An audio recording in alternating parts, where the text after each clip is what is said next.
Hey, Telemorph. Just getting ready here.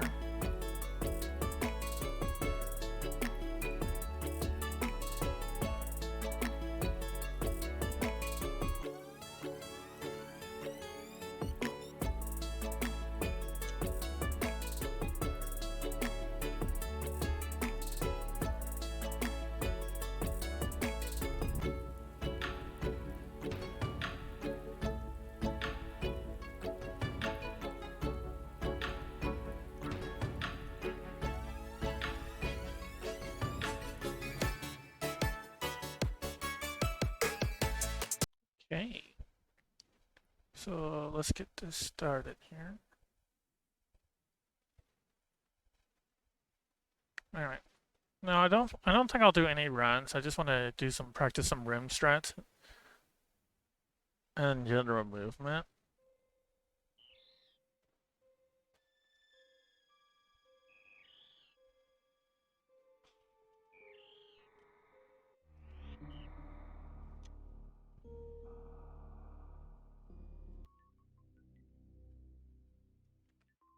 After done how many times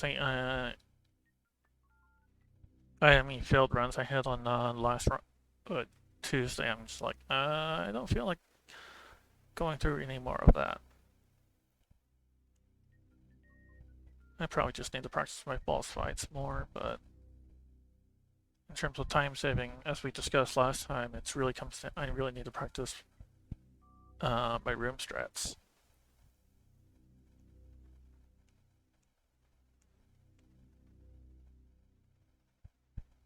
Okay.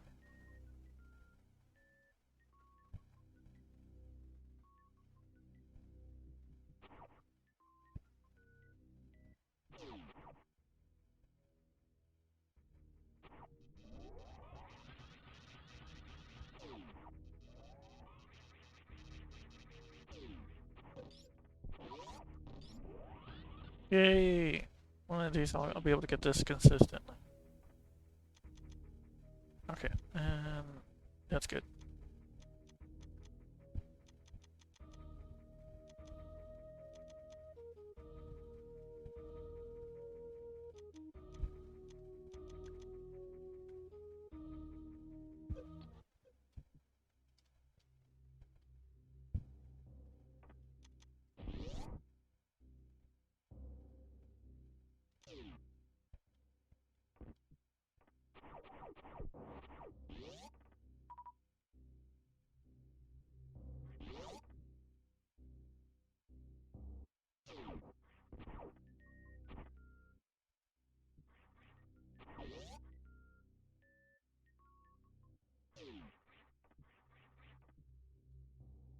Oops.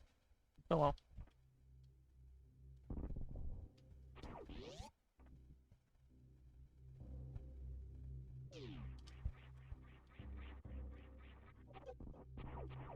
Alright. Oh, that's something I'll have to watch out for when I stop picking up Spazer.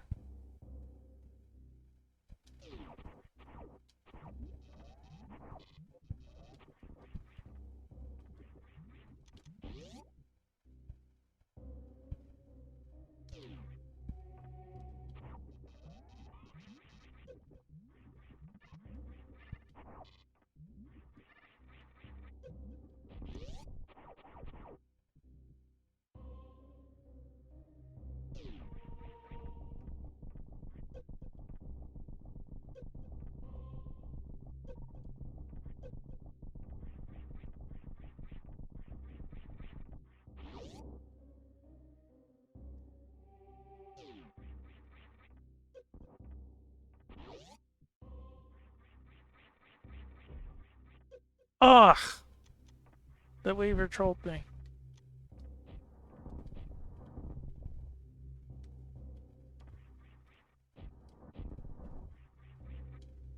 Ah, darn it. That's a lot of time waste.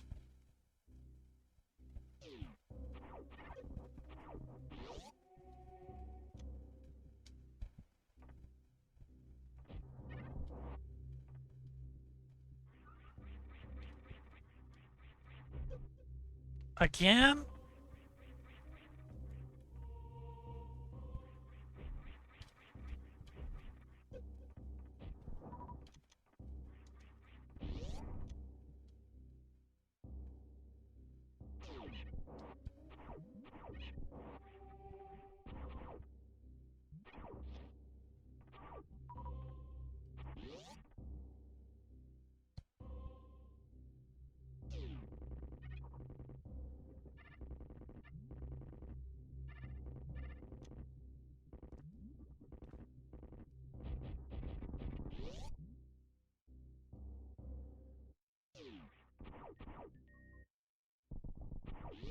3 minutes. Yikes. Oh.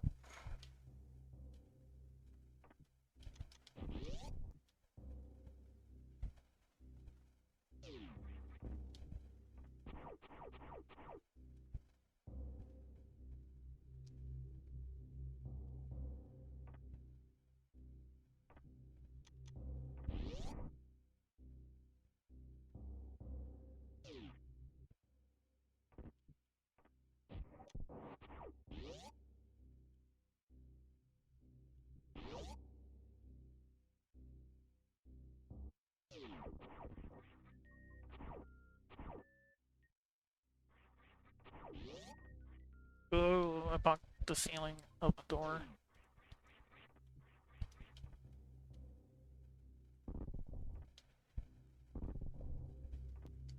Oh.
$15 for that complete.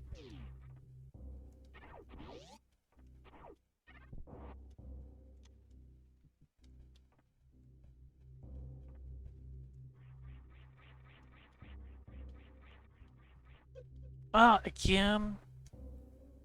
That waiver is trolling me.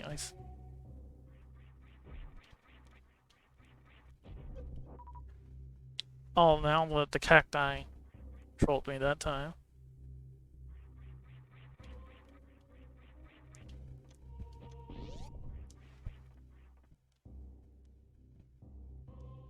Oh yeah, I should try that the pseudo screw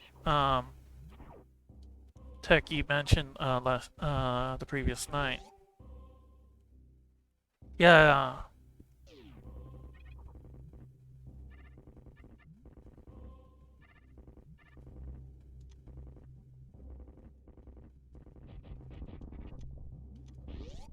I should try that.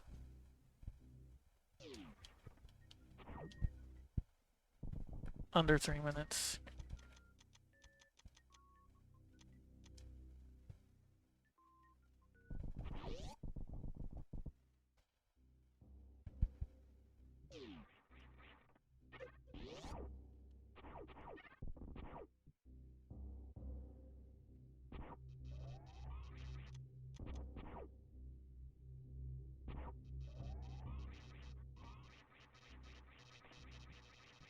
Oh, wow.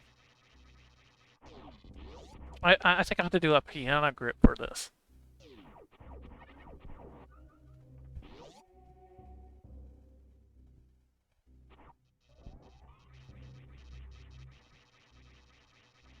Because I have to hold run, charge, and then hit the jump.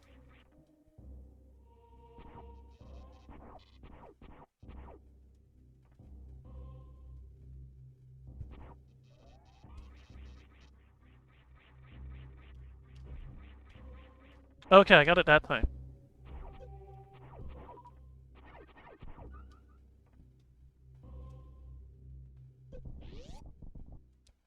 Let's see if I can do that more consistently.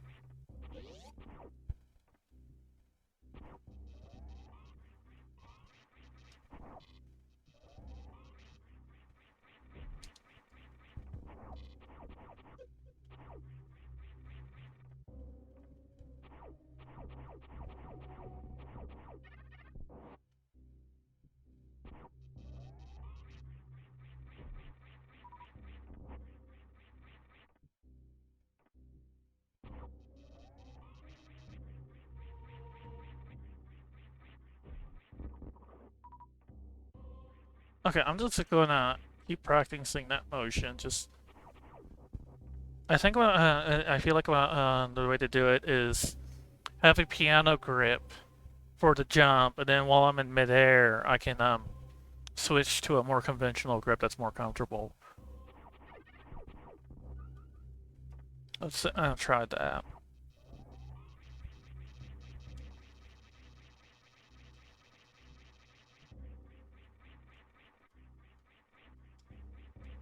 Yep.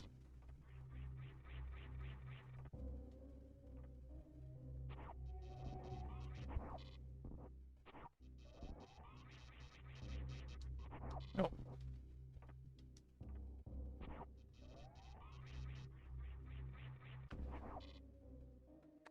Mm, First time was piano grip. I can't quite use the third finger. No, no. So, unfortunately, I have smaller hands.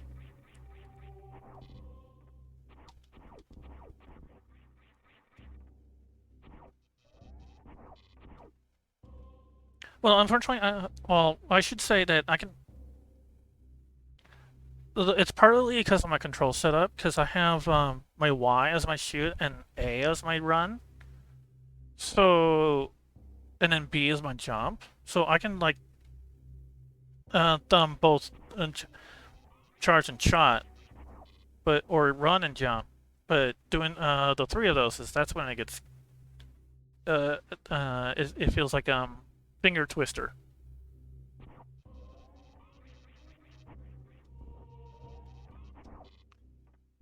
Like in order to do this, I basically have my pointer finger on Y, my middle finger on A, and then using like the middle portion of my pointer finger to hit the jump button. But it throws off. It still feels a little bit awkward and throws off my timing. Where if I just do it a convention. Yeah, unfortunately, that was the set. I blame the Mega Man X series for having that set up because I was used to playing Mega Man X. So when I started playing Super Metroid, I just kind of reconfigured the control scheme to match Mega Man X.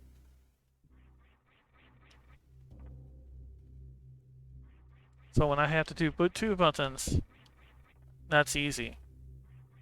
But when I start doing a third input, that's like, I have finger twister going on.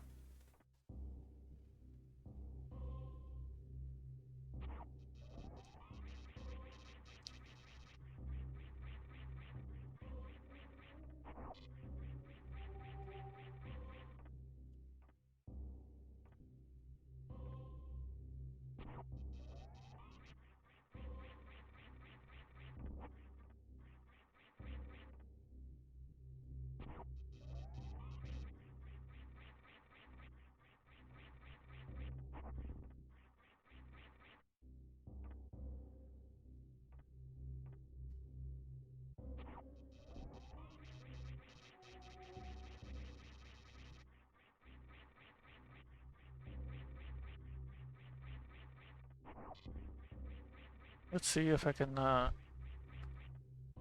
do this a couple of more times. But then, oh no, I jumped way too early. And I went through the door.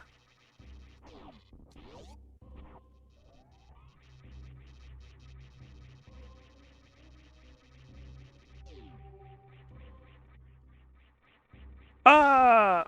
Well, okay. Let's see if I can actually do it naturally. Since I have to kind of, like, somehow find the time.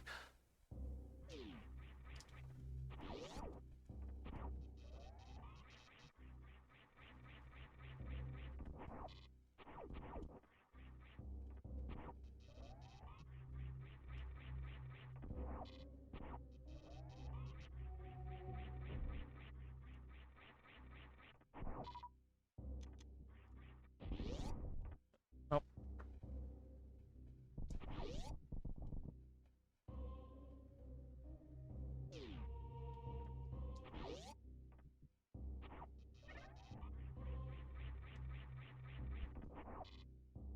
Hello! Just practicing some little N7. Just practicing some movement strats and some general speedrun movement.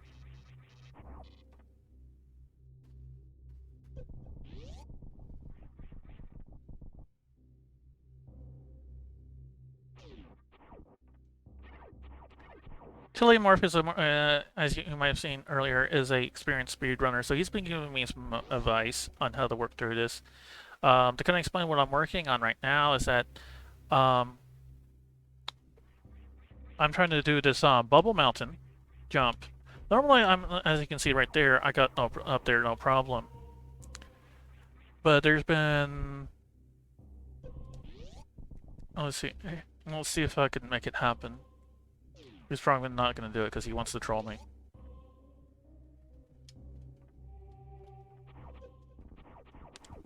Oh, that one.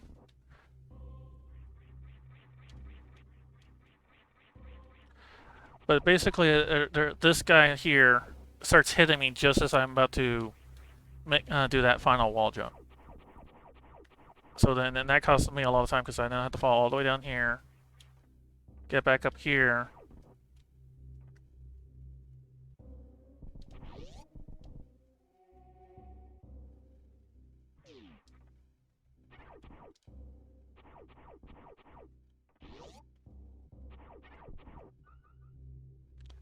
However, doing a, or at least for my control setup, see, something like that ends up happening. I think, I'm not, for that room, I'm not sure.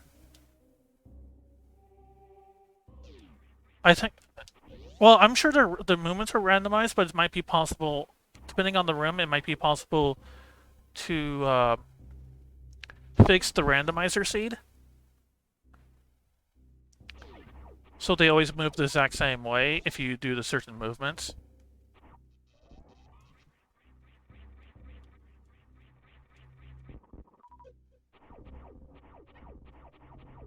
Like a good example of fixing the randomizer seed for is in Lord Norfair. Let's see, Wastelands.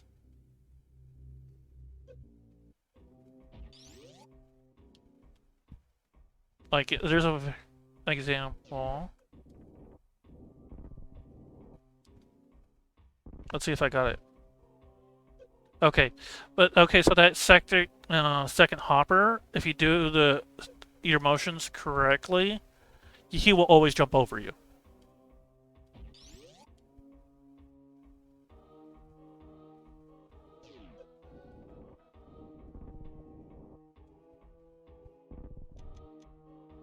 Like, here you go.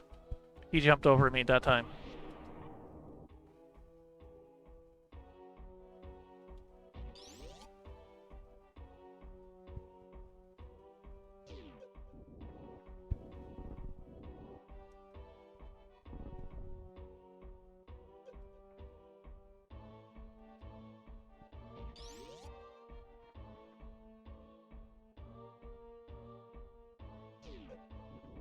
Yep.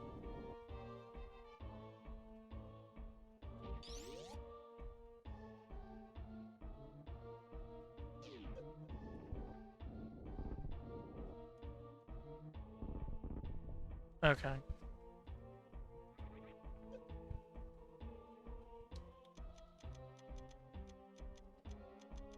Okay, let's go back to Bubble Mountain.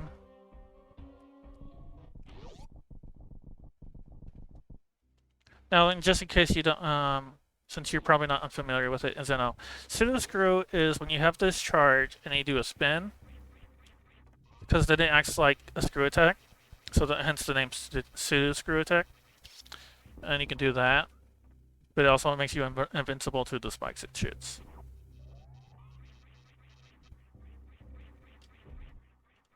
So I can do this, and it doesn't hurt me.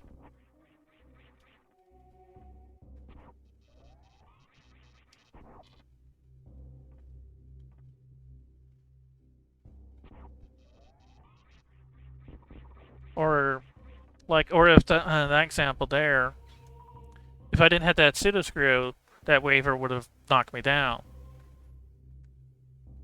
But since I had it, I just plowed on through.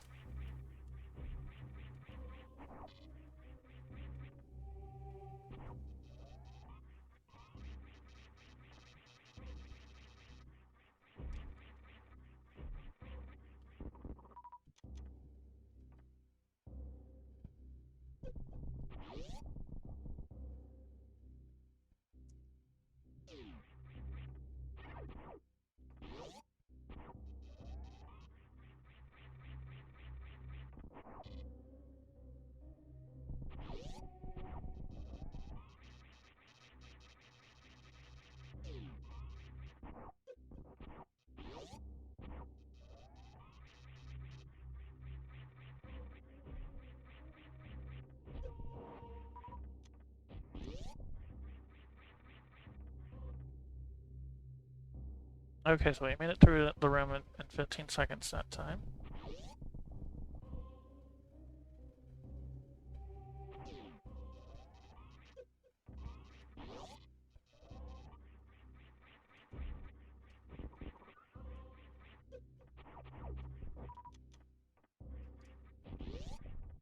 "13 seconds. So this is a practice run, so I can tell how much time I'm in a room by looking in the top right corner.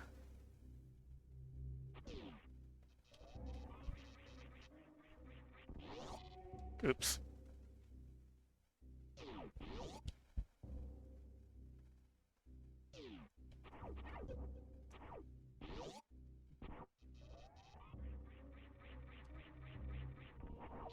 So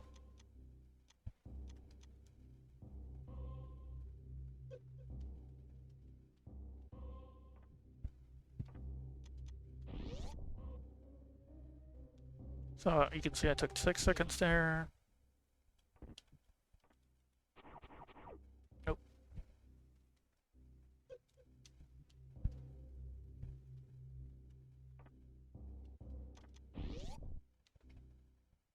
Actually managed to fit in the down back there.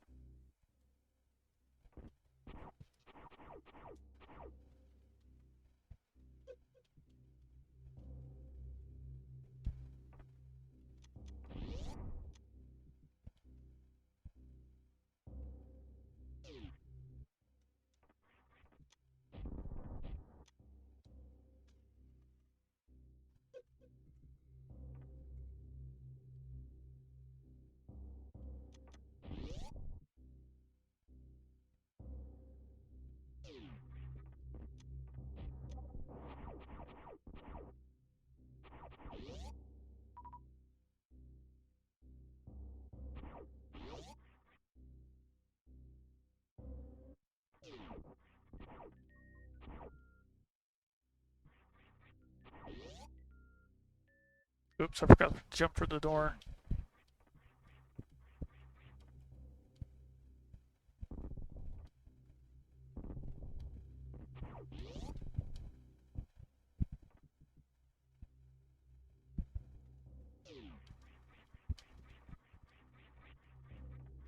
Oh, shoot.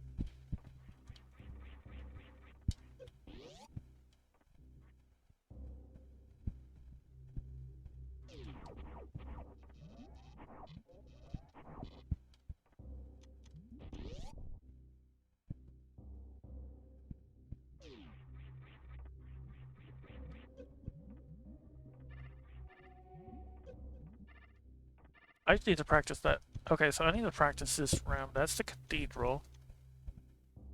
Alright, now let's preach the cathedral.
Okay, actually,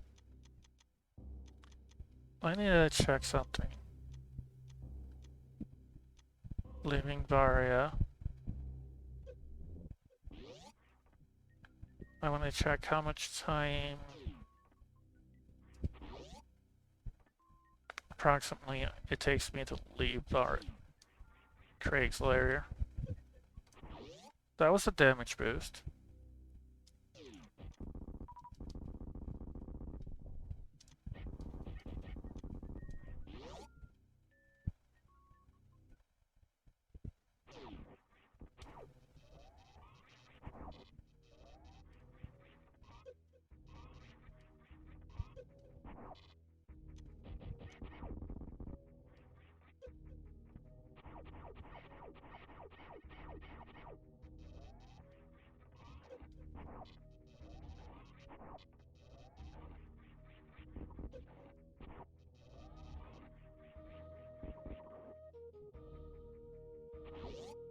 Okay, actually, I should do, that reminds me.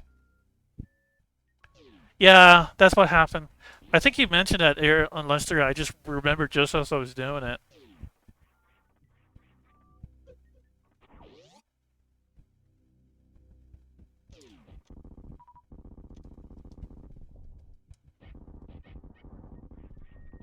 Oops.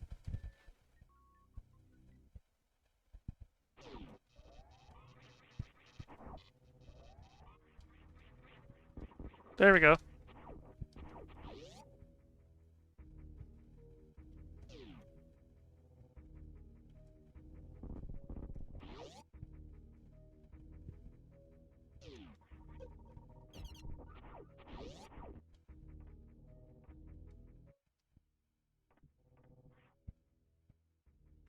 Yeah, I'll do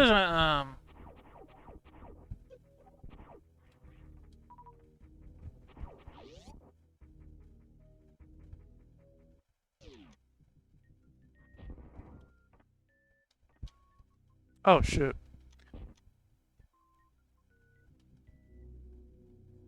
About a minute 20 to get out of get out of Craig's lair and into Lower Norfair.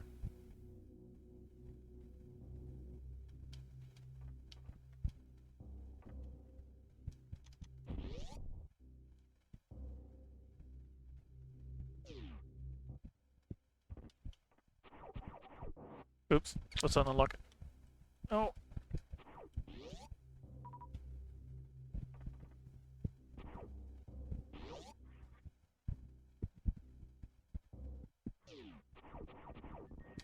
really? Jump through the door from the mini Craig's hallway. Okay, I'm gonna have to try that.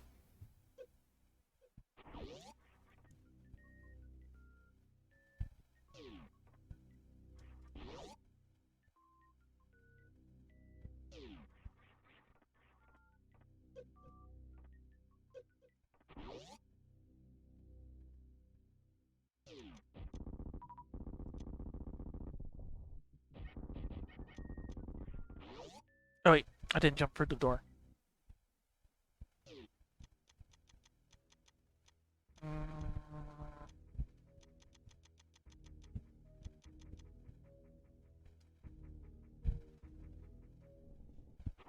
Of course, let's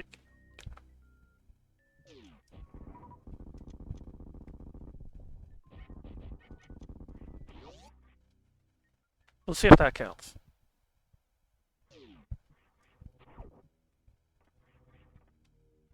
Probably not. Yeah.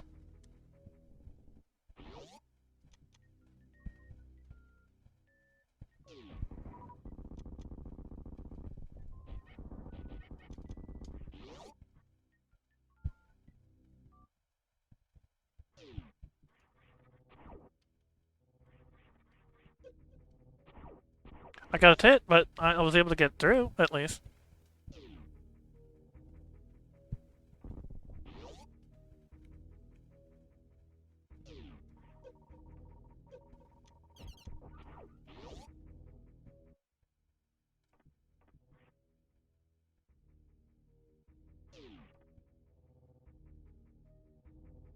Really? Let's try that.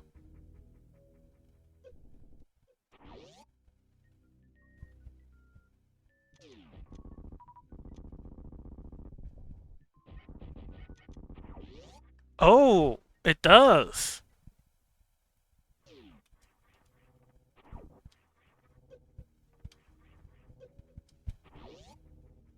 Okay, that one didn't quite work, but I was still at least.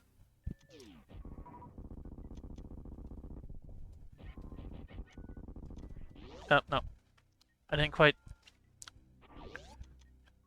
Doing the weapon swap is what trips me up here.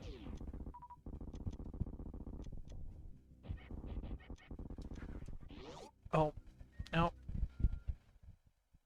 A lot of inputs real fast. I need to do a lot of inputs real fast to make sure I don't accidentally waste a missile on that door.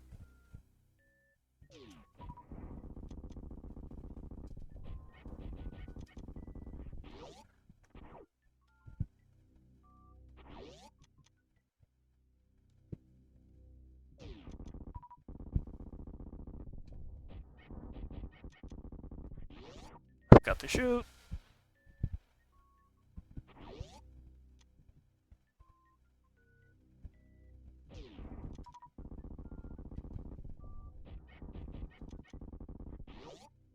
Jump too soon.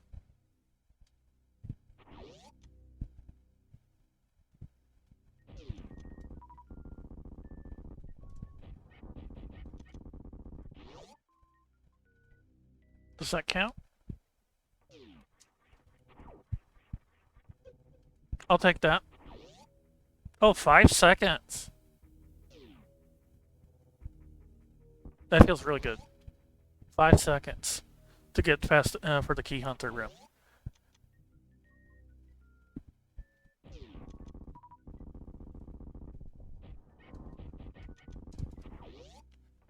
Oh, no, didn't quite make it.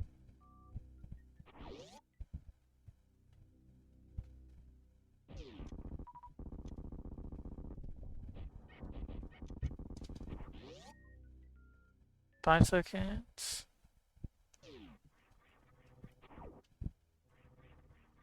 Oh!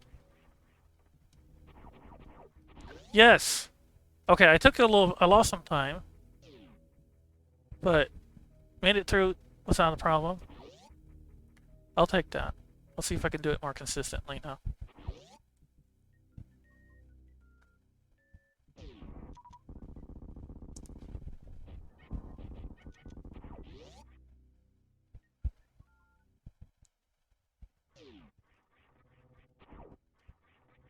Oh, there we go. Oh, nice, nice.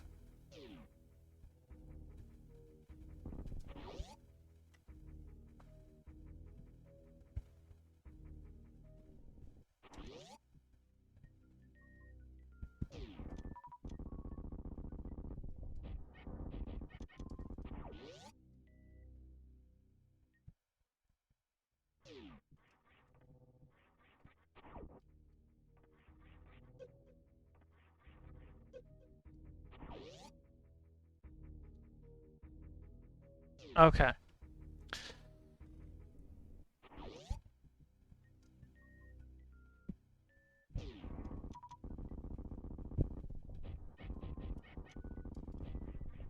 Oops.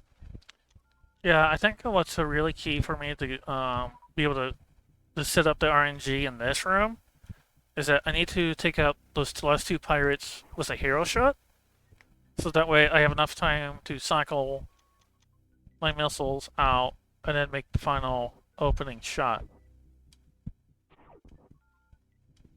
Yeah. Okay.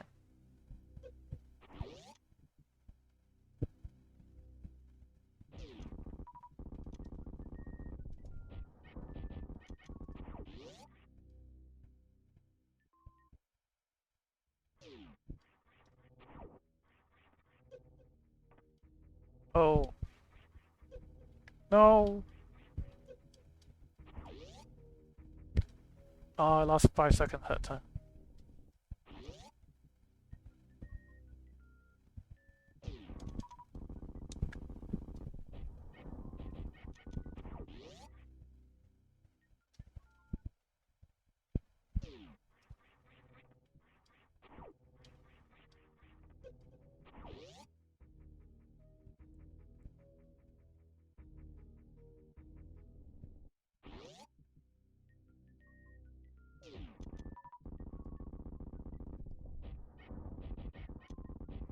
Oh, I forgot to double tap my weapon swap.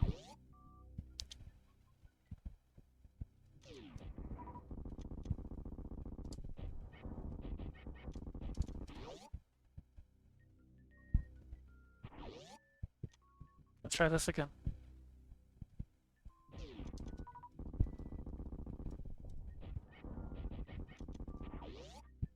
There we go.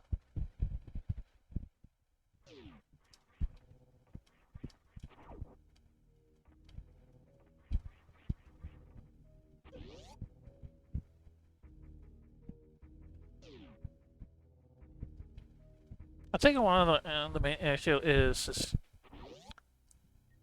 making up those.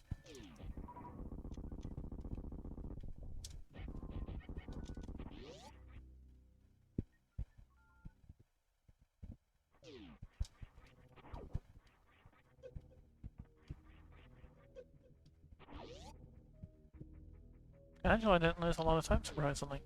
Just a minute and a second and a half.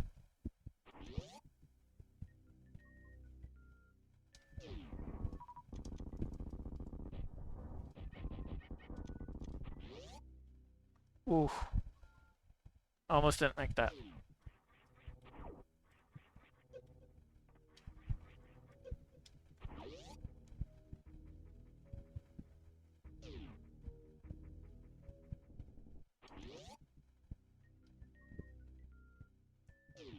Oops. Actually swapped out to the super missiles.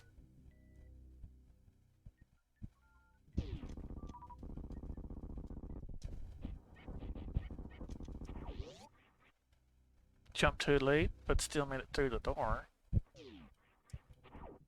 Oops. That's gonna cost me.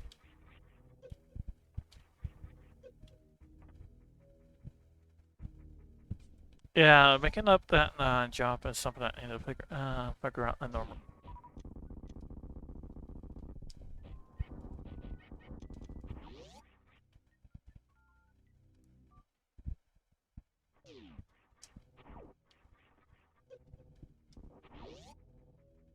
Oh wow, 4.5 seconds.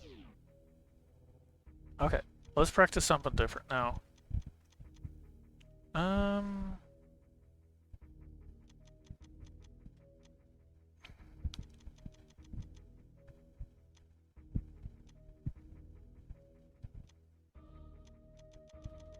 Oh yeah, 3 musketeers. So, let's practice.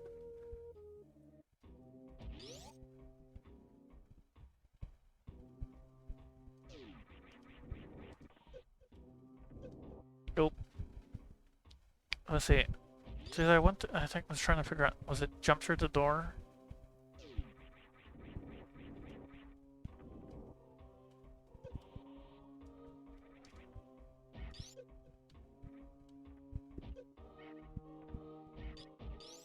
Ooh! Ooh!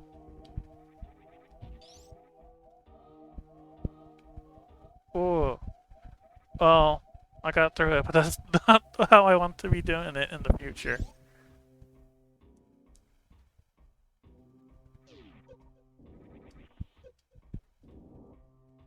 Okay, that didn't.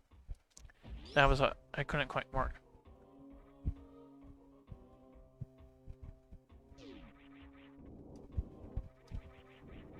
Nope.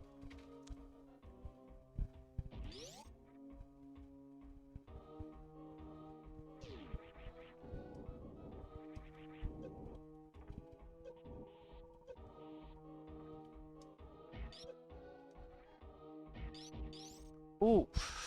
Oy. Looks like I'm shooting them too early for the plasma input. To make it through them was the plasma.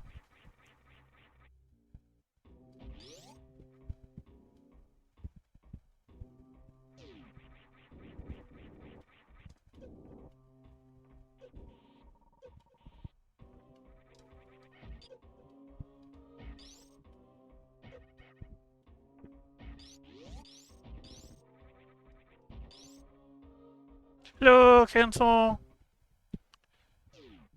Hope you're doing well.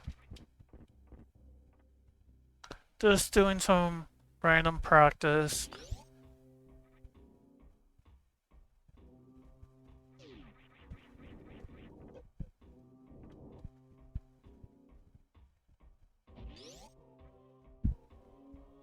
Trying to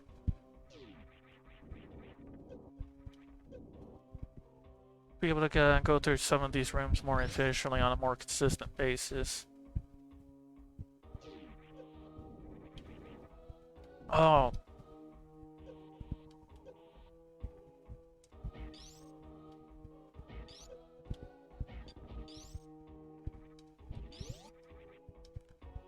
"13.5 seconds. You can tell how fast my my room times are by looking in the upper right. Oops, didn't jump through the door right.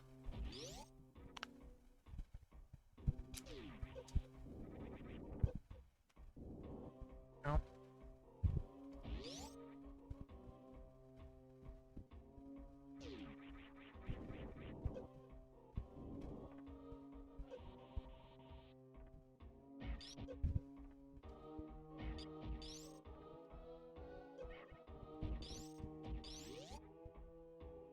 Yeah, so third time I made it through 13:52 seconds.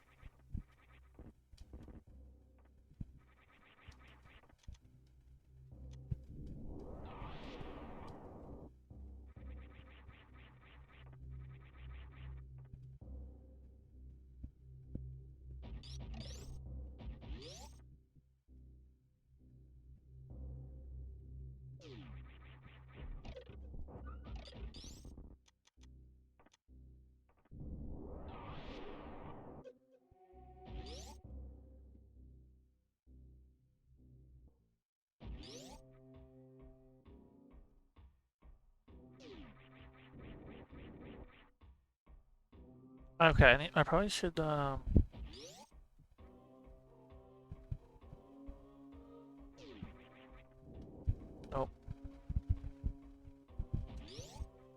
Trying to get the ideal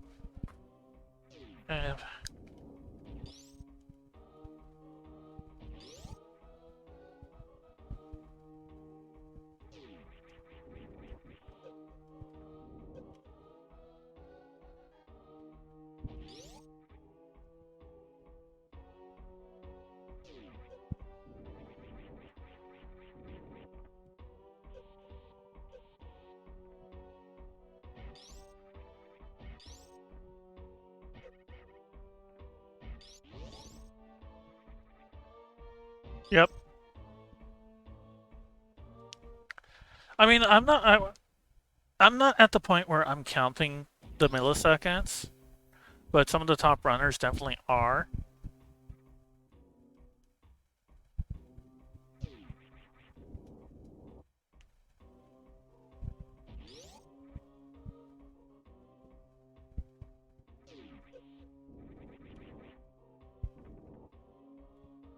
Okay, that's almost ideal on how I want to move through that room.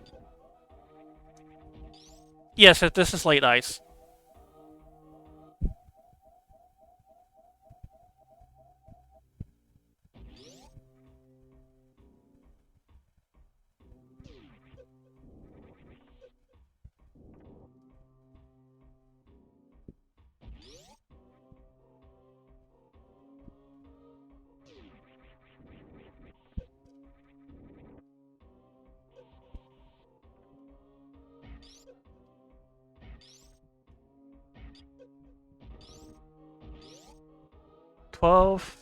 Under 13 seconds that time.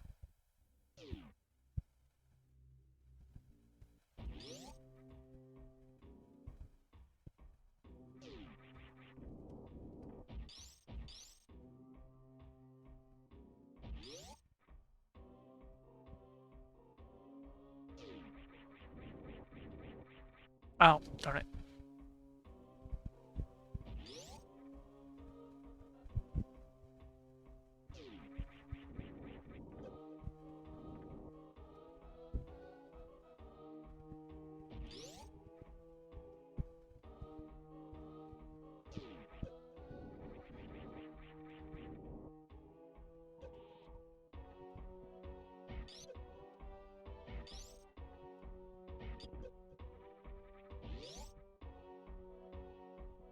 $12.30.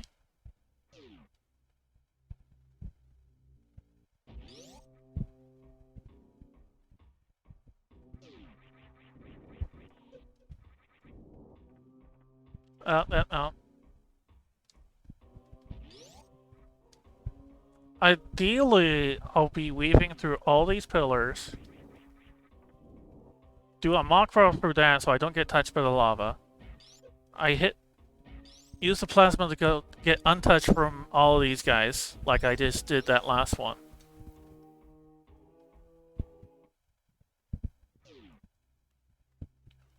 And then do it all in one smooth motion, like an expert parkour.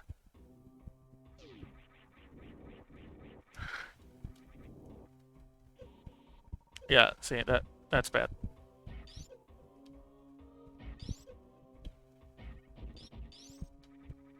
Oh, and that's a run killer.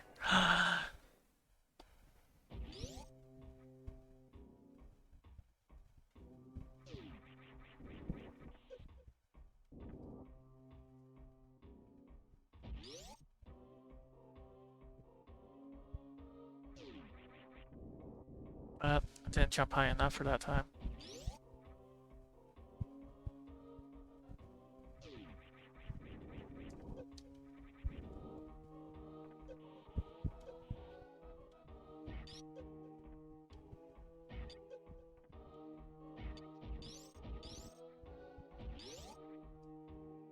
"14 seconds.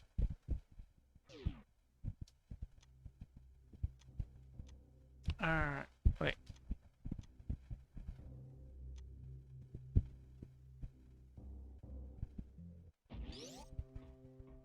I want to practice this a few more times here. It's trying to figure out how to get that mock ball in there.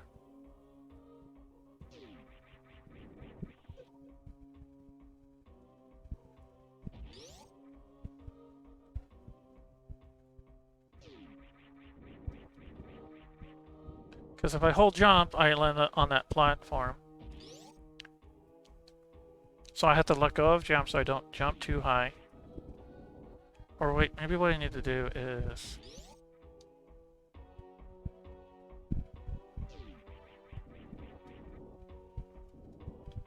Nope.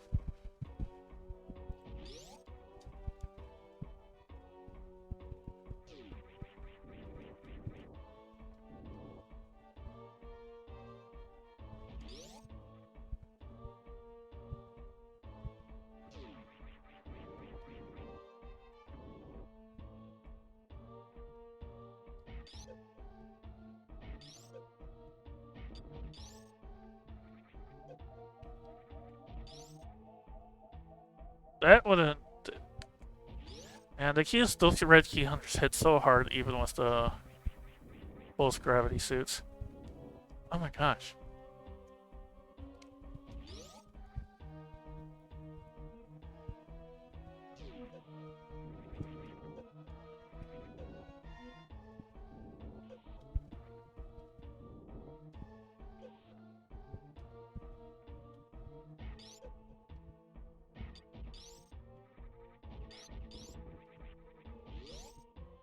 "17 seconds. Almost 18 seconds.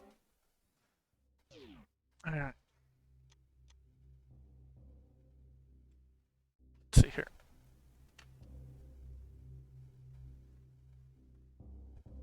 Oh wow, how the heck did I get 9 viewers?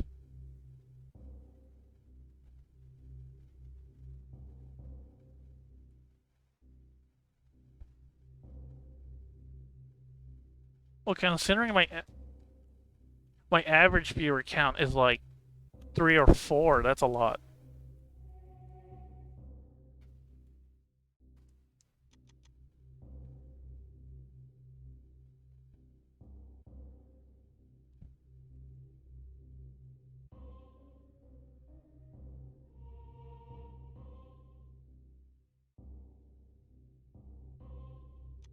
Okay, what's another room to practice?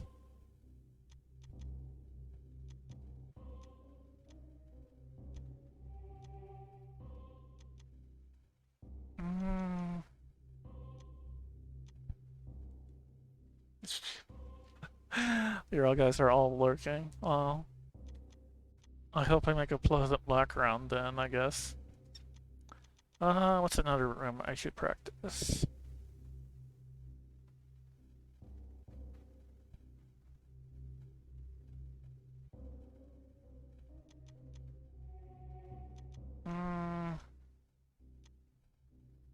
Okay, I did Three Musketeers. Wasteland.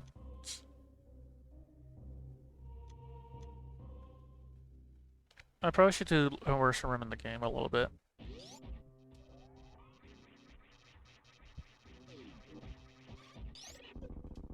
Oh, you're not supposed to die.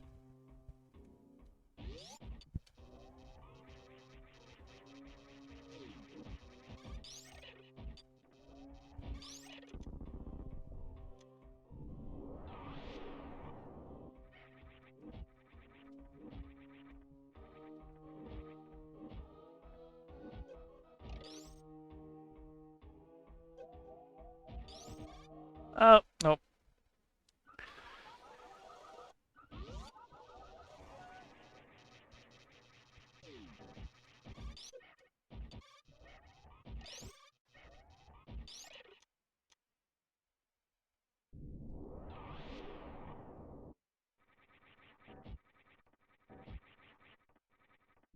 Oh, no, shoot. I messed up there.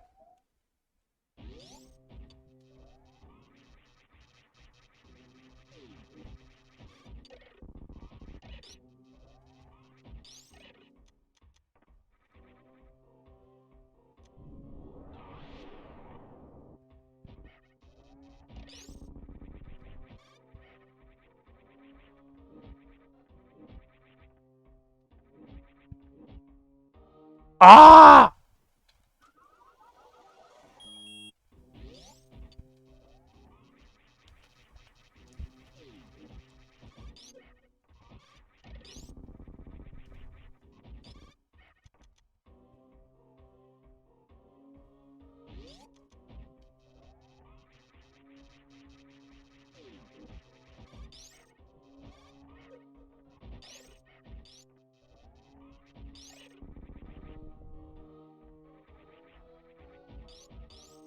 Ah!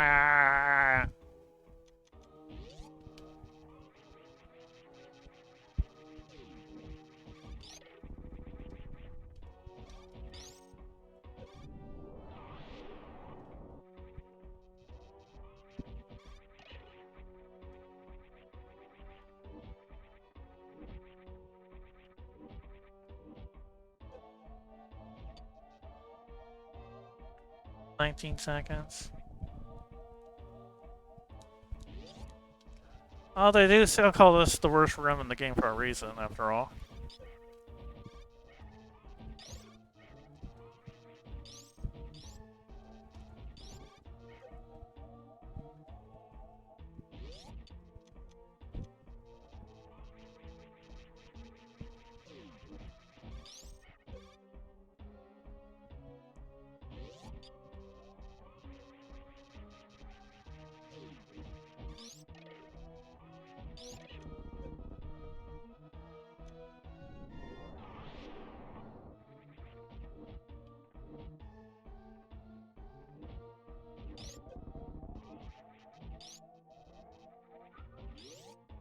There, 18 seconds.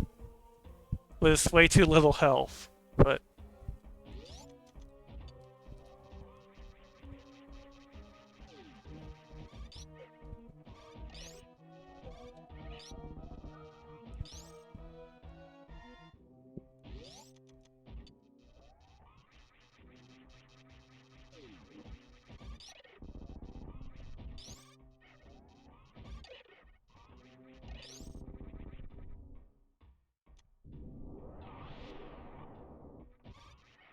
oh wait, I should have to hold that charge.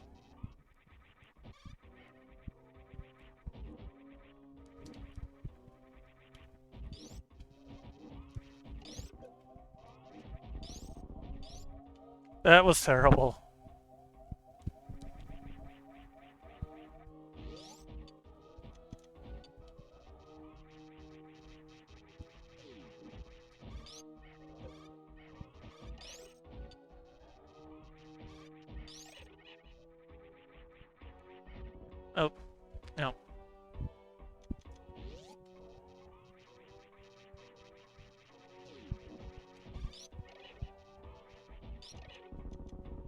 Oh, he finally freezes this time. And I didn't spin that for some reason.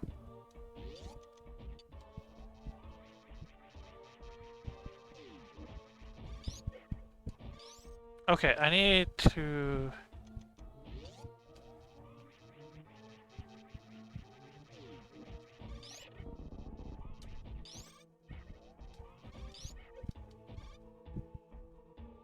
I'm trying to make that freeze that one guy on the left wall without killing him.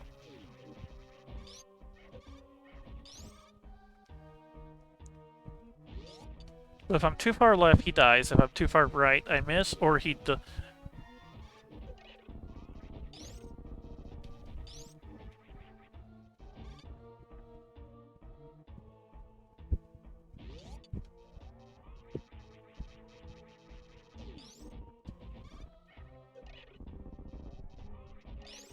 Wait.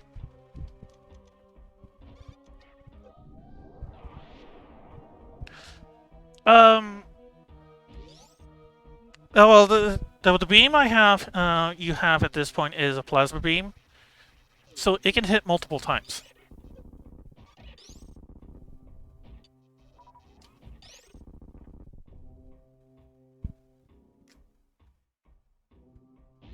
But yeah, basically if both lasers hit them, they die.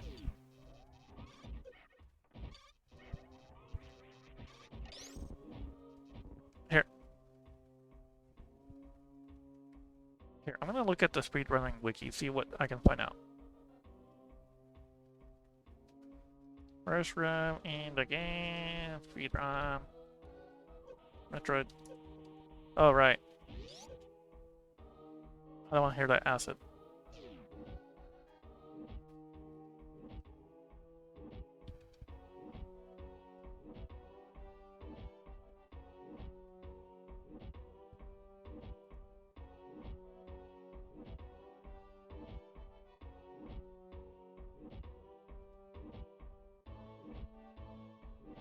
Come on. Come on, Gogo. You should know what I'm always looking for at this point. There it is.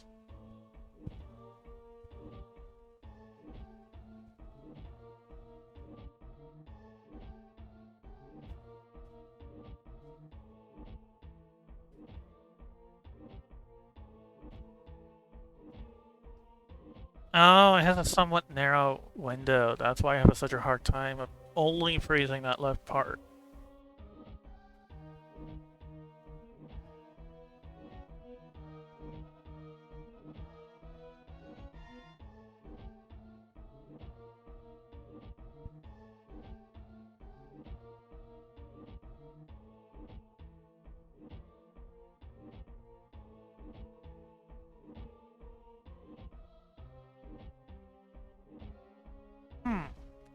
Okay. I see another strat I'm gonna try. See if that one's easier for me to do.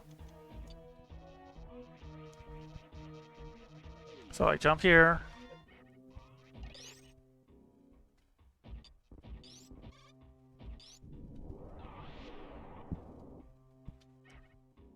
Yeah, I think that's gonna work out better for me.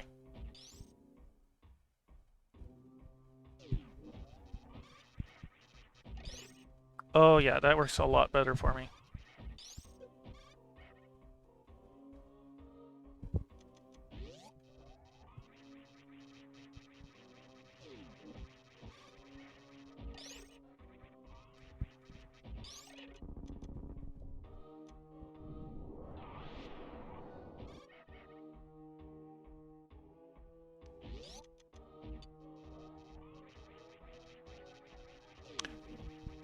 I mean, it won't be the fastest strat, but it's a lot easier.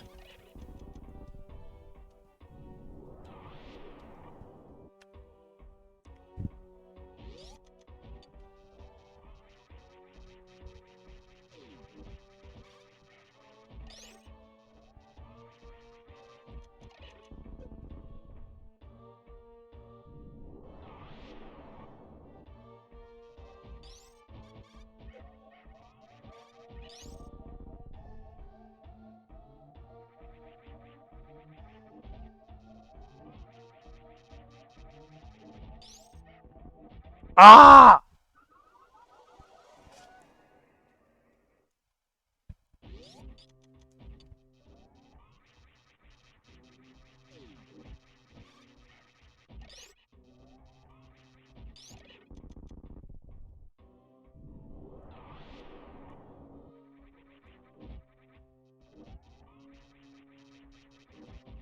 Oops.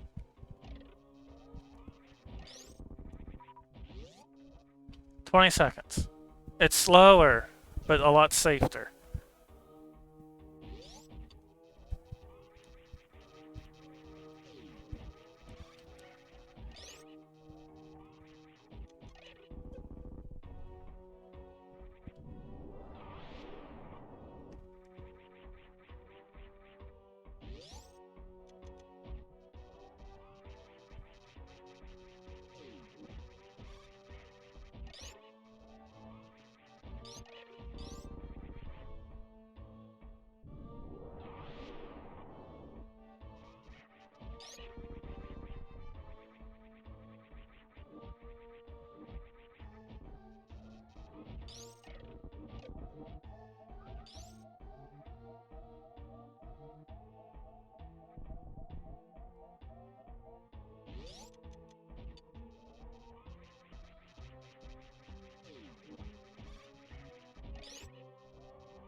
"17 seconds.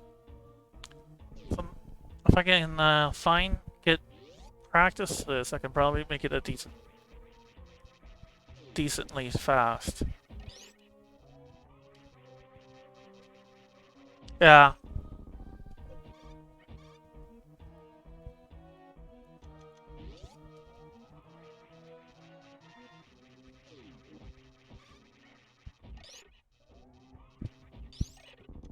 Oh, I don't need to...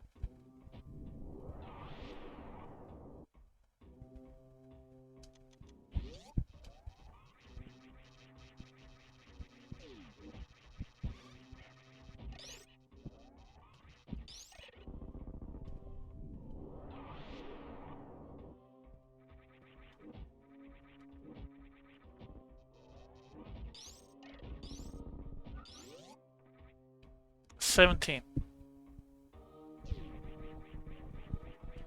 That's the best I've done so far. I mean, obviously, if you get some of the top runners, like Zoast, I'm sure they'll get it like in 10 seconds or something ridiculous.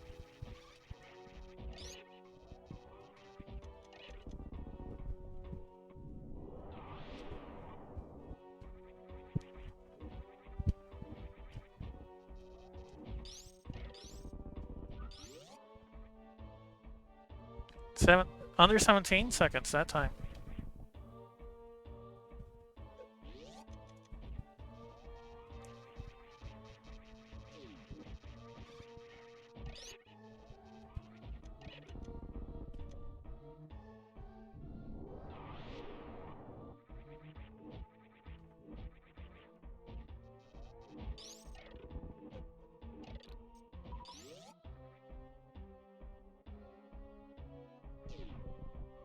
Okay, I think I'm liking how I'm doing this now.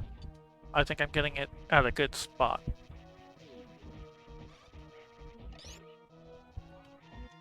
Alright, why do I...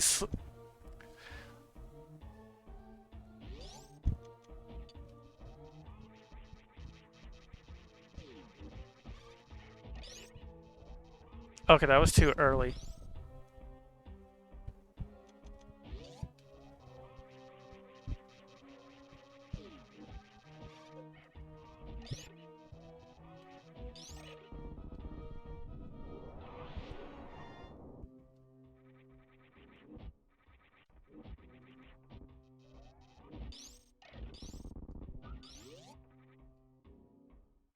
Yeah.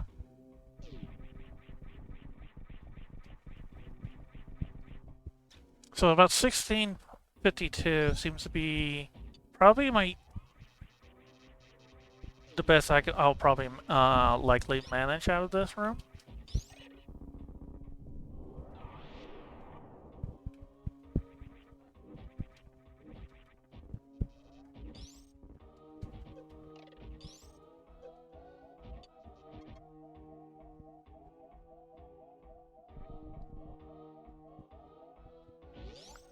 I could probably make it a slightly faster if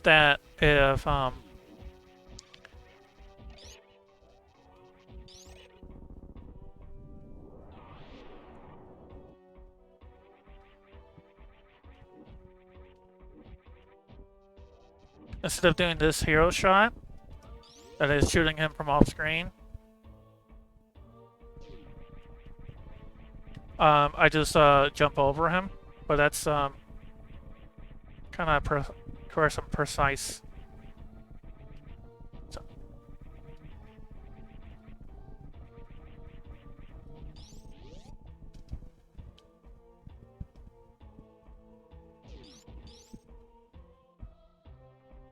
Oops.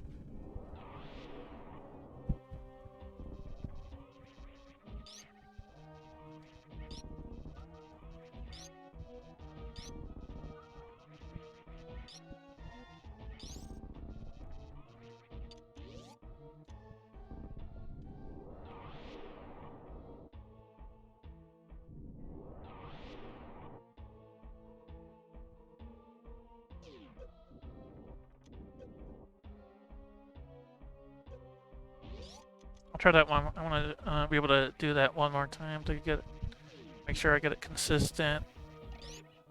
And more importantly, remember that that's what I'm going to do.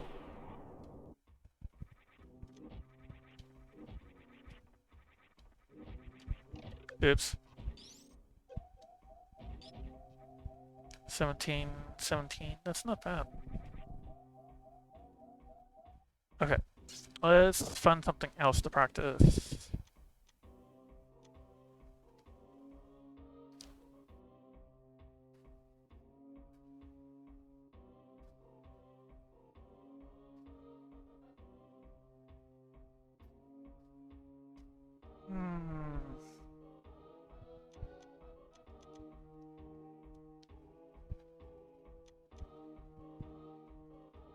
Actually, I wanted to check my return to.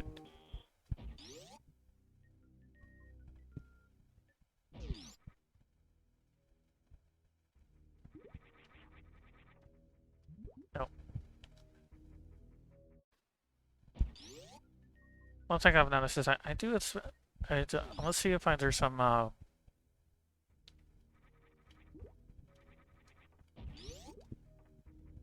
movement refining I can do for. Oh, that's terrible. On the way to G4.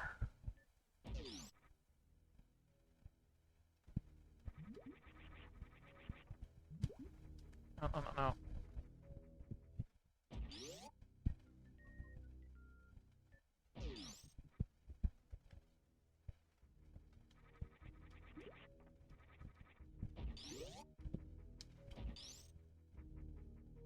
5 seconds.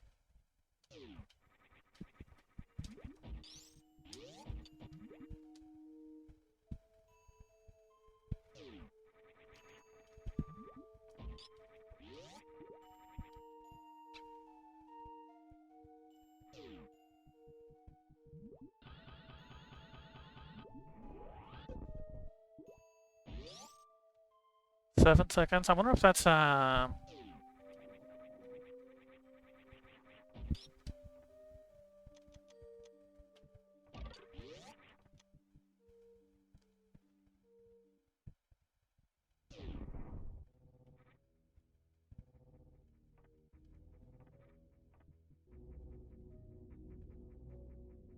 wonder if it's spine sharking or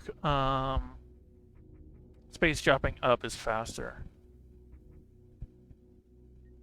Here, I want to test that. Mount Everest revisit.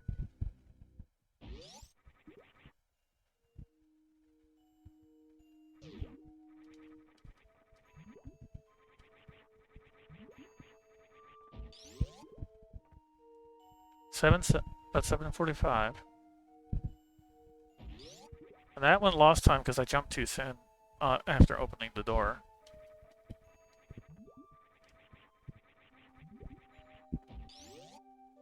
$6:17.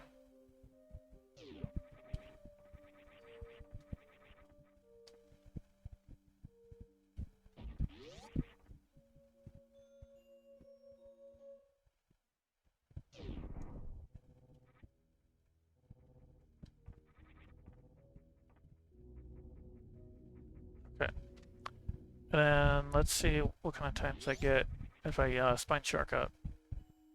None of it.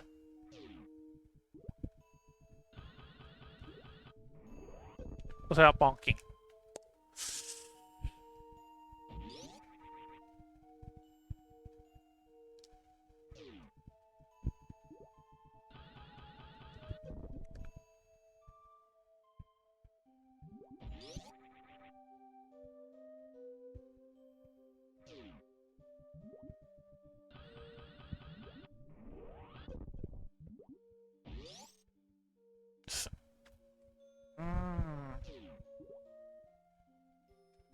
Looks like the spine shark might be slightly slower, while being slightly more difficult to pull off.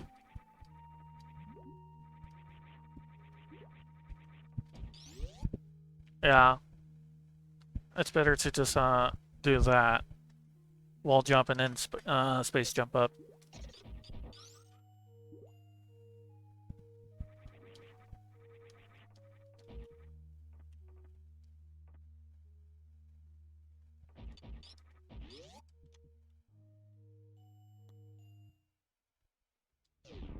Alright, you have a good one.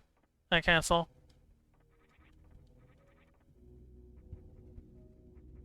Yep. That's important. Don't let your studies go, lie idle.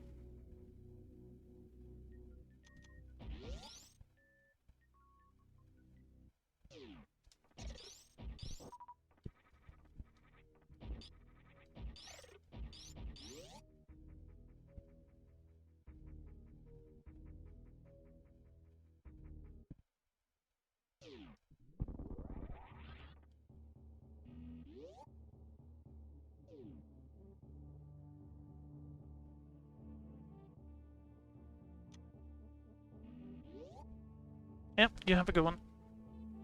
Alright, I'll be here for a while, probably. I might do... I'm thinking of doing, the Super Metroid Zelda. Okay, that's where I want to shoot. Actually, I can, no, no, no. Parlor space jump.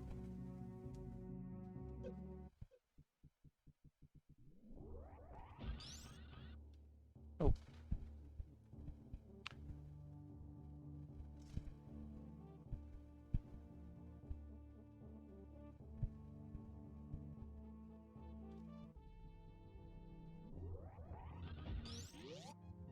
Let's see if I can pull this off. No. Jumped. Okay, you need to jump much earlier than I would think.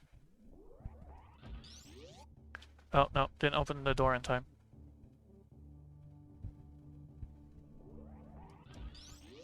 Why did I jump that early?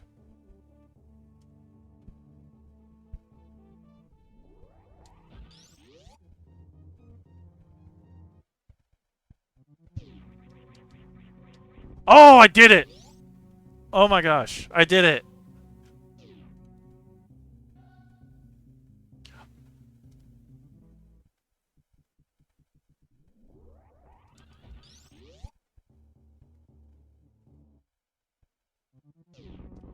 Oh, didn't jump in time.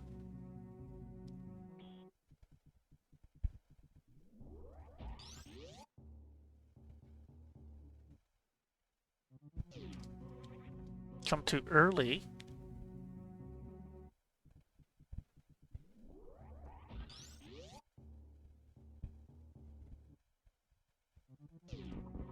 Too early again.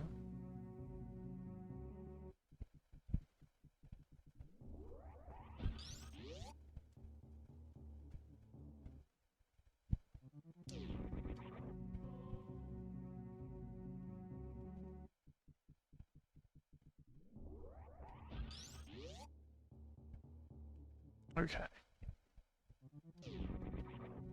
If I can just space jump blue suit through those blocks, I feel like that would be a good time save. Not a huge one, but it'd be...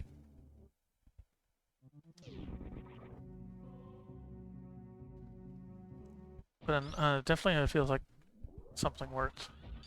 This feels... Oh, no. Okay.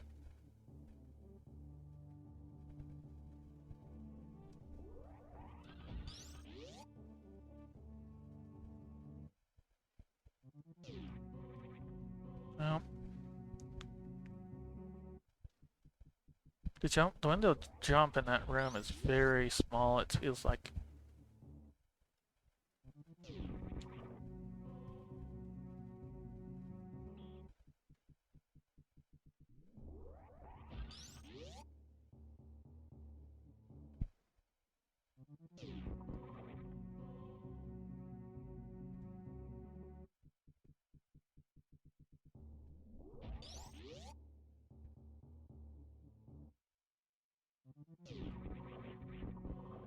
Ah! I bonked the wall instead of the blocks.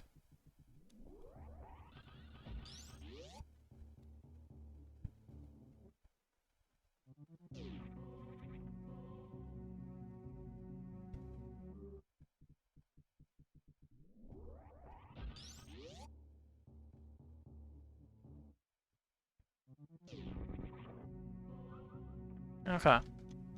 Probably not something I will do anytime soon.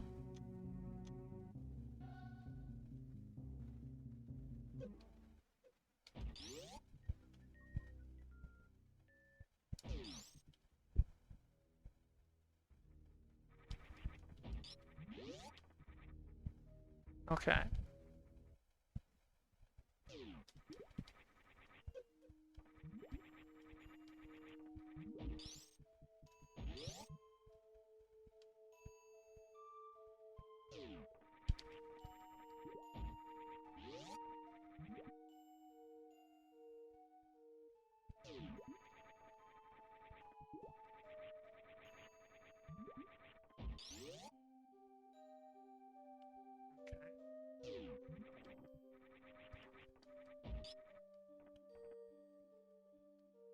Oh, come on. Go through the gap.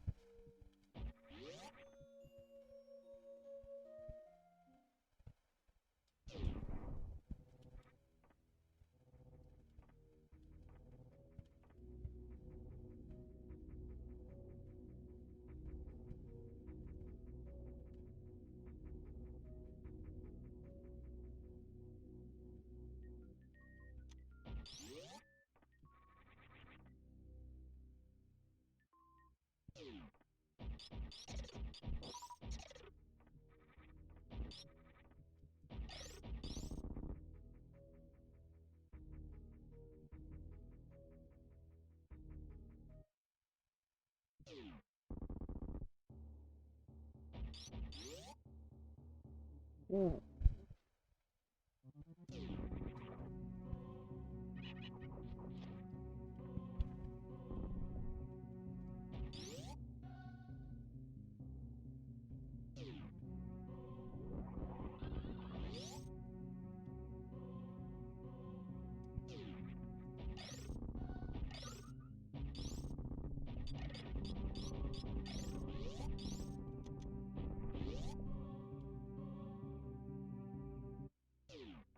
Alright.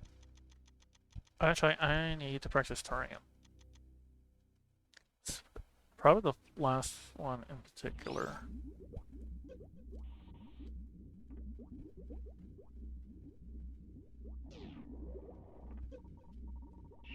Nope.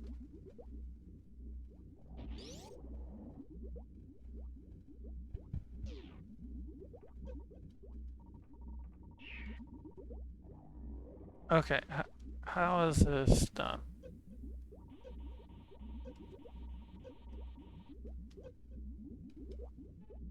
Alright, Metroid room 4.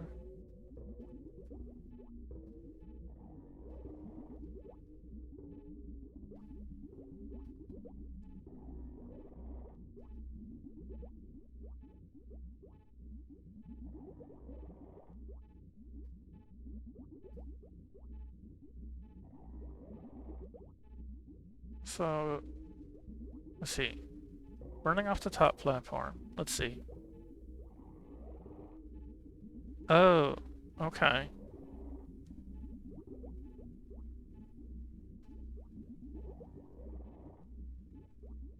Is he holding run during the whole time? Yes, he is.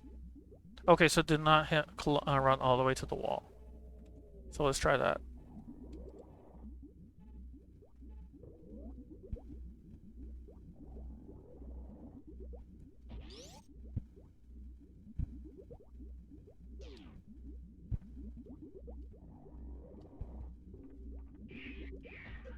Almost had it. Almost had it. Almost had it.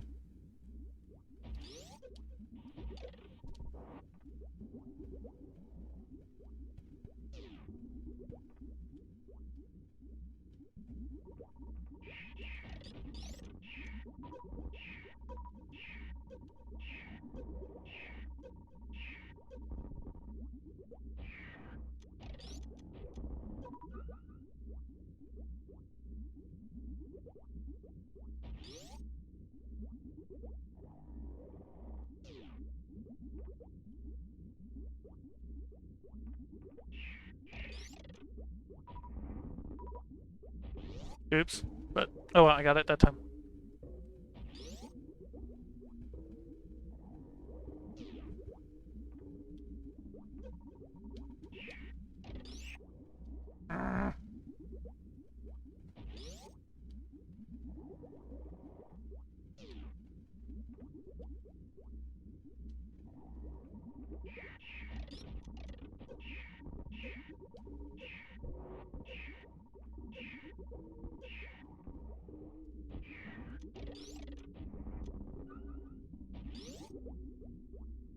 Yep.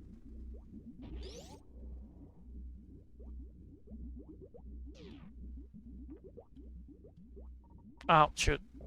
I accidentally stood up. These are genuine alpha Metroids. Ah, darn it, I didn't turn around.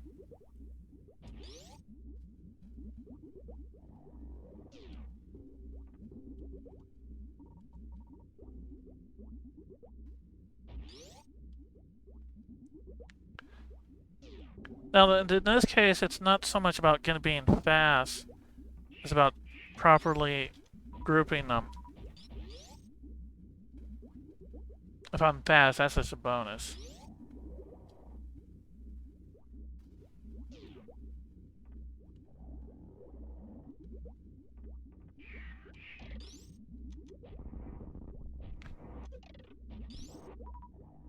Because the main advantage of if I can is that because the main objective here in this room, at least for me, is that if I can group them all, then I can then I use less super missiles to kill them all.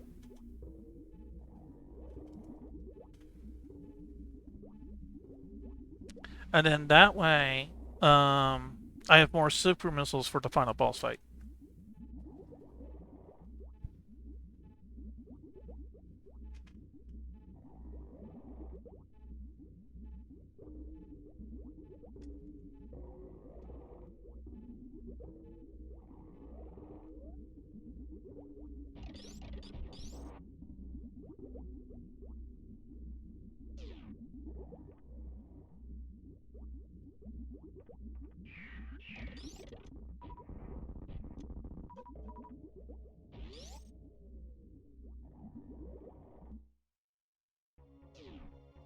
Speaking of which, let me get to the last boss fight. Zip skip. Actually, let's see if I can.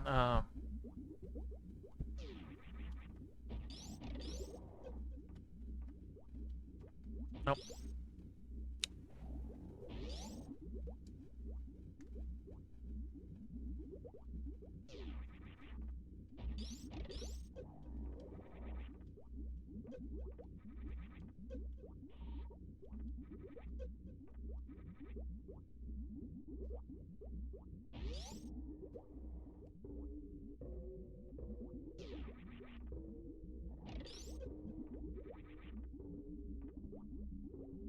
Well, normally you're supposed to shoot it, but at any percent you don't have enough ammo. Yeah, Now, I'm doing this in a little bit differently than how I normally do it, so... But there's a way to clip through it.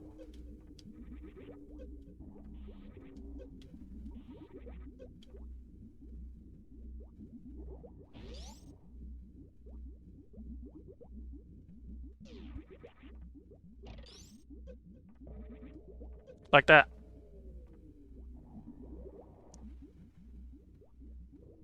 But if you were playing normally,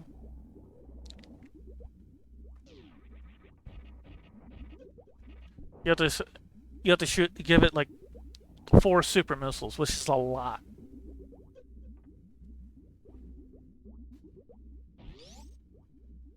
Especially since at this point, once you're this far, you have no way of refilling your missiles, your super missiles.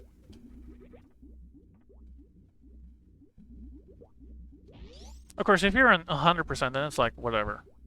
You have so much ammo that you don't really care.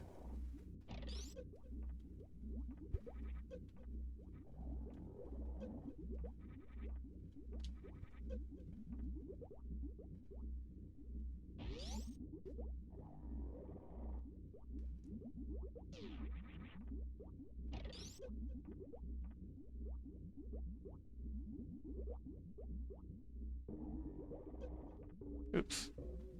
Sorry, I'm multitasking here.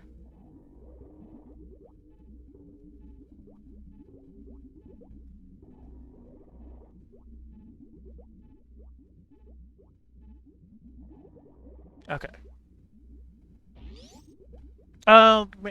For this particular clip, it can be. For some reason, I always find it easier to do it from here.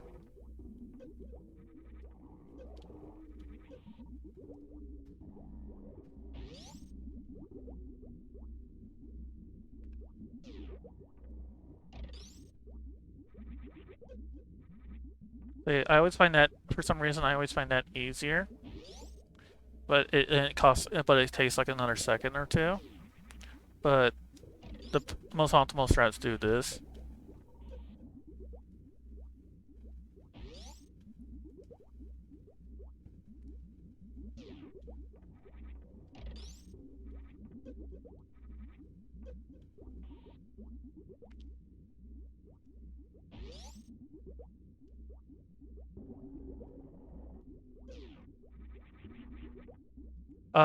Probably, I think, no, possibly because the way, because you need to do it while you have invincibility frames to do this one.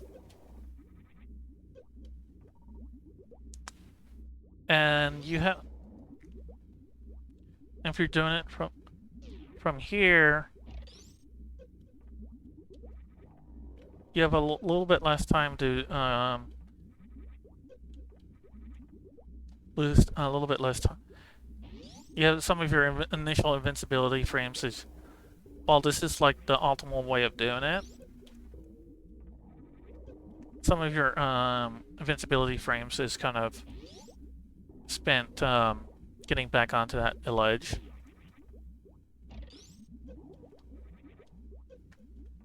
So you have to be kind of like a little bit more perfect here.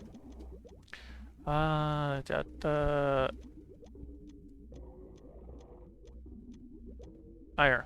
That should show my iframes now. And the bottom left of my HUD.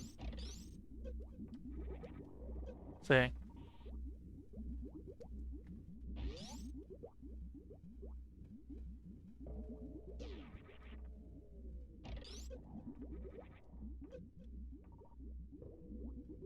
Also, now that I'm actually practicing, I'm actually getting it.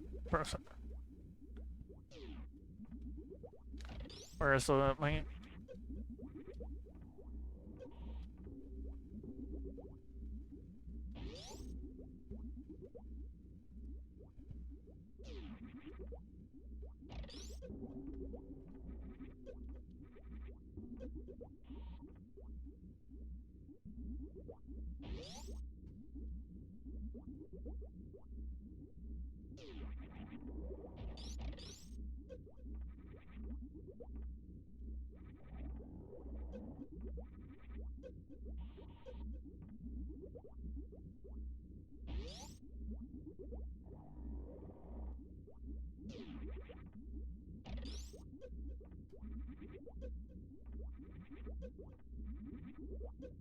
There we go.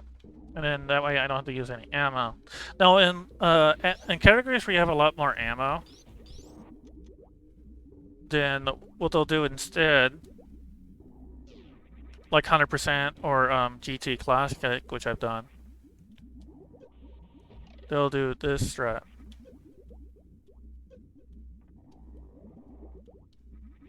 Ah, shoot.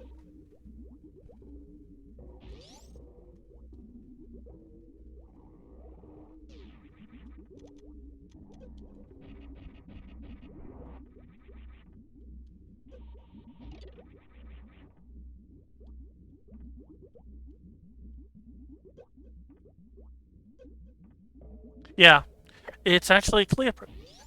I would say it was easier until the game decided to troll me. Because you know how it is when you do like, oh yeah, this strat is totally easier, then suddenly you can't get it.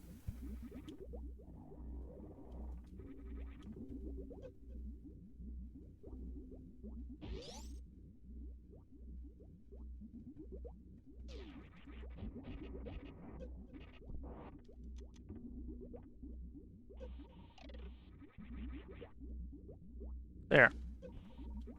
Because the reason why that one can be easier is that once you have that Rinka, these little guys, frozen in the right spot, and then once you spin jump into the right spot, then all you need to do is just morph and then unmorph and then unmorph again.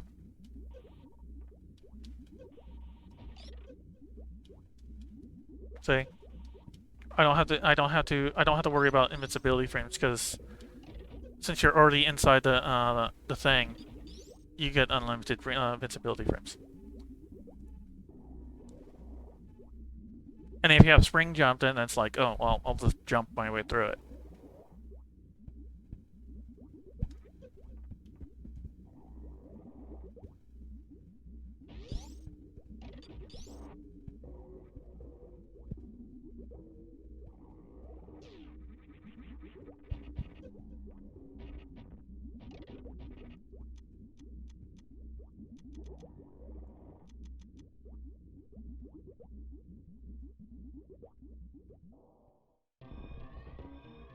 Let's see.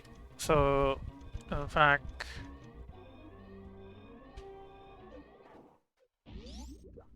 let's actually do a quick mother brain fight just as for practice.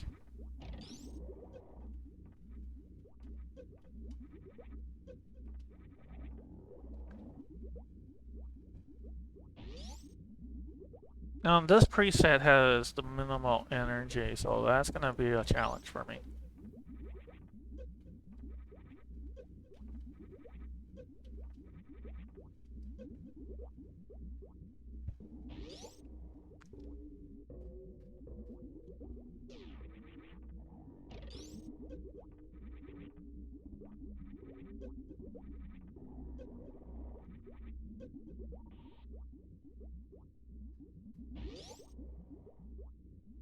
And there we go again.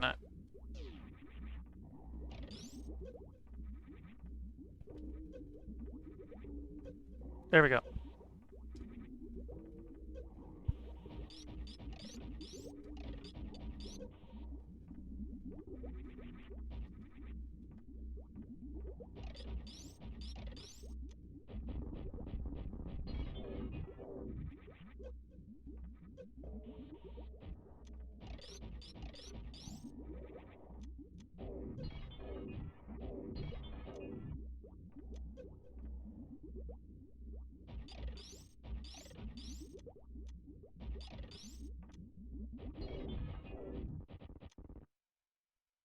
Oh, and I took too much damage because you need to have at least 300 energy for the final boss. After you defeat the second stage of the final boss.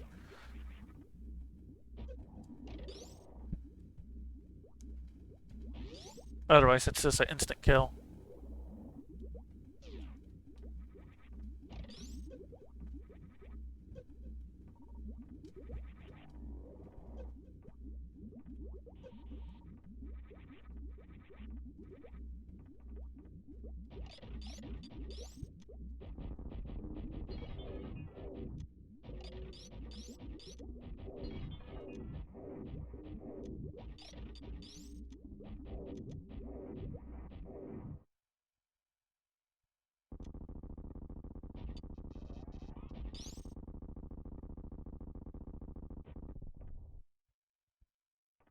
So I'm pretty sure I cannot. I'm not allowed to get a single hit with this much energy of 337 because I need to have.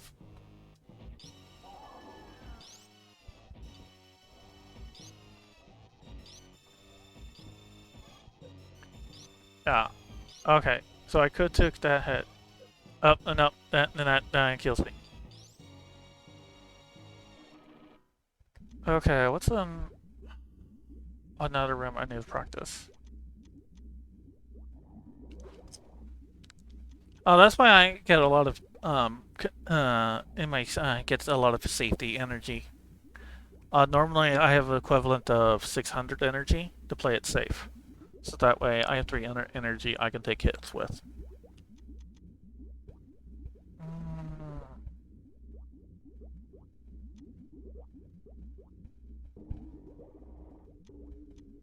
What do I want to practice? Oh wait, Meridia.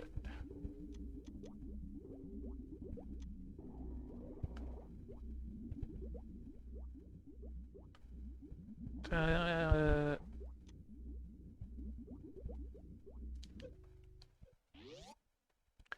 so I guess we'll practice going from Meridia to Lower Norfair a bit.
Oh, I forgot to get ice.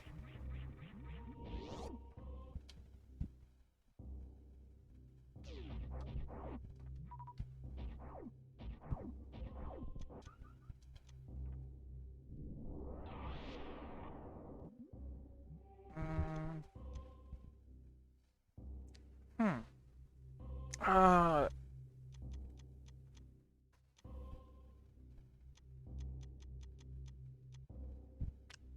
feel like I had enough practicing. Yeah, I've been practicing for almost 2 hours now. I kind of feel like I want to do something a little bit different now. I don't know. Actually,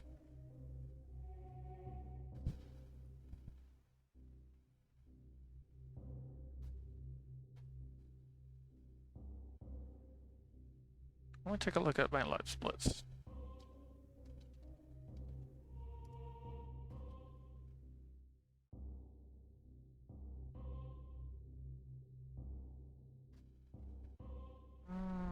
Okay.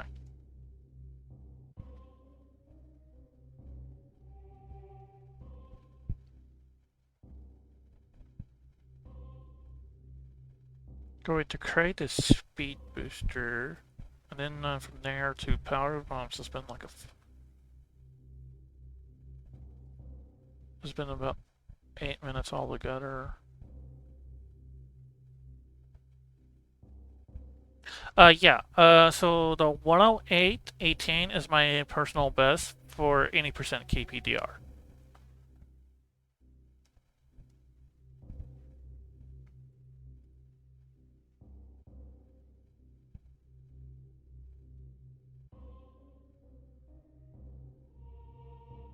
My short-term goal is to get it under an hour, which in theory is doable. But in terms of sum of best, but it's like if I did all my best segments and did basically if I played perfect, I would get it under an hour. So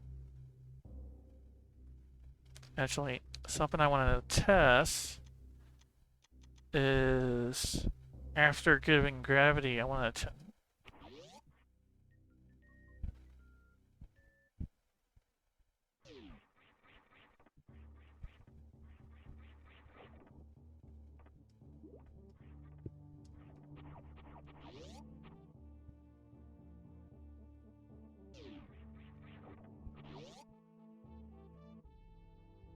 How quickly can I break the tube?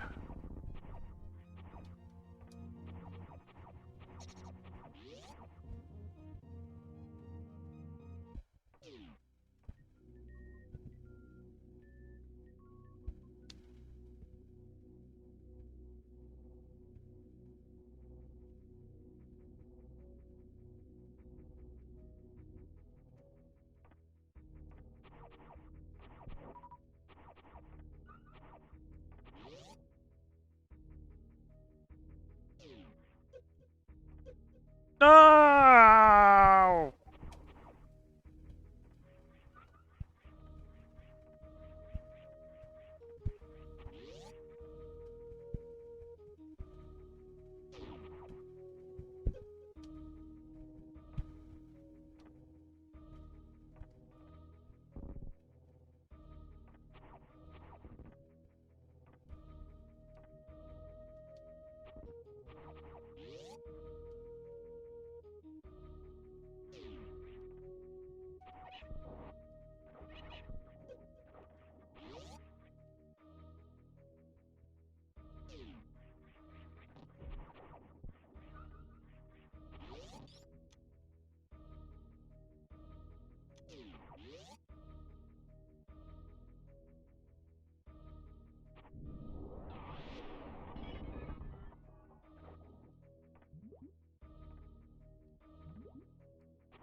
Two minutes to Intermeridia.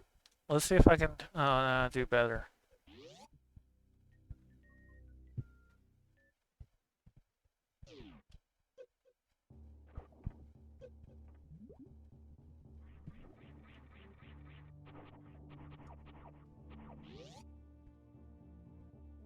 Okay, off to a rough start.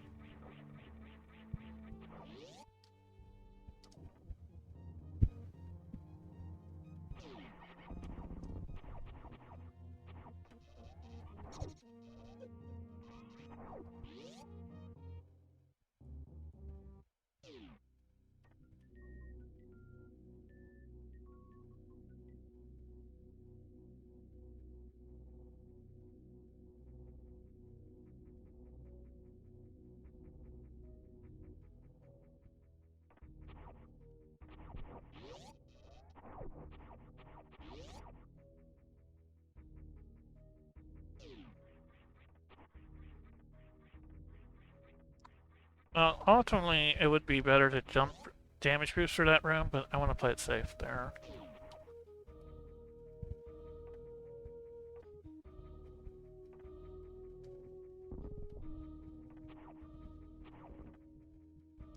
And I can't quite get the down back to work, right? Nope.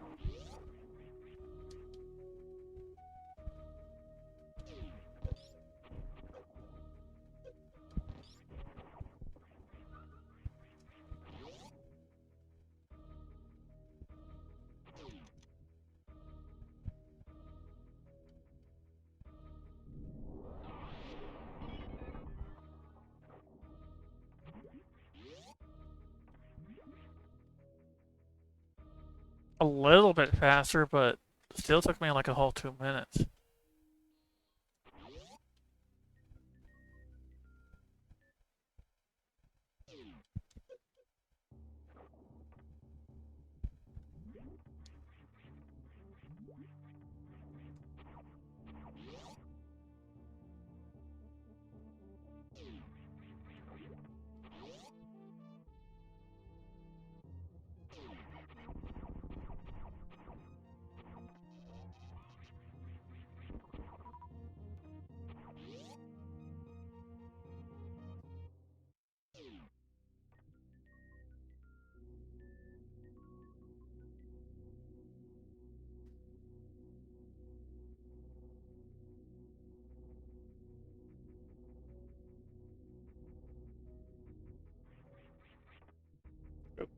That's gonna cost me time.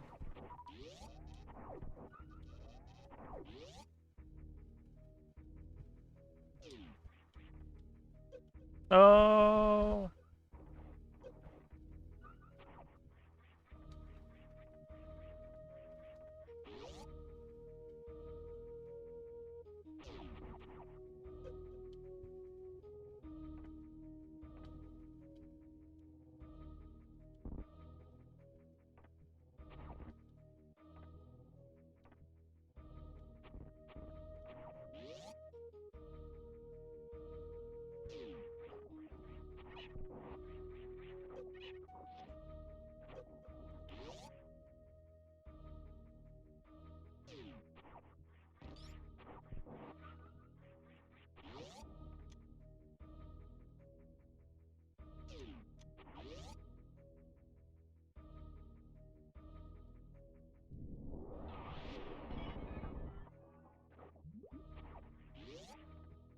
Yeah, that was barely any faster.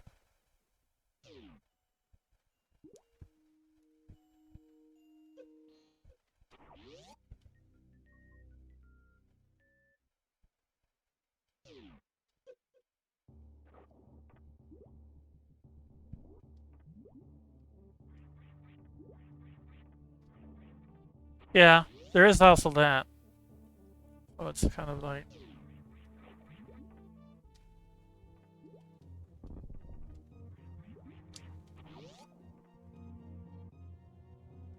Okay, that... Let's see how much... I feel like if I don't jump them out, it's gonna be a bit... It's a bit of a...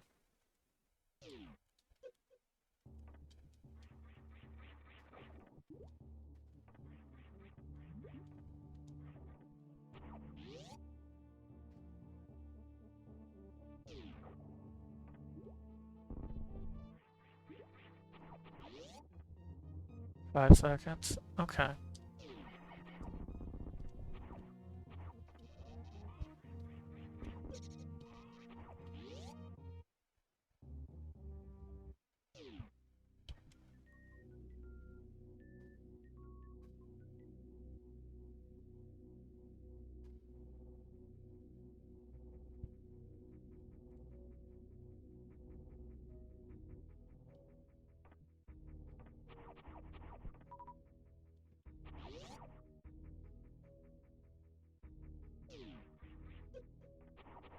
Ah!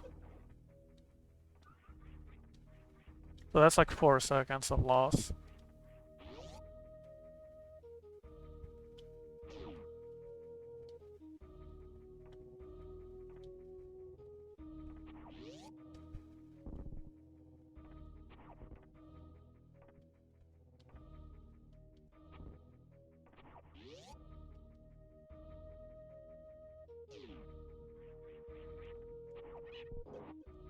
Ooh, nice.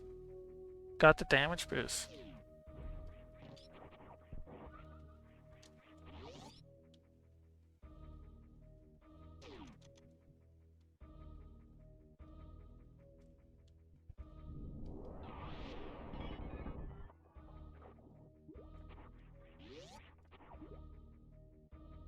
So there's a little bit of a time save there.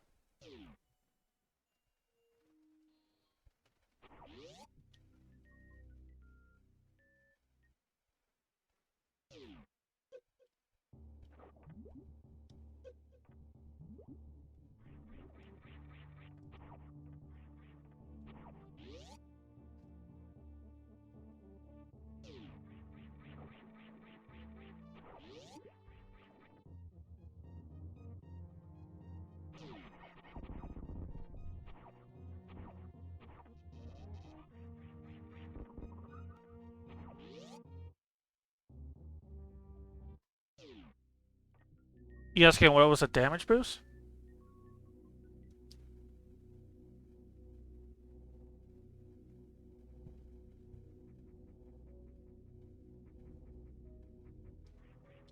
A damage boost is, well, you know how when you get hit by an enemy, you get knocked back?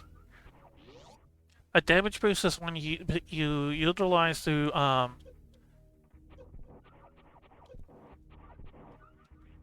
that damage boost to go faster, basically. And I just totally messed up this room. An example. See, that was a damage boost.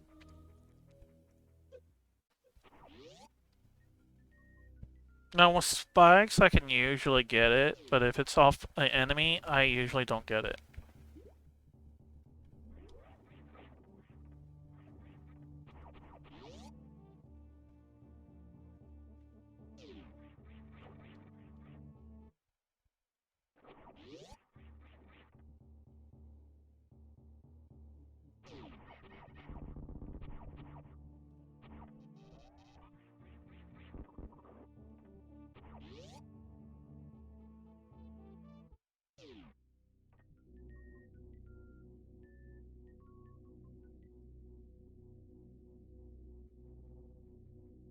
Like, a good example of when a damage boost is really important for me is probably in the Alpha Palrums room. Because here, if I go into... Because this room is just terrible if you try to navigate it normally, especially if you don't have Ice Beam. But if you can do it, if it can damage boost... Yep.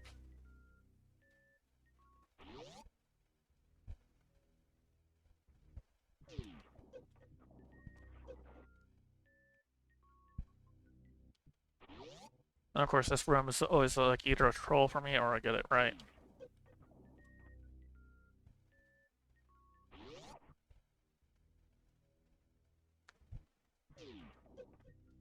Oh my gosh. Of course, there is the question of... Almost got it.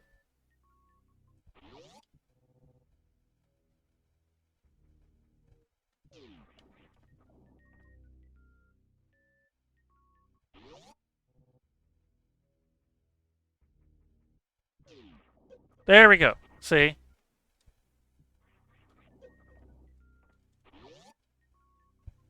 And I only did it in 626. Where if I try to do that without damage boosting, say, I'm basically having it. I'm gonna get a hit.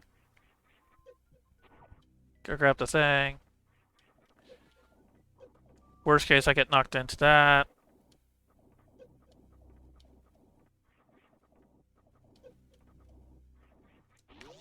$20 seconds. Admittedly, that was a bad extreme example, probably, but it highlights how much that room can be if you damage boost or not.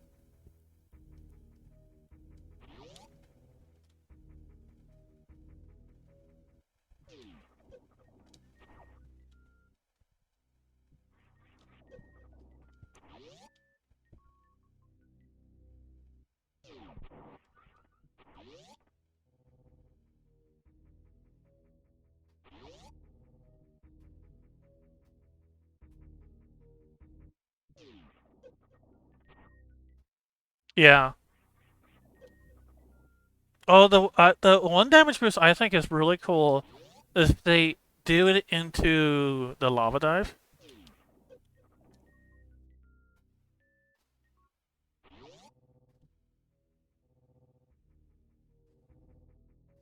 You do end up needing to jump out of a bio plume.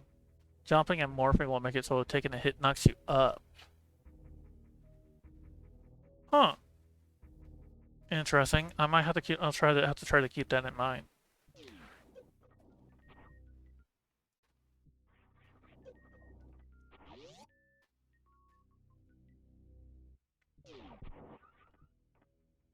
The Vileplume are those flower things that like to eat me. I'm pretty sure that's a fan nickname, not the official name, though.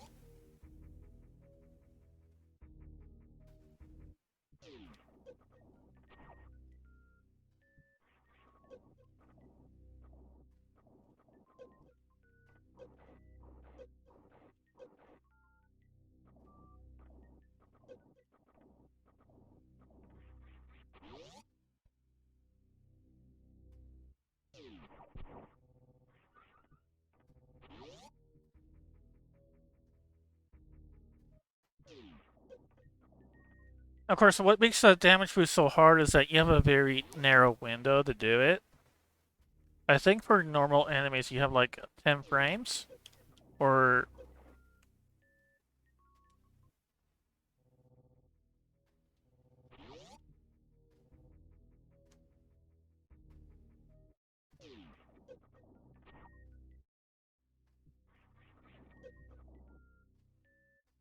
the Crate Key Hunters. I want to try that now.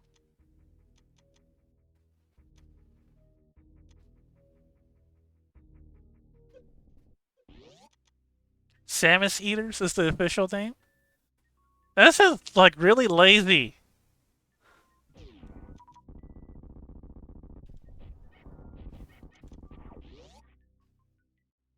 That sounds so lazy.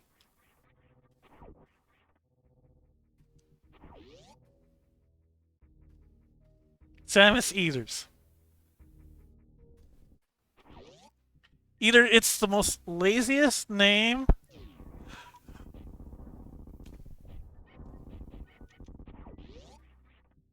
or it tells you how much the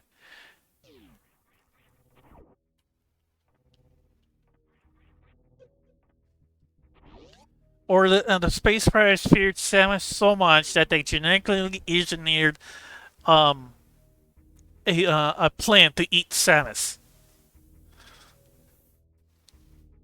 Samus is the protagonist. Yes, we play as Samus here.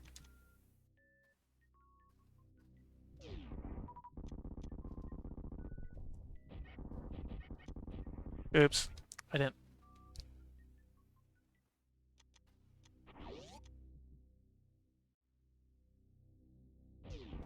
I mean, one of the things that the Prime series did was that a lot of people like was that oh,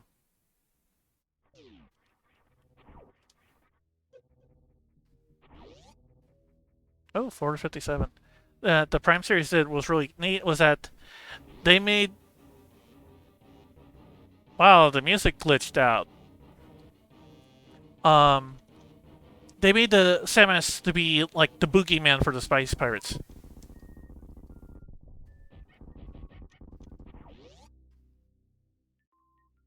That she's known as the Hunter, and they're utterly terrified of her.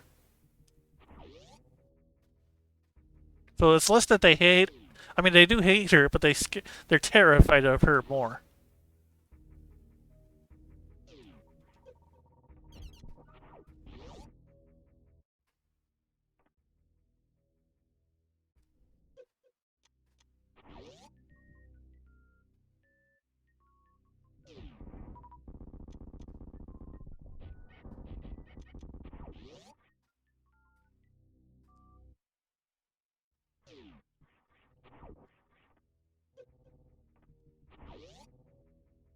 Okay, I think that morph. Yeah, that morph feels like good insurance for the Crate Key Hunters.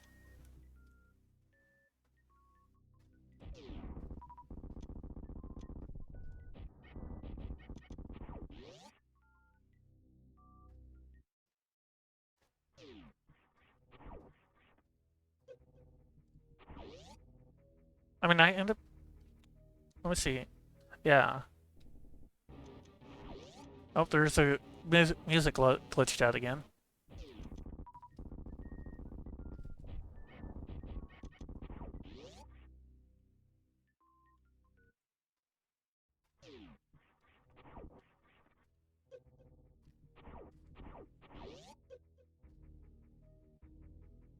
Let me see here.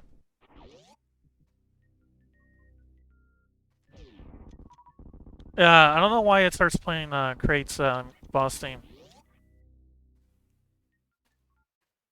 It must be. It's probably a bug with the 4 seconds.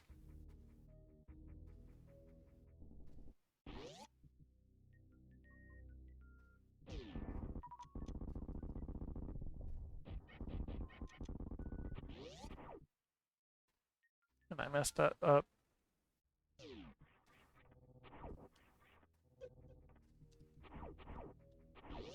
Okay, I think it's. Let me see.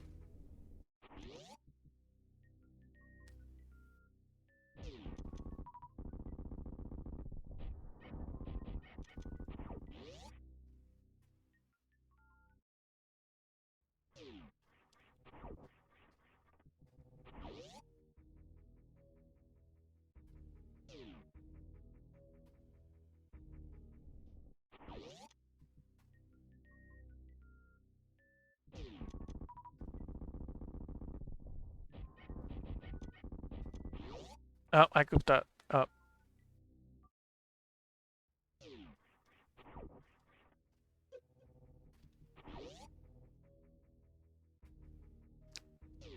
So it's like half of a second.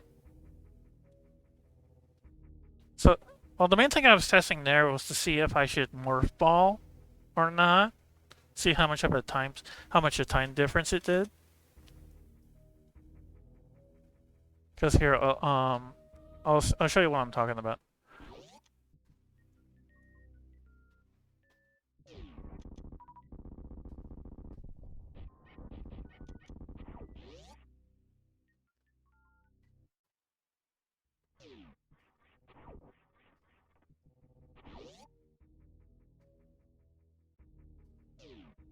Looks like I don't really need to do the morph. Because in order to get, since I skipped the high jump boots, I have to do the wall jump to get into where the key hunters are. Now, since I'm doing the wall jump, it's very easy to do a morph. And then that way, if I do get hit, it just not they just as Tilly Morph pointed out, they just knock me up and I can keep going. But apparently, it only slows me, but it does slow me down by like almost half a second. I can probably do it based on if I know if I'm going to be hit or not. Because as far as I can, let me see here. Let me do it one more. See if I can do it one more time.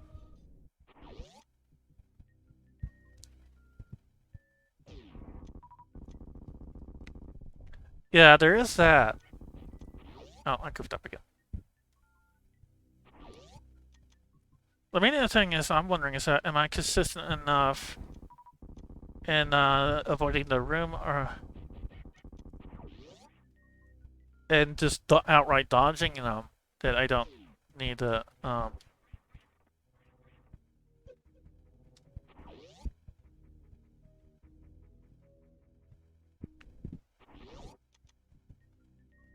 if I'm consistent enough of just already consistent enough without it. So it's kind of like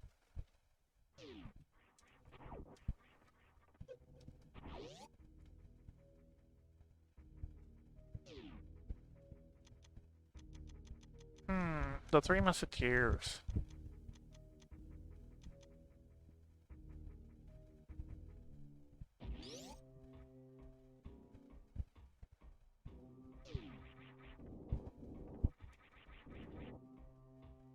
Now,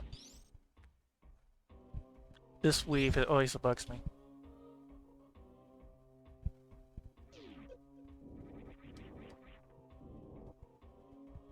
This is the Three Musketeers.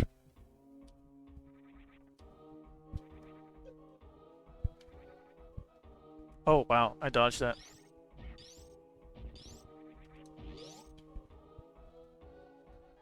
Because there's 3 of them.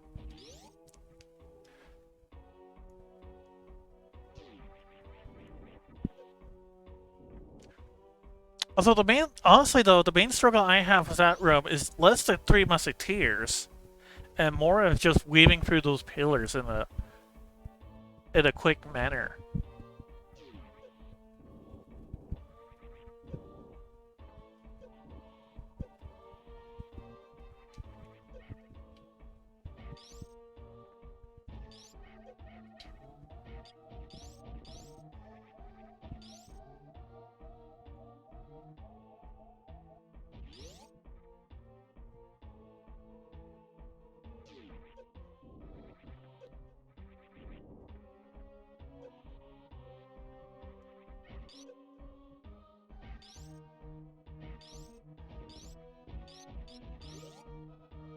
Ooh, 1322.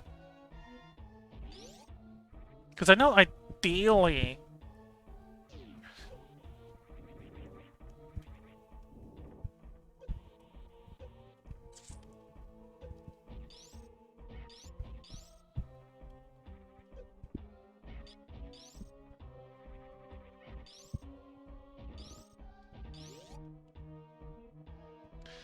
Ideally, what I'll do, what I want to be able to do is weave through these 3 pillars, mock brawl through this, plasma shot through all of these guys, so I don't take any damage and they don't knock me back.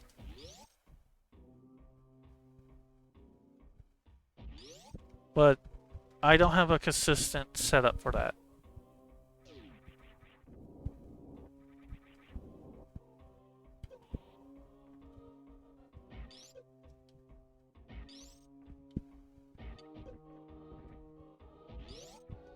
Oh, that was 12. That was really 1256. That was really good.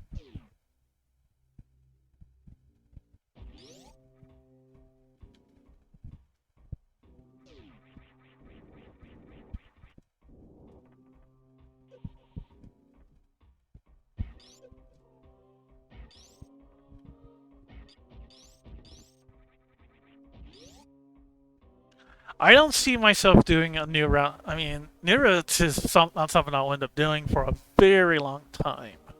On the other hand, I do randomizers, and I won't always have plasma in randomizers.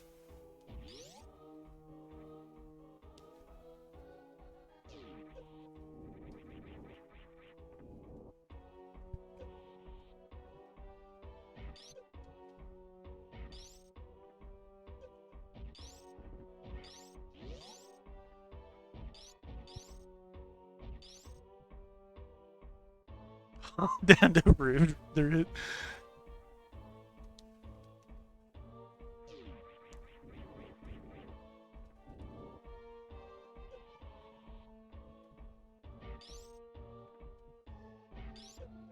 Almost. Oh, speaking of randos. I mean, I've tried some of the tech required for the new route. But one, I cannot get the hero shot with up red tower. I cannot. That's a big issue. Well, so that's a. I mean, I can do.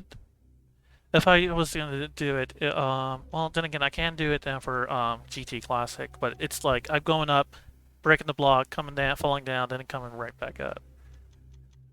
So I can do it for GT Classic. Then it comes the big issue is that I would not be. I don't think I could Doppler.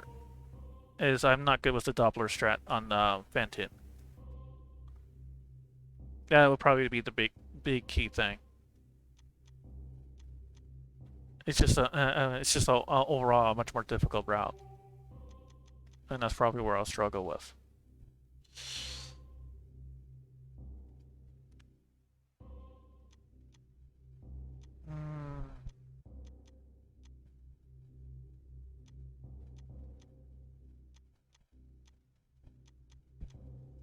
Yeah, like let's see, GT Classic, Brinstar, Red Tower.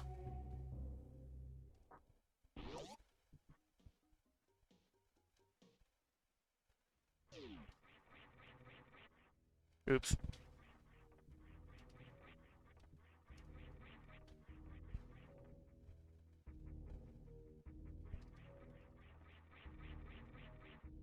Oop.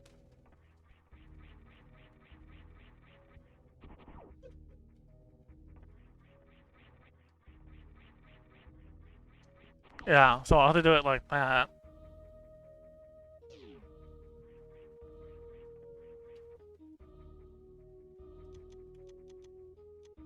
Speaking of which, now I want to try see if I can practice the lava dive.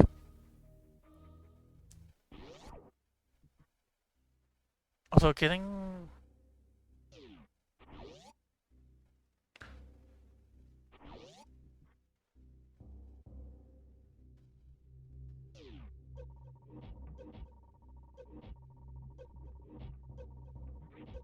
no.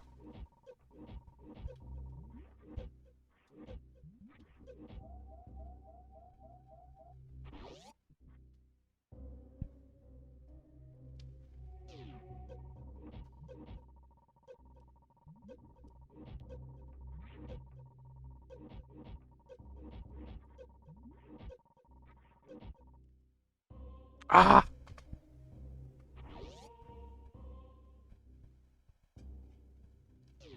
Usually,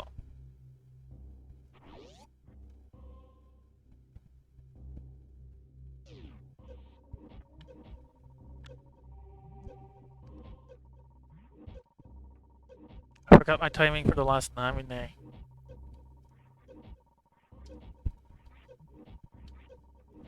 There we go. Let's see if let's practice it a few more times.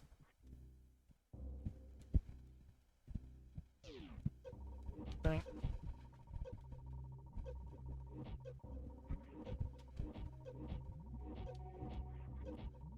Oop. Ah! I missed my wall jump.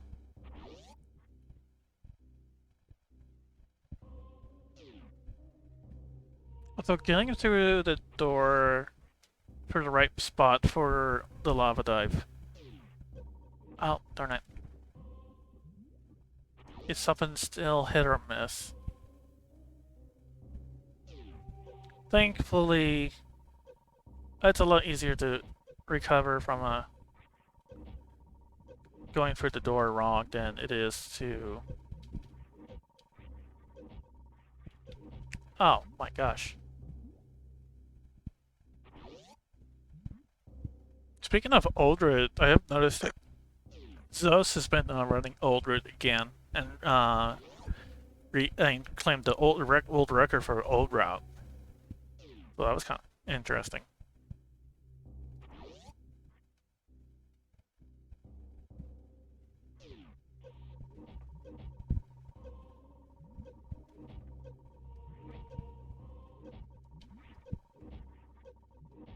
Ah, nope, jumped too high.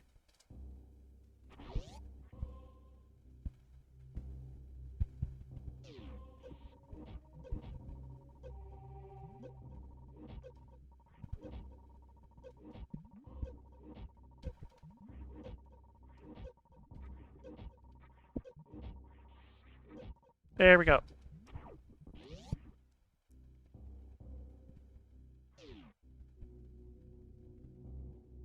Of course, the real hard part with the GT Classic is always the Green Gate glitch. Because it's, what, it's like 2-frame perfect? You do it?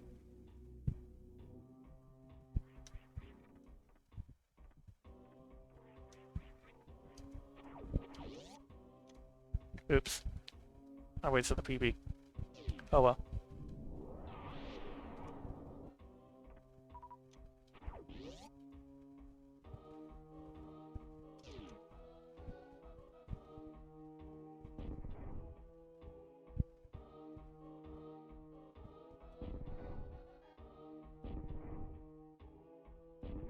Oh, yes. If this was an actual run, that means I got it.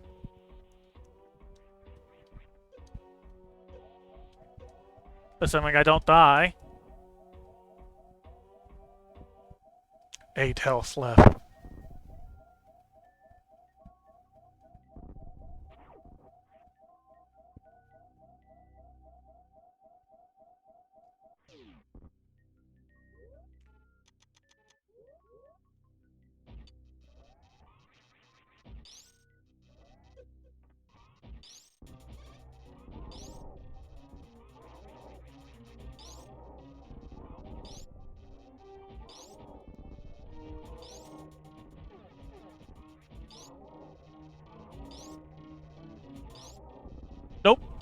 You can totally choose the AI for that boss if you just stand at its feet. Okay. Also, I'm happy that I can actually start getting that green gate glitch within the 5 supers.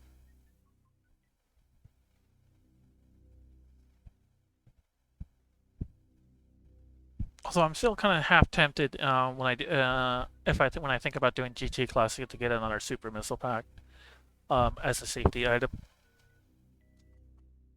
But on the other hand, the only other super I can think of to grab is like Spore Spawn, and that's a lot of times, and that's a big time sink.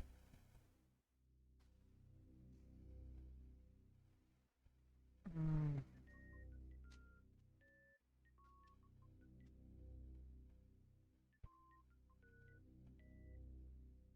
okay. So that's been an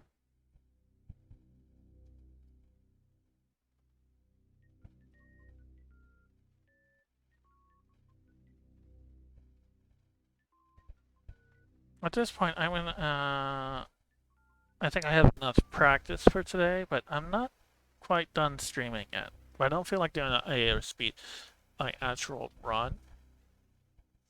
I think I mentioned it on my Twitter, but I think I'm going to go ahead and do a randomizer of SMZ3. That is Super Metroid and Zelda Link to the Past crossover randomizer. Here, I'm going to go and do the community seed. Let's see here. So,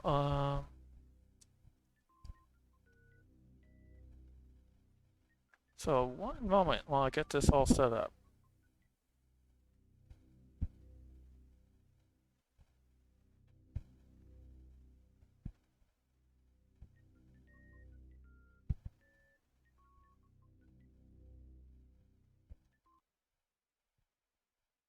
Okay.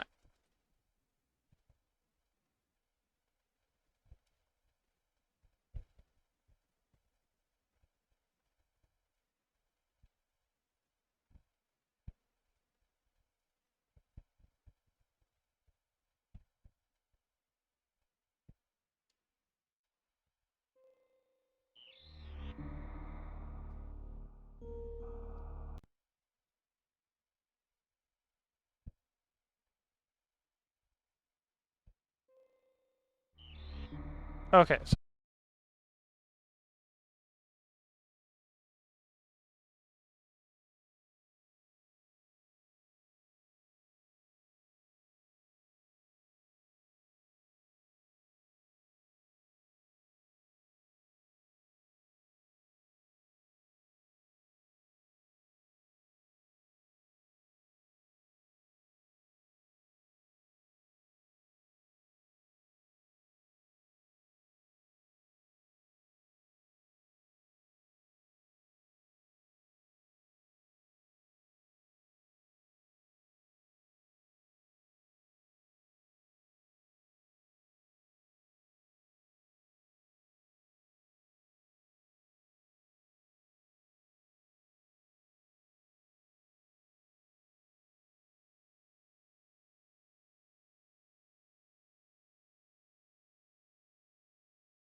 So a lot of the randomizers let you replace the sprites with different, with your custom ones or your own.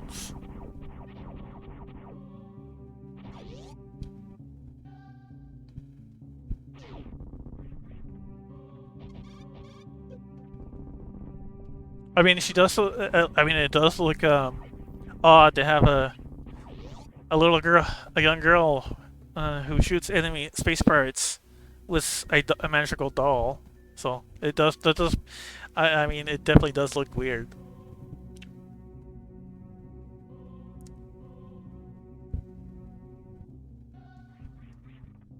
Yep. 20 rupees.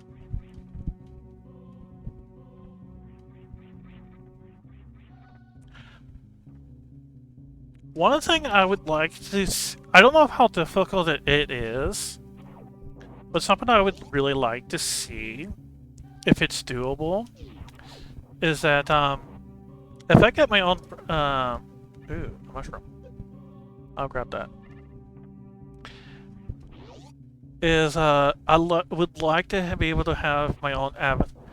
If after the day after, sometime after I get my own VTuber avatar, then commission a sprite to insert into Super Metroid.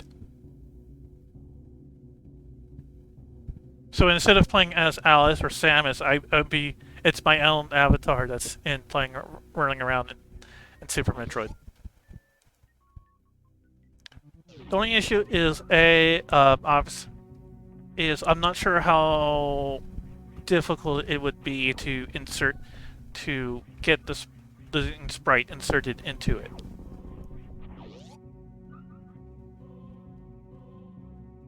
Because as it's currently set up, it's kind of like built into the randomizer.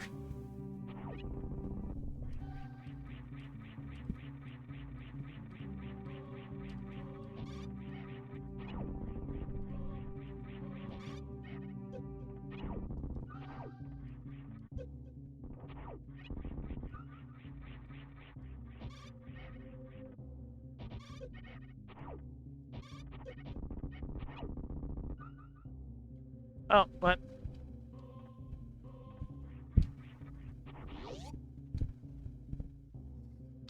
Now, in theory, at least, the art shouldn't be too hard, though.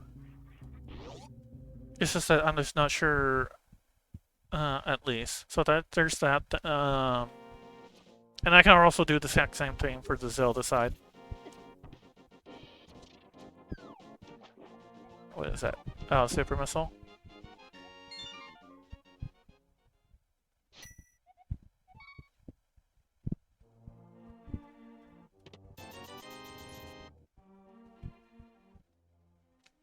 Yeah, and then I will either way. I'm going to be playing these games enough times that I think it'll be of value. Assuming it's not like too many hoops I have to jump through.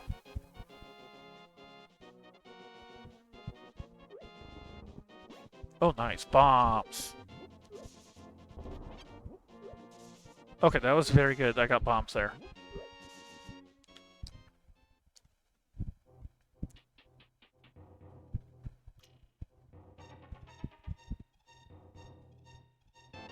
Nope. And the uncle gives me more bombs.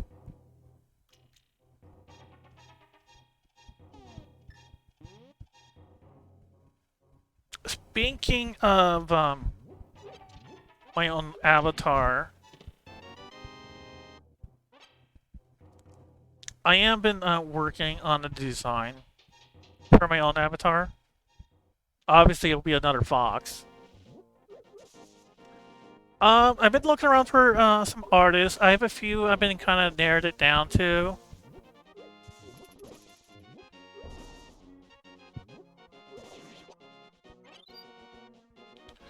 I got some price points. So I feel like, yeah, I can sink that much money into this, and I'm going with the expectation I'm not gonna make any money back off of this.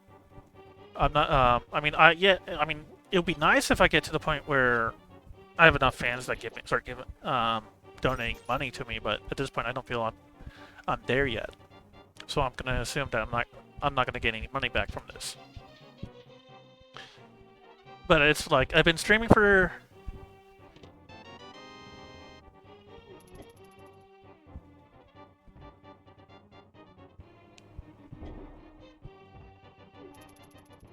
oh, come on.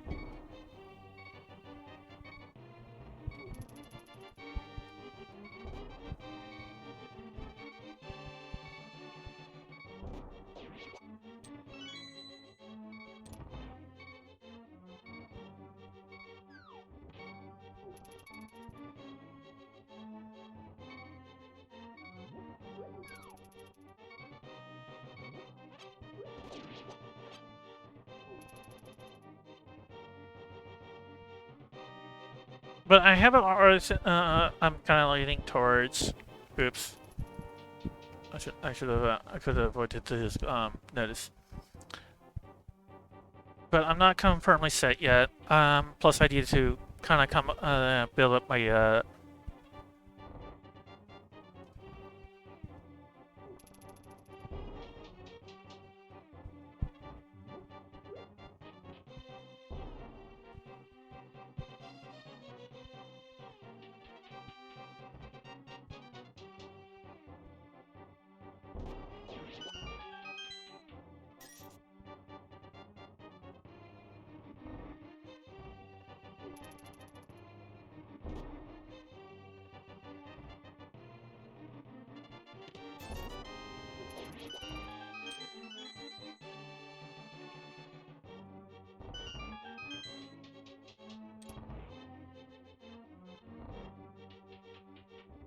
Now, as for what I'm thinking as an early preview, obviously it's the Fox Girl. I'm thinking of like a blue color scheme because I'm pretty chill and blue is my favorite color. And then I'm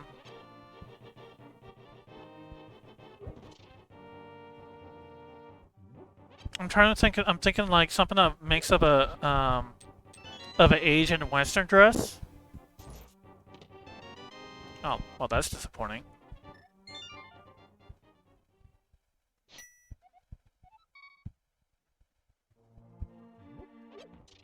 Like, if you're familiar with Azure Lane, Shanano is probably one I would do. Oh, wait, wrong. Or something similar to Shanano is something I'm thinking of. Or, nice, a heart. That's going to be helpful. The main thing is kind of like making it so that it's not like, oh yeah, you're just that copyrighted character. Azure Lane is basically sexy waifus, but they're all ships, naval ships from World War II.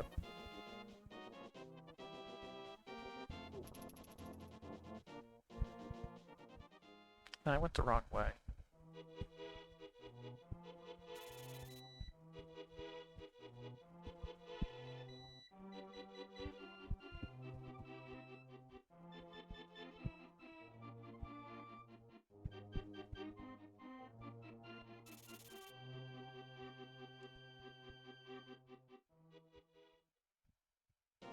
So now, as overall for the feel of the character, I'm thinking like, well, Azure Lane's a bit as like a side-scrolling shooter. Oh, just a missile. Don't want that. So, as far as the character goes, I mean, you're thinking it's basically like a kimono top and a short skirt. Is the basic thing. The exact details of that look is kind of up in question.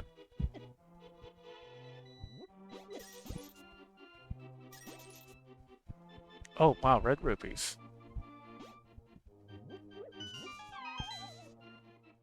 So I'm trying to go for a bit of a balance between it looking sexy, but also looking elegant.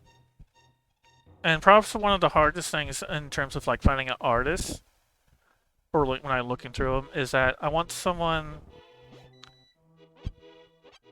that has a that can do a more mature looking lady, because a lot of them have the more extreme enemy art style, which tends to lean towards more cute, which is I'm okay with.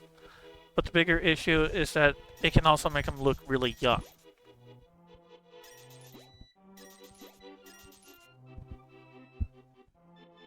Like because they'll look really baby faced.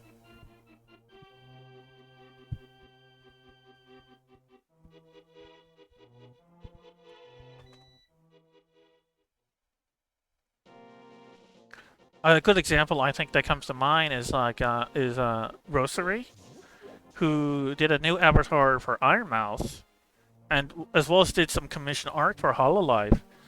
And you look at them, and they're just, I mean, sure, they might be really sexy because they have big booba, or boobies, or bungalows, or whatever you want to call them. But the way her art style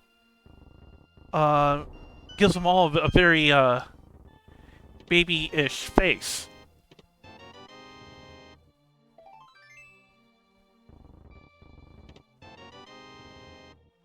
On the other hand, I can't be too picky in this regard because something that's less baby face seems like that requires a little bit more higher skill level, so they charge more. And while I'm not willing to sink too much money into an avatar, since, as I mentioned, I'm not expecting to make money back on this. Like, as an extreme case, I've seen avatars that are going like $2,000, $4,000, and I'm like, yeah, I'm not gonna spend that much money, even if I do have that much money.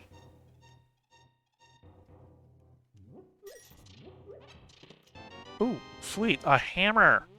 Hammer! That's great. I have a weapon now that's not bombs. Ooh, the mirror.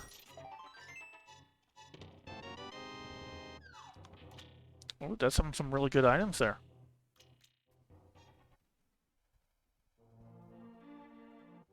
And let's see what the merchant has.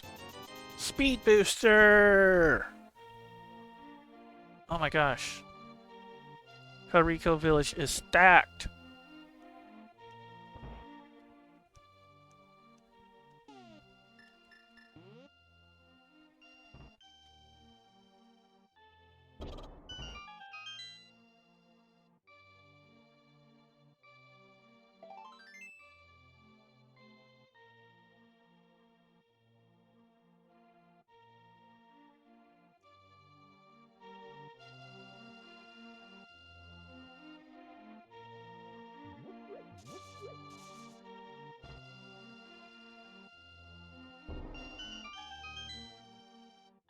Now, I have been thinking about doing a stream where I go over my ideas, just take some inputs from chat.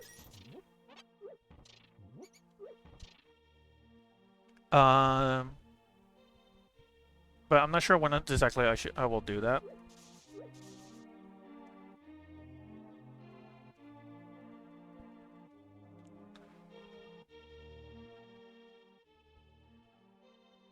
I might do it on the 13th. Because on the 13th, I'm hoping, assuming I get the day off, to do like a marathon stream. I have no idea what I'm going to be doing that day. But, just kind of as a celebration of A, my birthday, birth month. B, I've been streaming for about 6 months now-ish. And then plus after this stream, I should have qualified for affiliate status. Okay. So, Eastern Palace is just a regular pendant that we don't care for. Roughly 6 months? I think I started streaming as... For the short term, I still plan to not... I'm still thinking against it. Oh, there's the missile. I might wait... Because I'm thinking for the birthdays, for that like anniversary stream, I guess, I'm thinking of I'll wait. I will multi-stream that, and then later on when I get my own personalized avatar, I'll probably do like a avatar debut,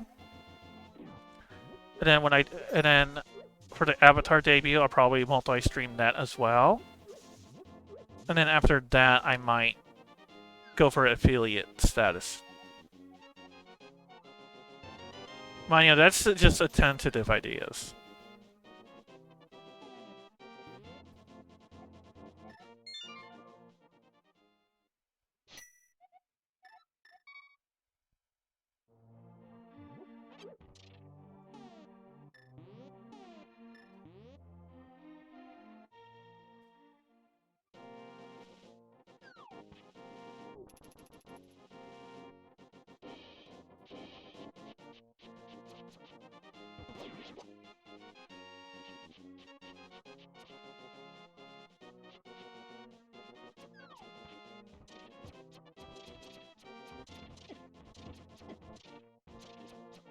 Well, I think part of it is that from my perspective, I've been growing rather slowly.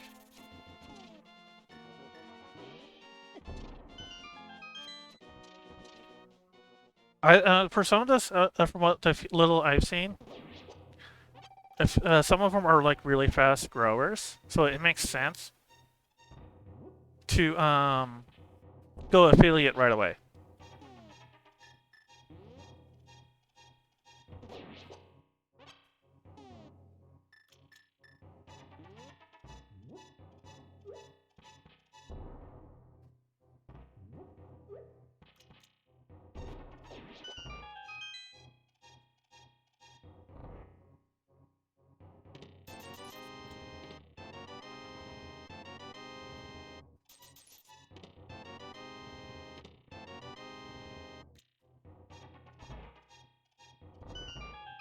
Admittedly, I'll need to take a closer look at what's like the terms and conditions of being an affiliate.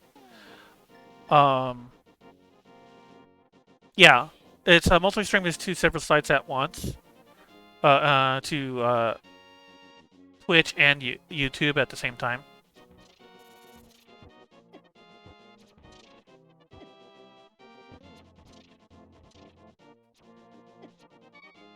Shoot.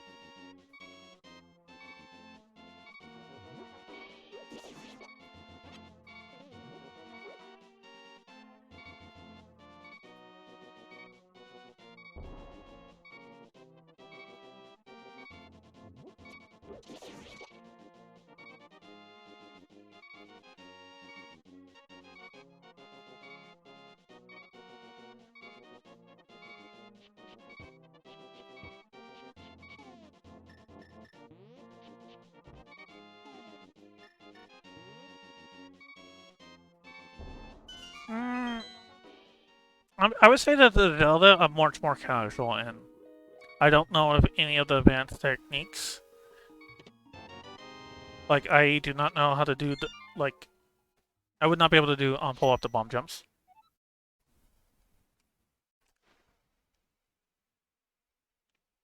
Well, if you're about to play the community seed, you might want to not look, because this is the community seed. Tillymorph. Let's see here. Let's see here.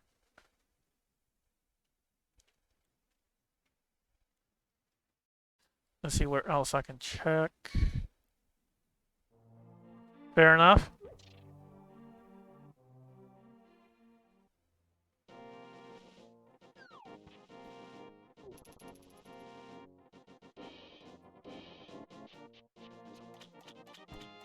Although, in terms of practice, I am tempted to sign up for the upcoming co-op tournament of this. The only thing that might, but then I'm also hesitant because it's going to use hard logic, as in it's going to use some more advanced. It might require some more advanced strats on the Super Metroid side. Stuff that I probably won't be able to pull off.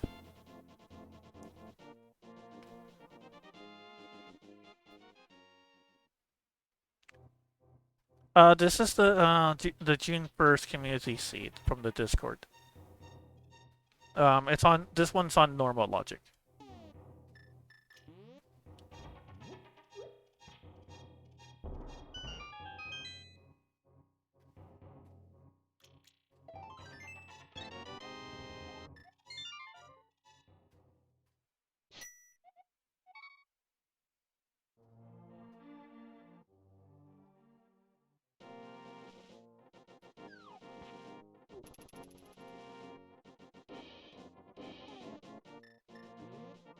Hard logic, some of it I can probably pull off, like hell runs. I don't mind that. But something like continuous wall jumps, well, that's annoying, but I can probably do it if you give me like 5-10 minutes or something. But in a race, that might annoy any potential teammates because it's a co-op tournament. But if it's like worst case scenario is like it requires me to do a suitless shack tool or something, or somewhere where I have to do like a 3-tap short charge. Because as it is in terms of short charge on the Super Metroid side, I can only do a 2-tap, and I have to set it up and like set up the visual cues in advance.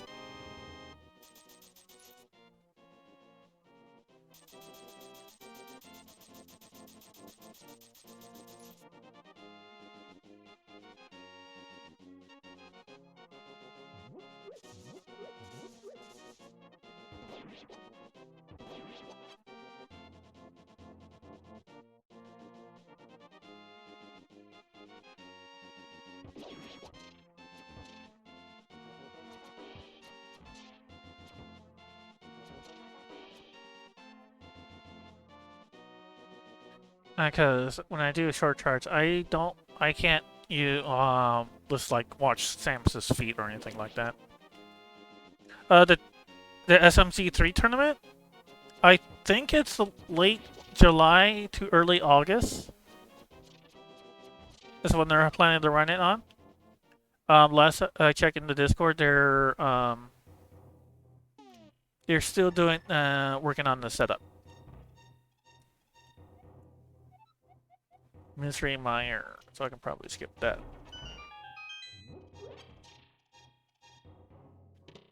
Ooh, I finally have a sword. X-ray.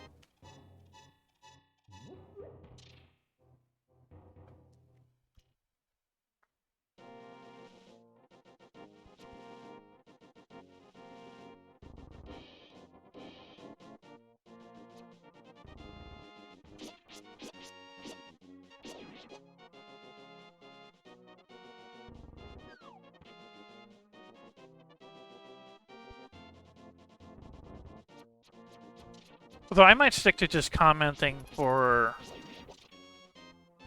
the races instead, since I'll probably be able to do that at the least.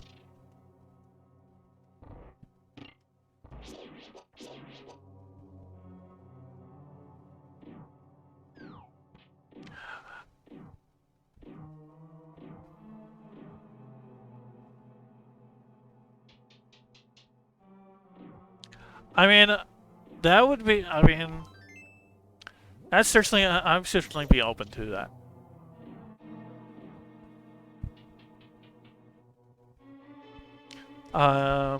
You just have be able to co-op and doing that.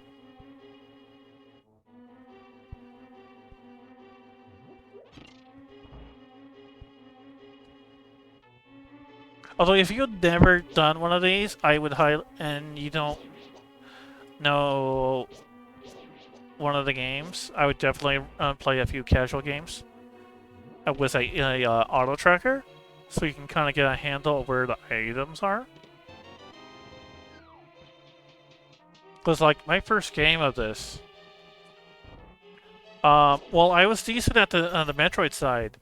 The Zelda side, unfortunately, since the last time I played Zelda Link to the Past, um, was like way back in the 90s.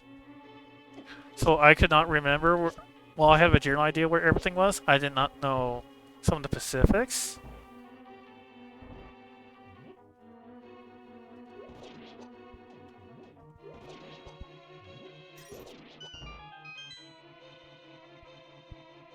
Yeah, I would definitely recommend. You'd probably want to walk through or just play like the vanilla game. And maybe get a walkthrough to kind of get a sense of where the stuff is and how to fight the bosses.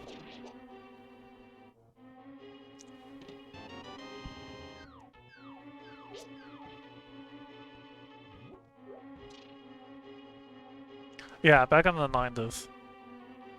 Yeah, it's on the NES, Super Nintendo.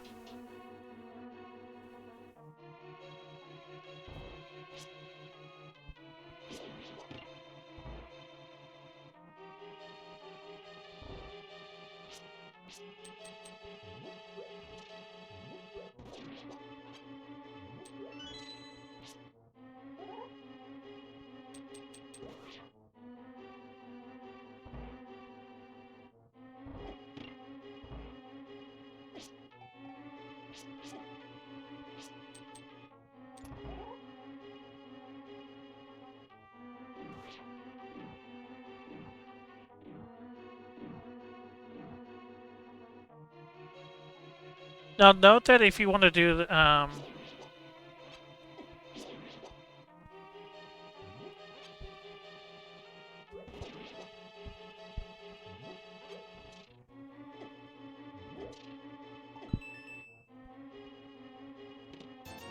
yep.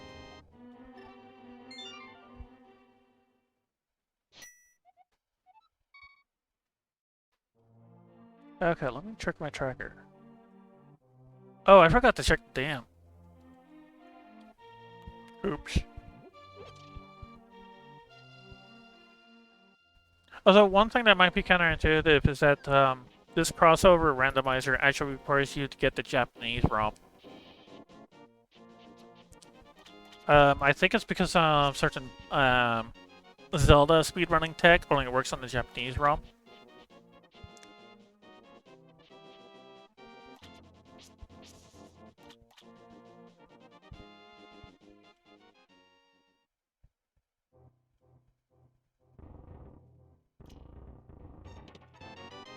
At least that's my guess is. I'm not too familiar with the Zelda speedrunning community. Because like you, I'm more Super Metroid. Wait. Oh, I goofed up. I pushed the wrong block there.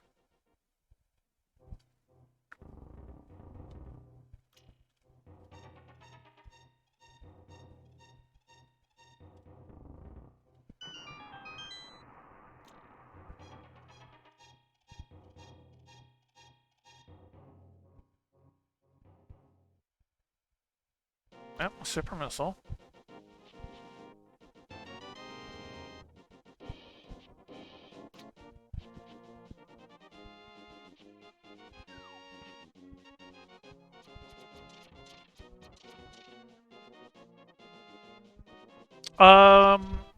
It depends on what I'm doing.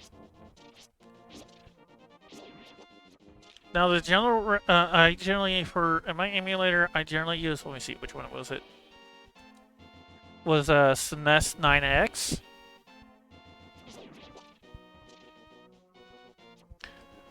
And oh, we have Russian.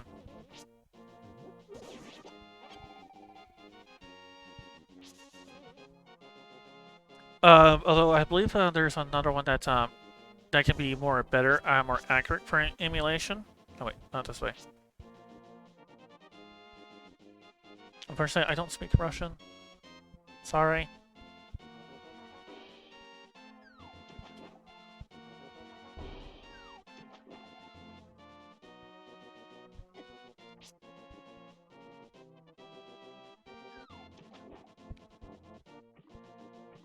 Yeah, just make sure you get it has to be like at least a 1.5, I think it was.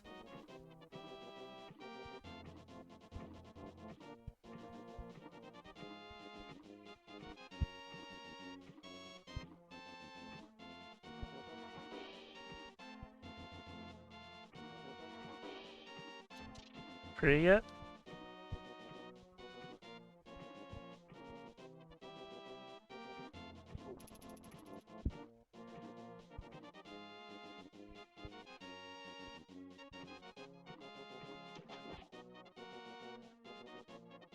Hey, Eden!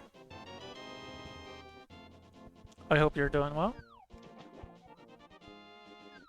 Yeah, I don't think I can do it. I hope you're doing well, Eden. It's been a while since I seen you.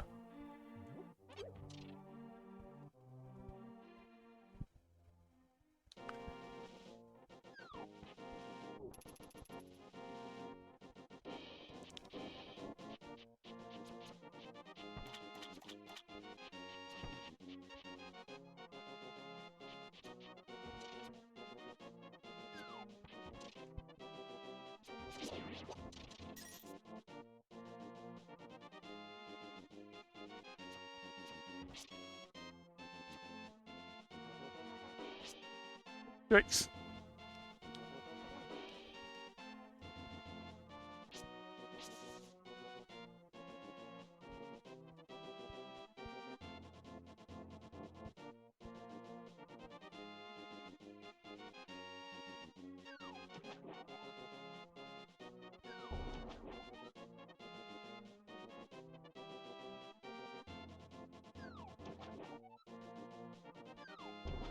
There, got it.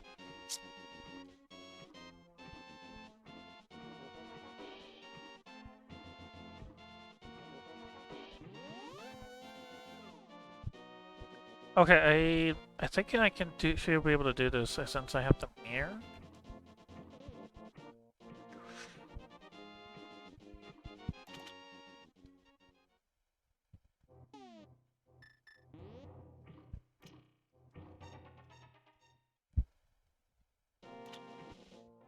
I forget, I'm not sure how this worked again.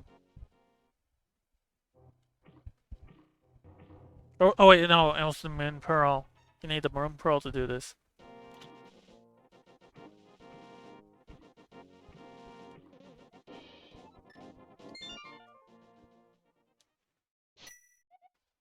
Okay, let me see what else.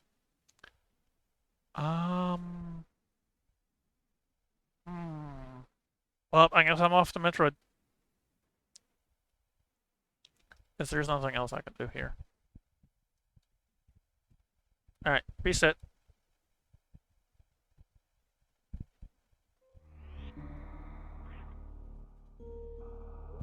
Well, thanks for translating, because welcome to the Russian folks.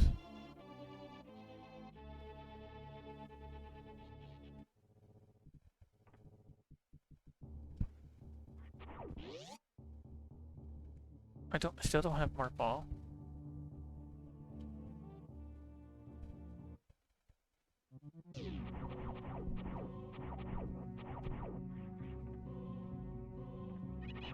Ow.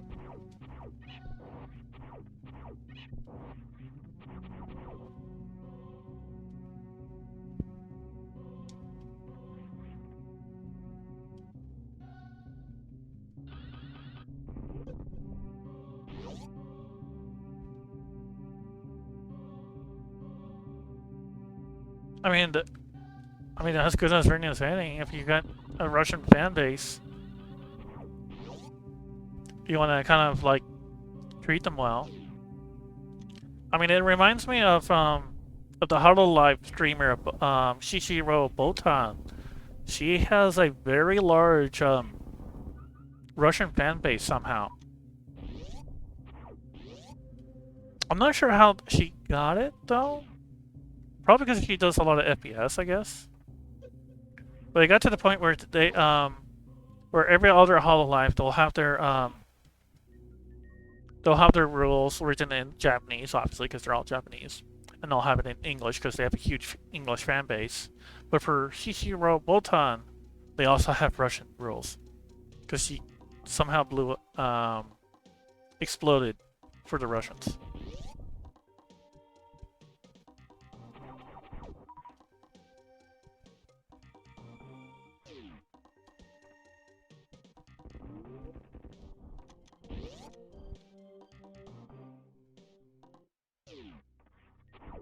Ooh, gloves. Oh, that's a good. That's a big find.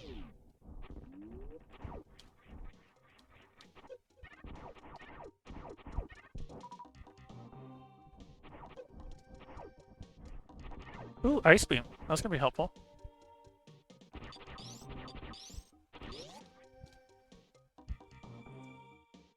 They won't write much. Okay.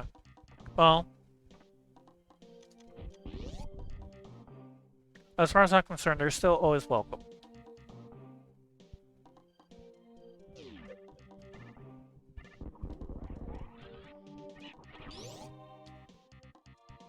Yeah, Google Translate you would probably want to take it with a grain of salt.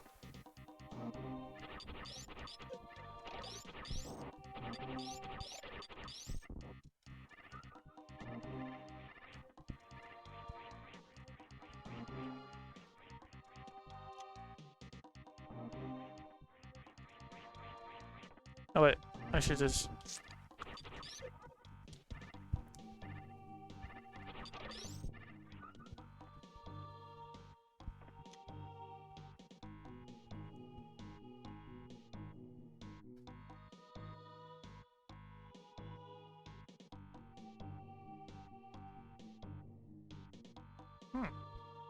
Still no morph ball.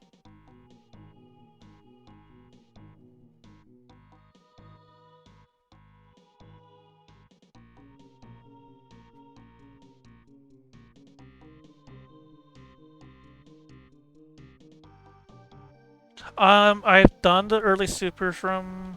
Wait.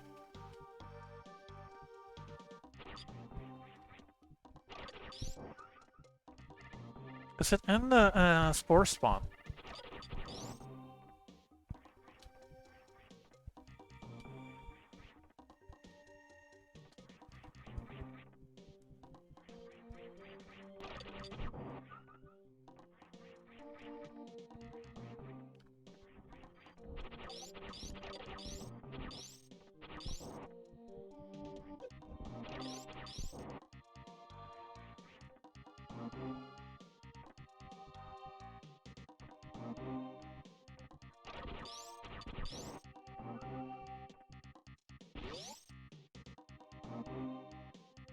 You don't think so?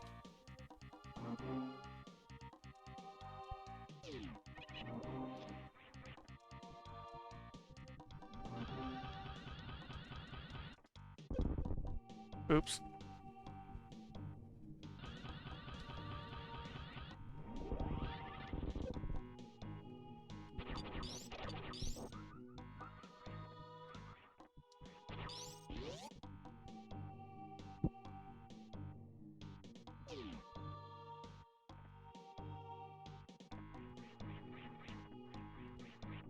Alright. Here, I'm gonna do a save here. And then I'm gonna go and face off against Boris Spawn. And see if he has Morph Ball or not.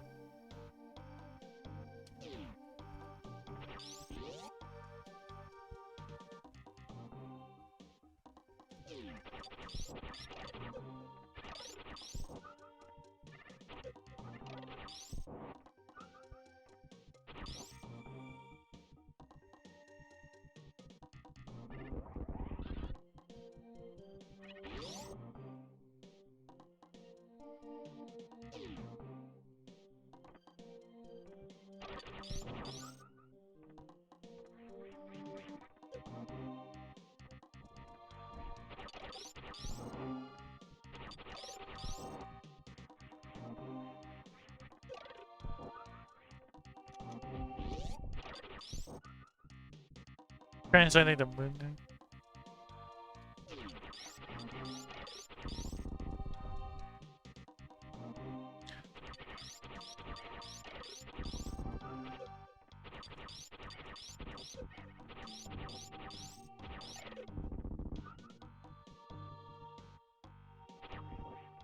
Although that kind of reminds me how Zeno 7, from what I've heard, he actually learned English just from consuming a lot of a lot of just American media. Also, there might be more than that. I don't remember exactly what he said.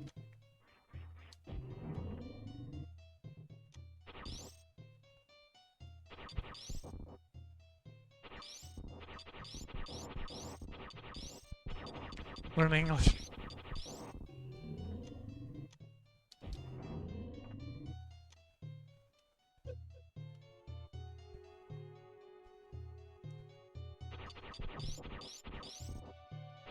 Yeah, I don't think I could learn a language just from watching. Just from watching stuff.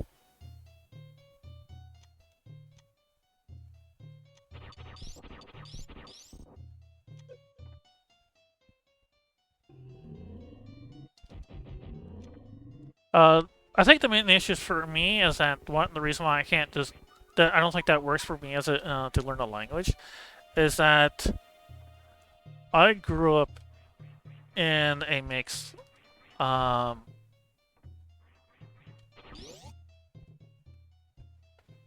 my mom had a lot of Korean friends, so she spoke into. So I was surrounded by people who spoke Korean that I didn't know a word of. Yeah, so this might be a trap. Let's see. Nope, it's a trap.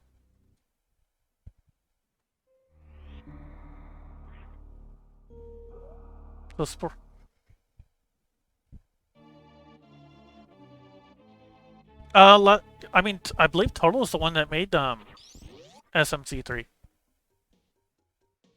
It was a soft lock. Is what I meant by trap. It got stuck.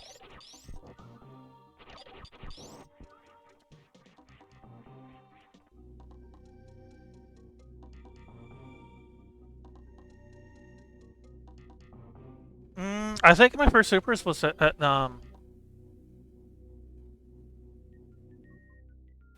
Actually, I'm not sure if I got my first super, and the supers I got are in Logic or not. Actually, I'm pretty sure they are, because I got them in Zelda. So they should be in Logic.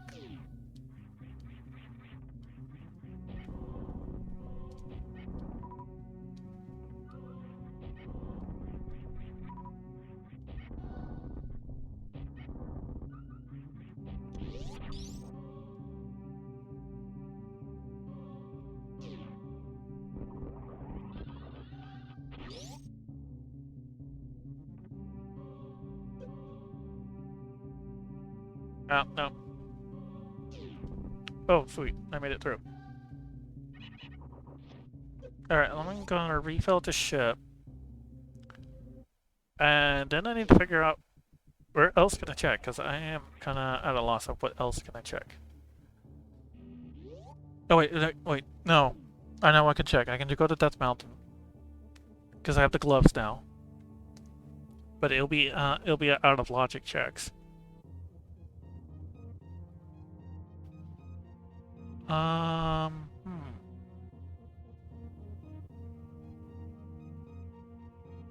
So be a bunny.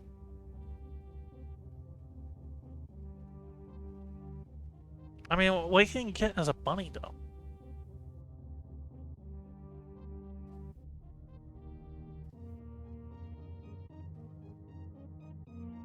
Oh, I don't know any. Unfortunately, do not know the Zelda glitches. Oh, wait. Oh, I know where I can go.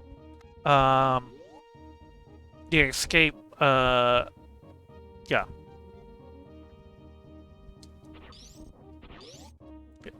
I just remembered something I can check now.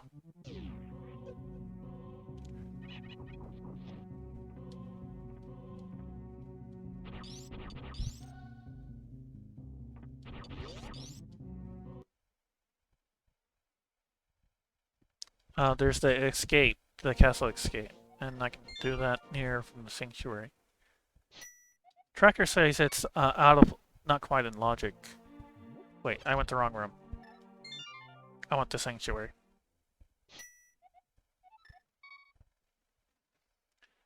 Also, speaking of Yeah, it's probably because the key room is dark.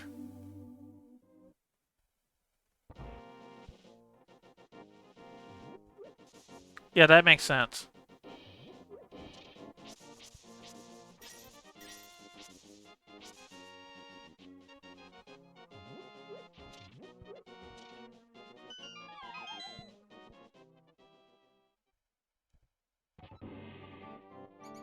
Yeah, they're pretty amazing.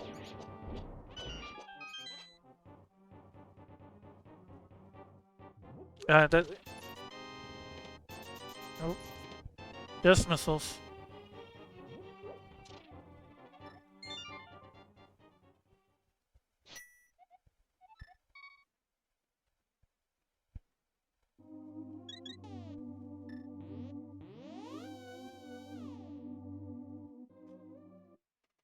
Yeah, I'm still somewhat reliant on my tracker just to kind of figure out what checks to make. I have a basic idea of the logic, but SMZ3 has so many items that I cannot keep track.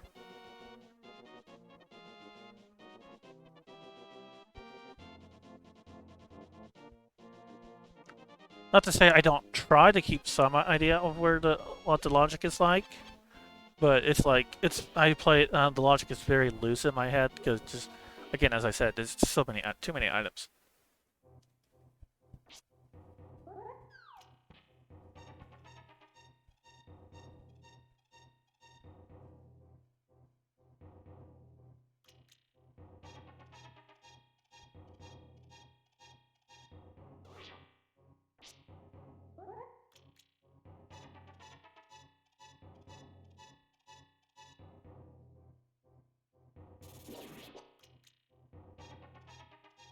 Yeah, I know. I mean, don't a lot of speedrunners, a number of speedrunners use keyboards?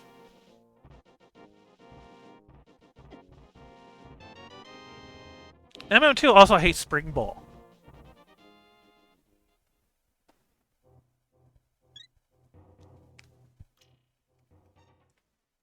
Sorry, I don't know why I said that.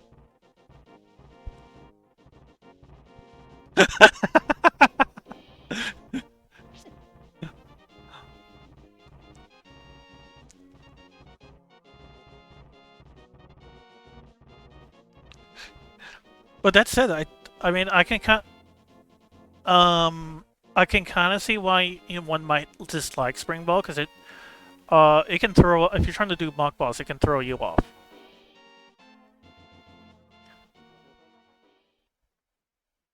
Because there's been a couple of times where I tried to do a mock ball with Spring Ball, and I'm just like, oops.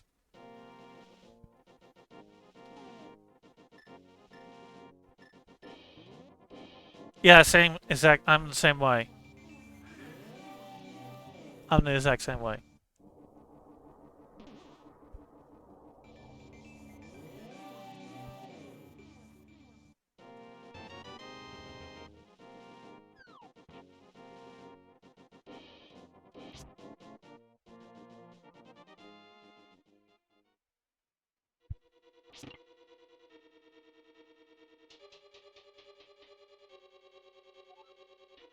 I mean, there's not many places where you can actually fit it in, so that makes sense. I mean, obviously, a more expert speedrunner can probably find more places to put it, but until then, it's kind of like you don't have many options for it to do it.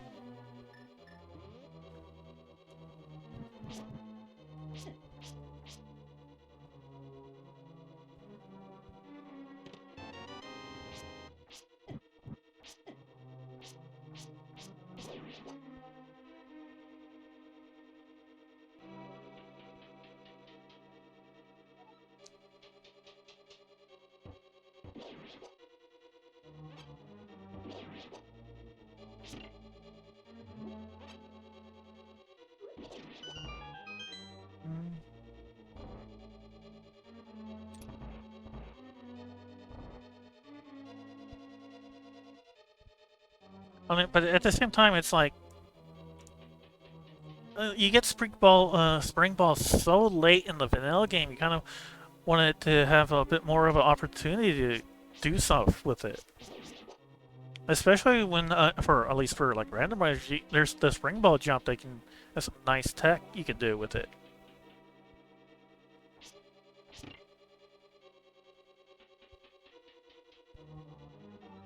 True, it's kind of limited.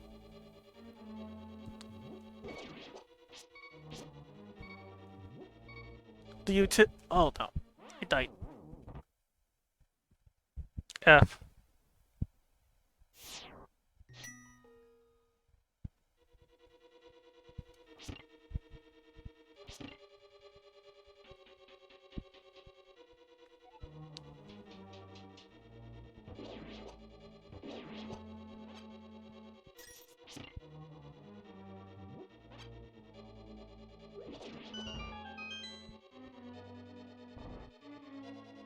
But I still feel like it's a useful item to find and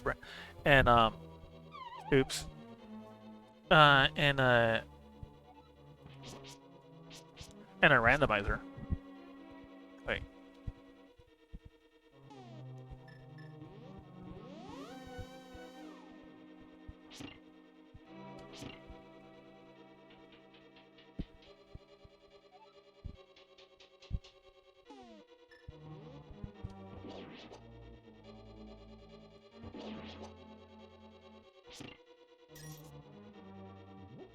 Come on, come on, come on down. Okay, let's do this without falling.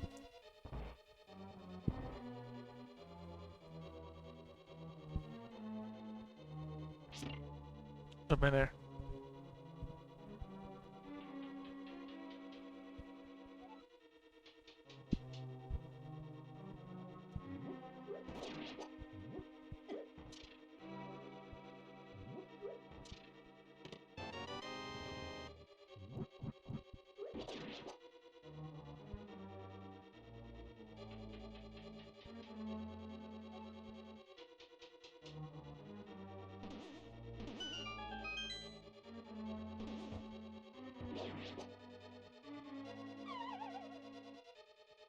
So, speaking of Bonnie Farm, I blame you for this, Eden. I totally blame you for this. This is all your fault, Eden.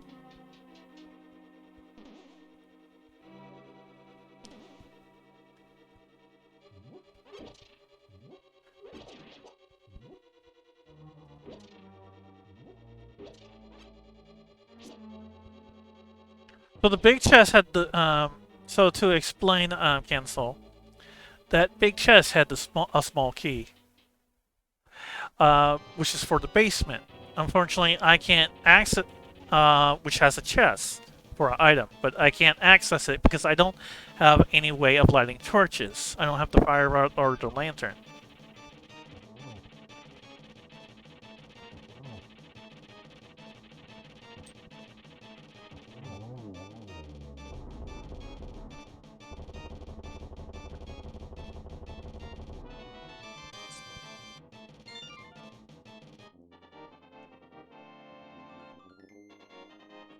But the bright news, I got the wave beam and I got a crystal.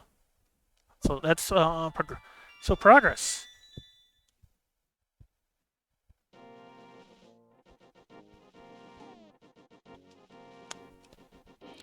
Oh, key sanity. Let's see, what else can I do? Oh! Oh. That's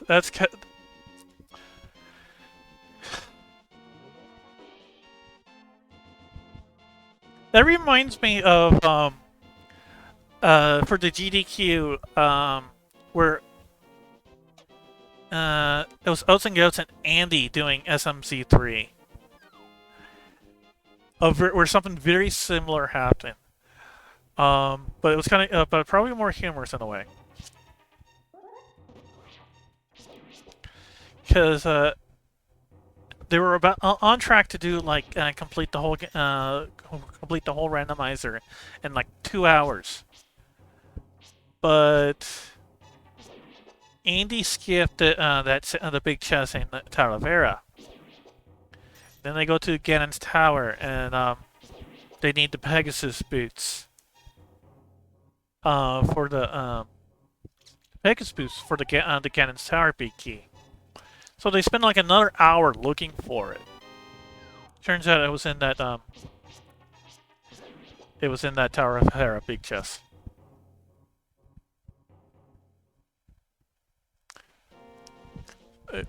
It was just I remember watching that speed run, and it was just like, it was just so hilarious. It's like I think Andy like commented, "Is like, well, I wanted to save the frames. I wanted to." I think he said something about he wanted to save it. He will skip it until he had Pegasus boots or something. I forget. And he's like, and Oates kind of snarks at him. It's like, yeah, we got to save the frames. And he's wasted a whole hour trying to find the Pegasus boots. Wait, I did that wrong. I'm supposed to fall for the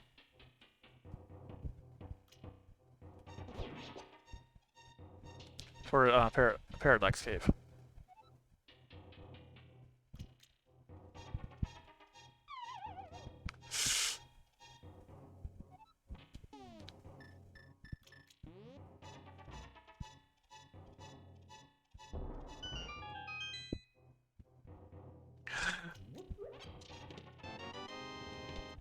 Ooh, the gravity suit. So that's very nice.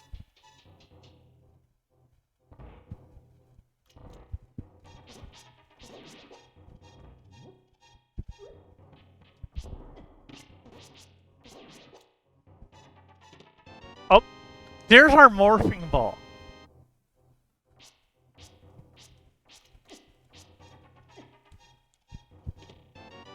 High jump boots, nice. That's very helpful. Ice rod. That's a good question, and that's what I'm wondering.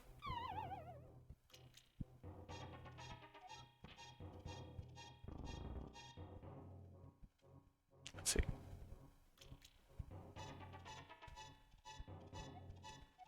Because that's because until I find out my lamp, that's all out of logic.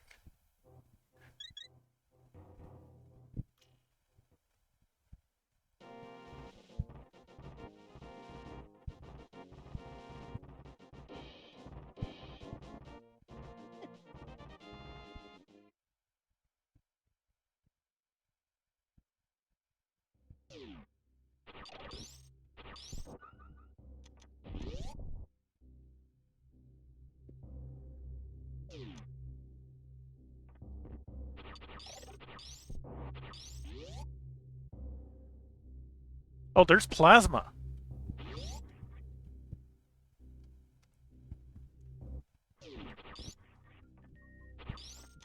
Blue mail, that's...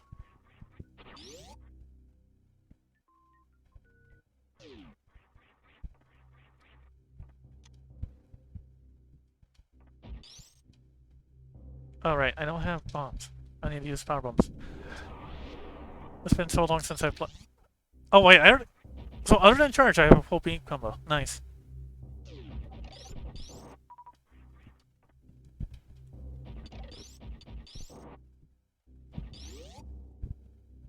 Oh. And there's a piece of heart. Alright, I don't have Varia.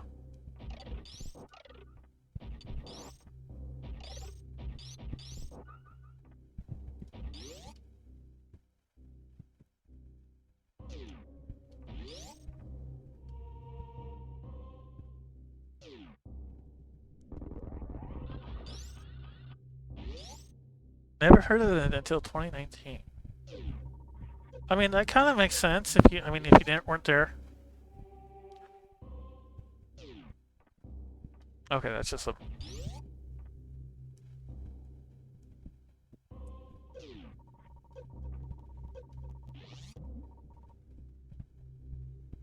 I know Super Metroid has been a family favorite for me. It's one of the few games that my dad did enjoy playing.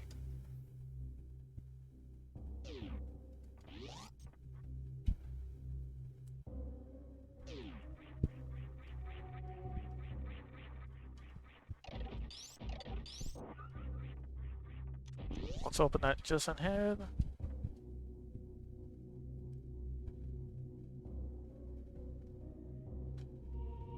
Alright, let's see how much... Yeah, like, most of Super Metroid has opened up.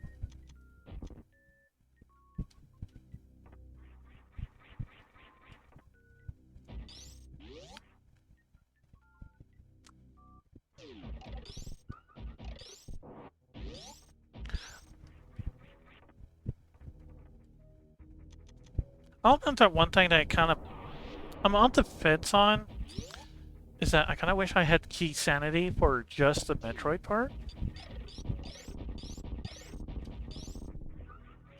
Because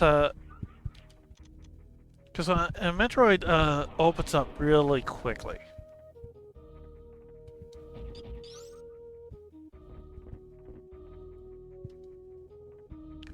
Whereas key sanity is nice to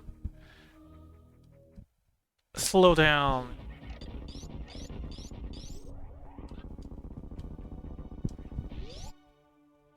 your progression through the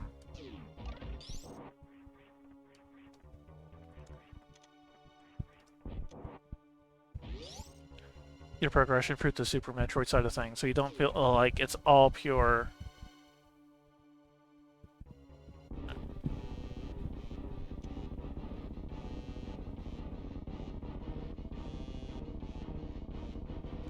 Pure Metroid Zelda.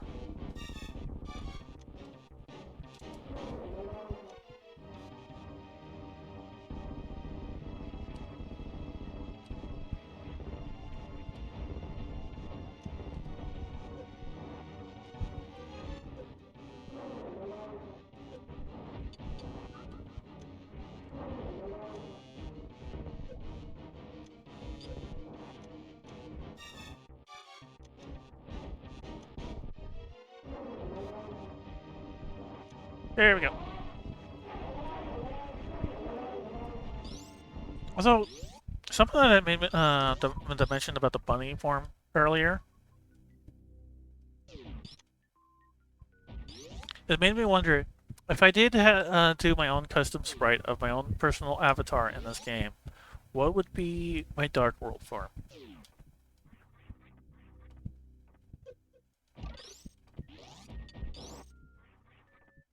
I suppose obviously the simple answer could be just a fox.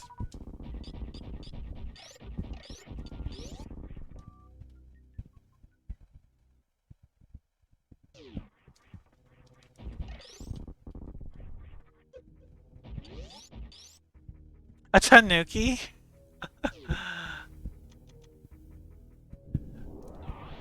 Aren't tanukis and foxes supposed to be like rivals?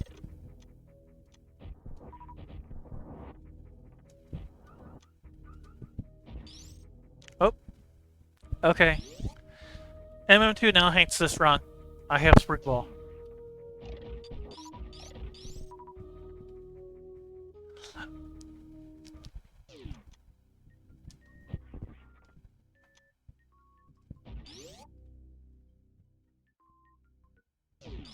But in the Dark World, it's supposed to be what's inside your heart.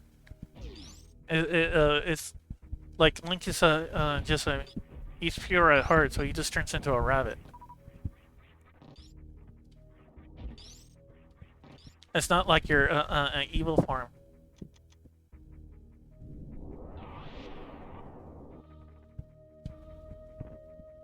Oh, I can't quite make it.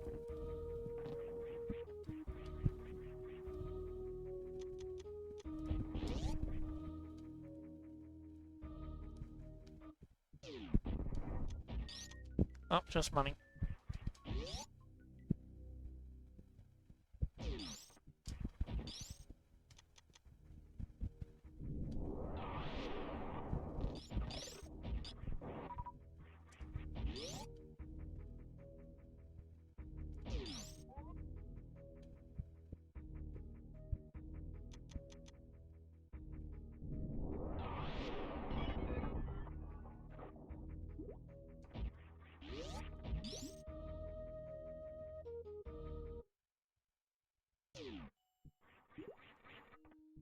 Oops. Oh wait, I need to check the main street missile location.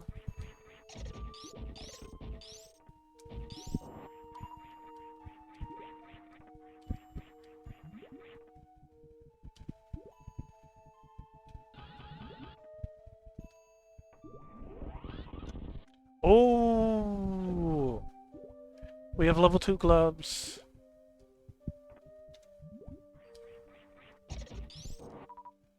More bombs there, so we don't care for that. But as an example in 07, so let's see. Link can turns into a bunny rabbit. Well, the Link of Twilight Princess turns into a wolf. For the Marisa sprite, she turns into a mushroom.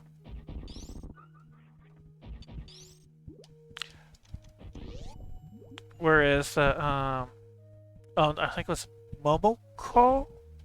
Momoji. It's the Wolf Tengu, I believe it was. She just turns into a wolf.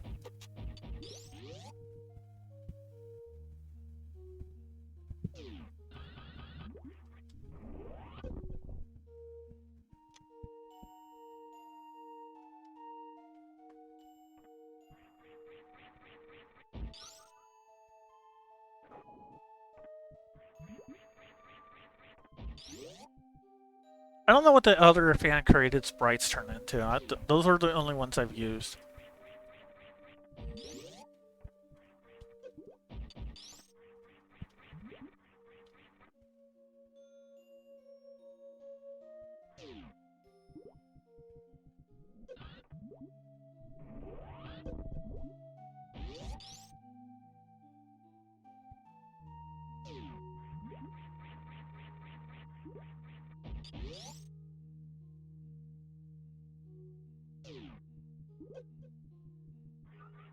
Oh, a reserve tank, a garbage can, trash can.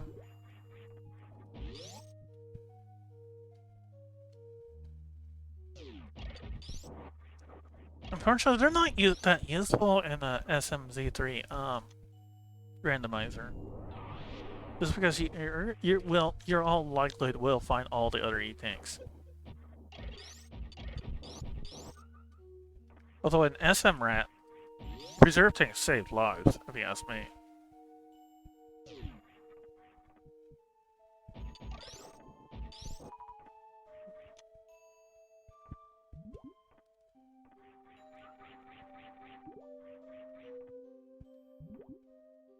Let me through.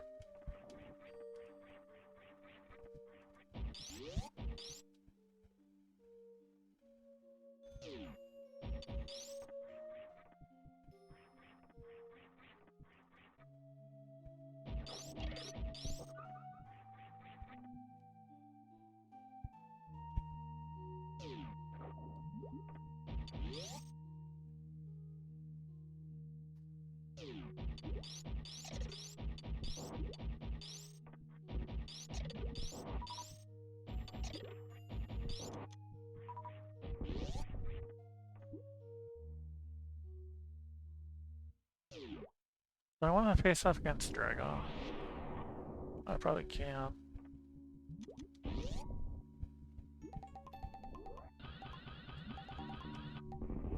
Bombs, whatever. Oh, I almost cleared it. And it's just money. Oh, that's disappointing.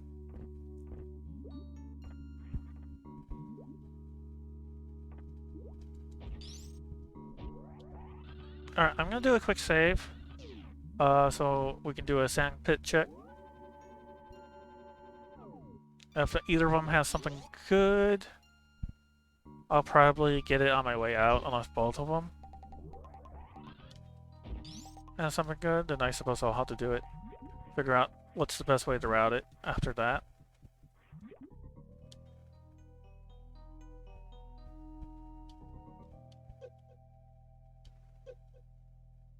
Come on, let me go through faster.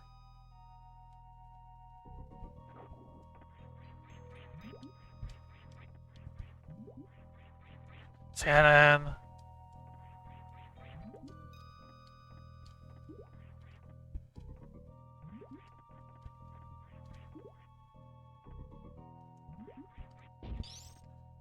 Quicksand is so annoying.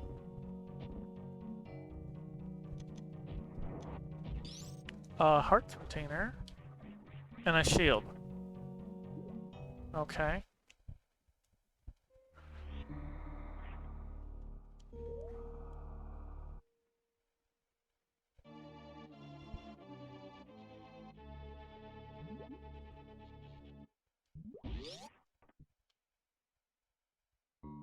Yeah, this is all of Meridia is pretty.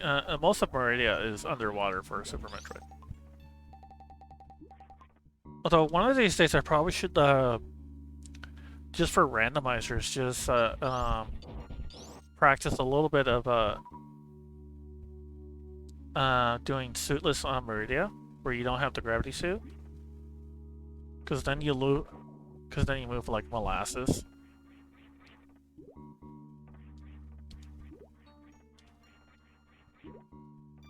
Oh, that's just money. I don't care for that.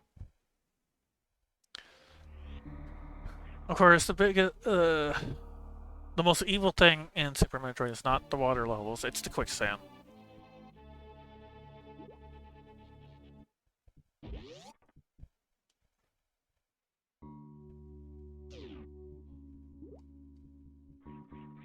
It just because it just kills your movement is the problem with it.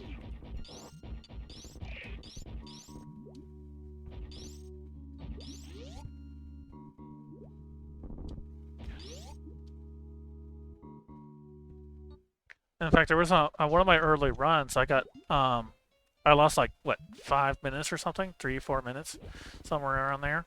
Because in one part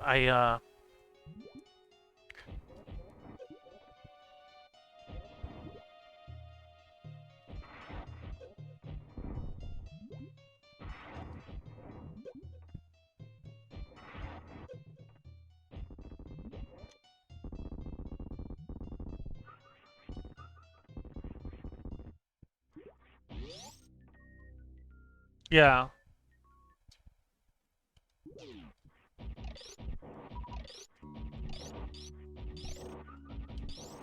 Like there was one time where, as I was trying to say, right here, I accidentally like Keigo. I fell through the quicksand really quickly. Fell down into that pit, and had to loop all the way right around. It was so I was so upset.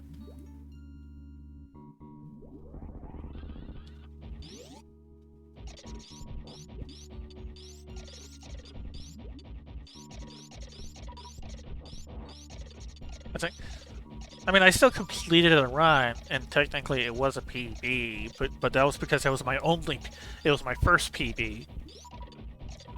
Well, not technically first PB. It was a new recorded PB because I lost my previous one. So I did I think it was either like the next day or right afterwards. I'm like, okay, I'm doing another run right away, and it was like 3 minutes faster. Because I didn't, or something like that, because I didn't have that mistake slowing me down. Alright, let's see if I can get to Happy here. Okay, got the charge. Oh, no! I didn't get the...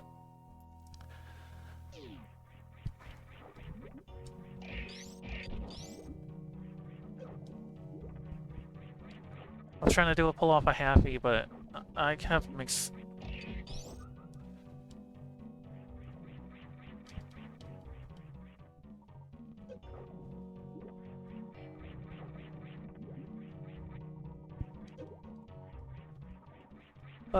Someone has a translation for his question, so I can answer it.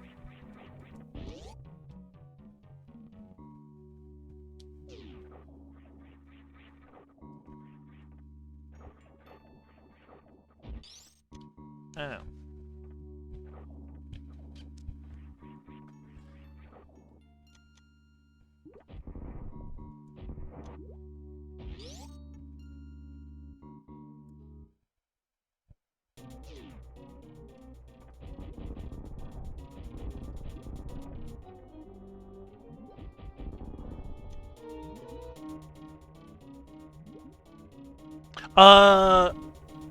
How many hours is this game? I've seen expert players with good luck do it in like 2 or 3 hours.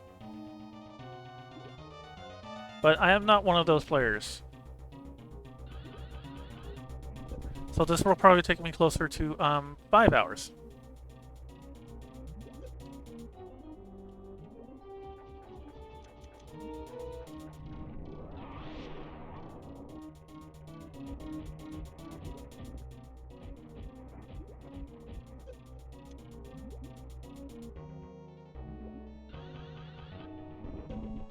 Of course, that's as a for both games together.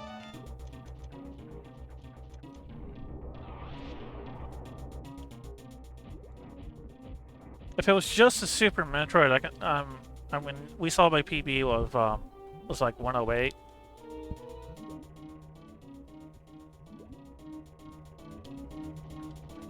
Although I have not speedrun Legend of Zelda by itself, so I can't say how long I would do on that.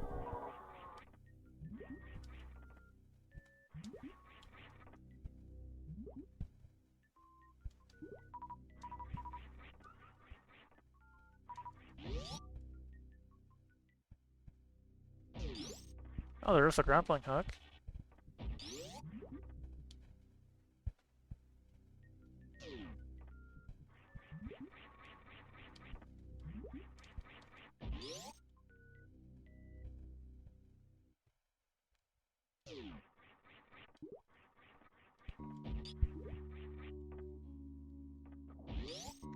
Now, I will be viewing the in-game credits, because this randomizer does show you...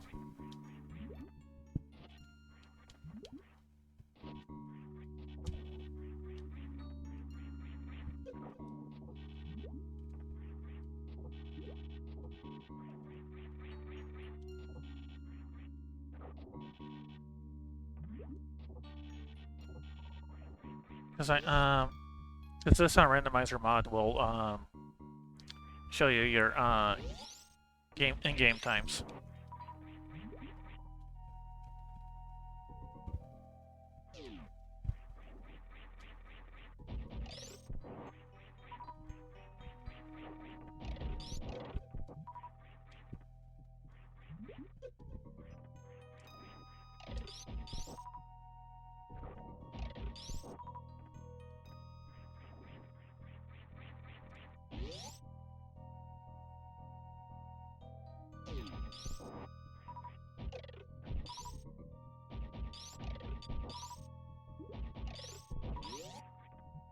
Let's see... So I'm near Plasma... So I must...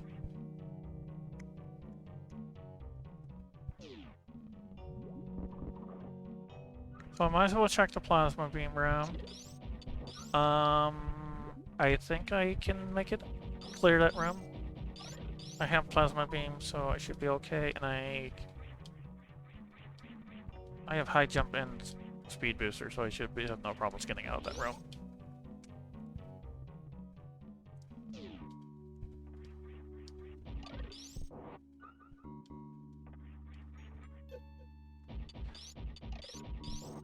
I feel like, okay, I'll make a note to myself to practice this round.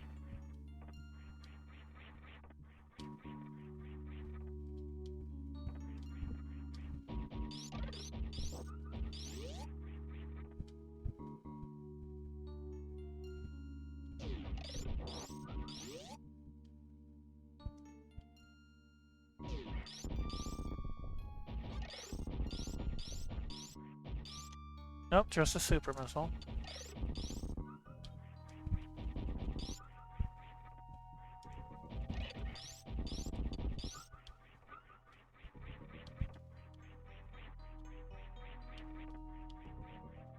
Nope. Oh, that works. Here, I was thinking I had to do like a difficult wall drop now. Speed booster with high jump boots. Oh, do I want to check track tool?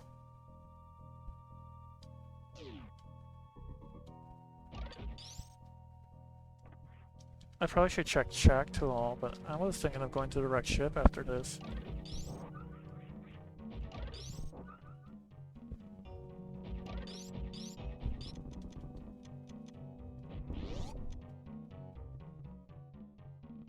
Alright, well, let's check Track Tool.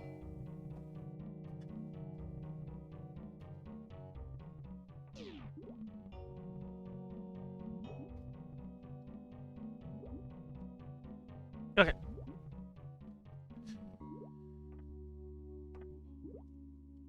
Alright. I still don't have regular bombs.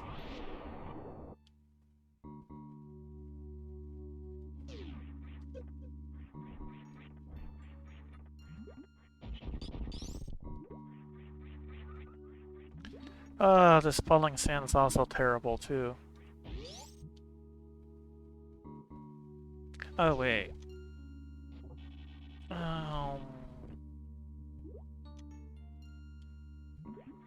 Oh my gosh, I made it first try. Normally that's a terrible... That's a really annoying jump to get without space jump.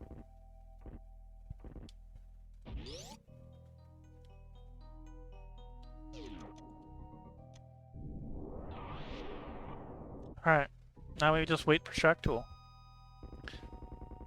Where's my soda?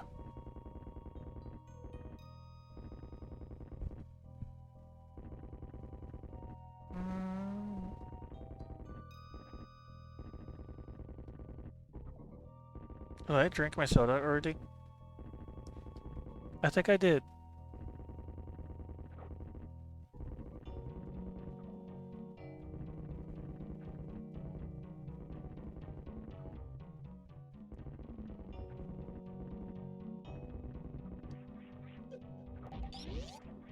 Speaking of Shack Tool, I'm still amused by the Shack Tool sprite. Custom sprite for Super Metroid.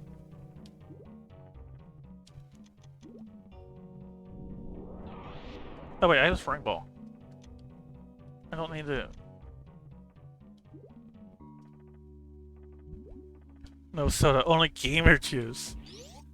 What's gamer juice?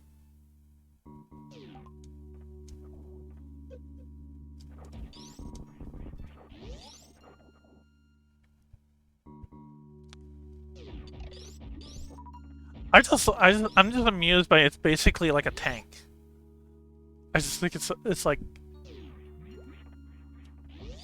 it just makes me I just think it's just amusing, like a silly but fitting NB and trans sprites. That's like non-binary. How does that work? Oh, whatever fuels the gamer. Oh, it is Pride Month. It's just the color palettes.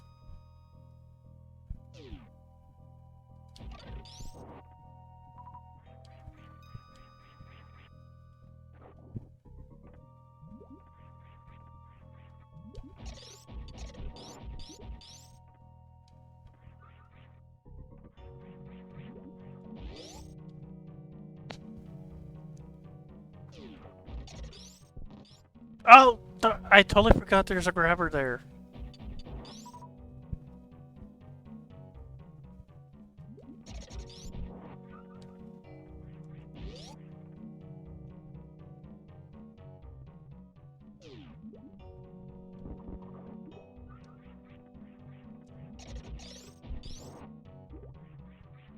So I remember talking with one of my, I think she has since become a transsexual.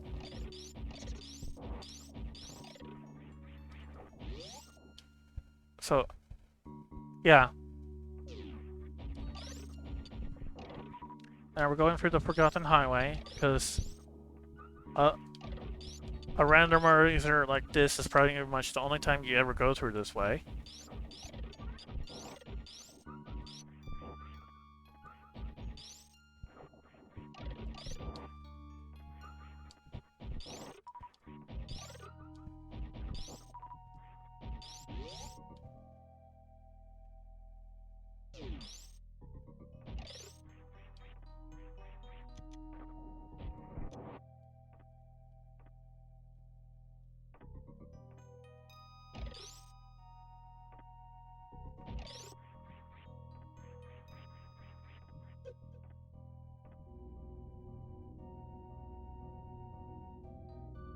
I mean, but as I was saying, I was talking to her, and because I usually talk to her to kind of keep to help me with my, because I'm not familiar with that whole LGBT community and thinking.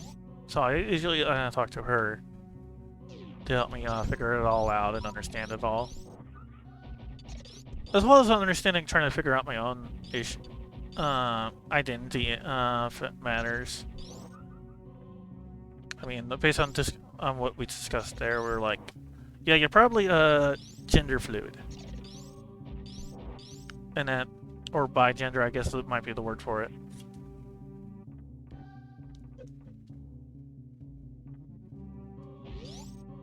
I mean, most of the time, I'm just like, yeah, basically you're their standard cis male, but then there's other times where I'm like, I just want to be a woman, a pretty woman. Of course, that's why I'm having a female avatar, because I mean I think that's one of the nice things about VTubing is that it can be a way to express another side of myself, and then that's kind of like why I want to get a female avatar, because that way I can express my feminine side.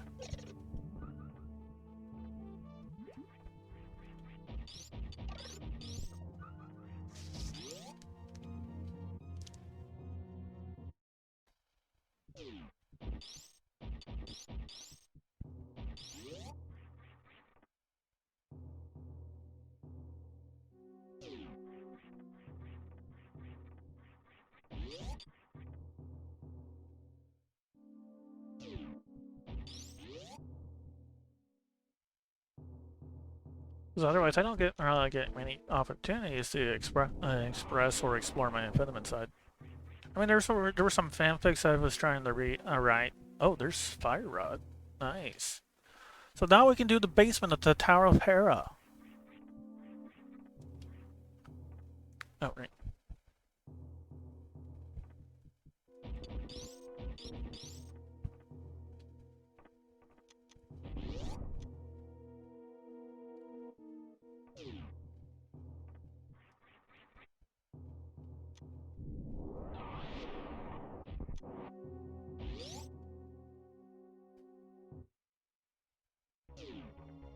Sadly, I don't have charge.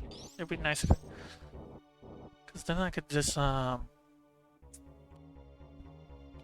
microwave this elephant ghost.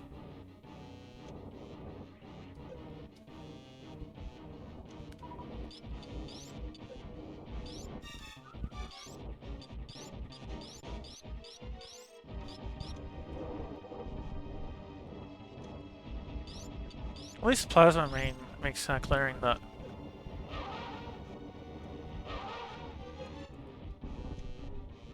Okay, I got 5 hits there.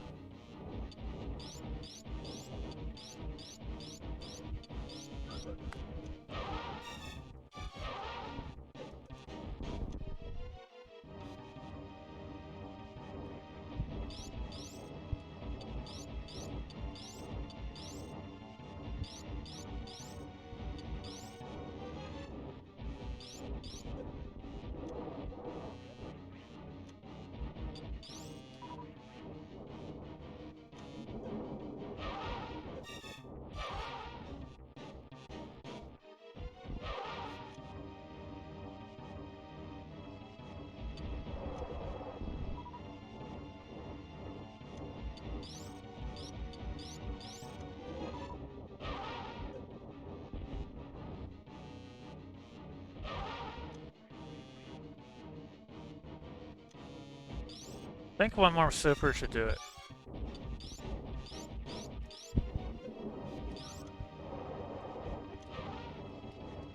There, he's dead. Or re-dead? Dead? Exercise?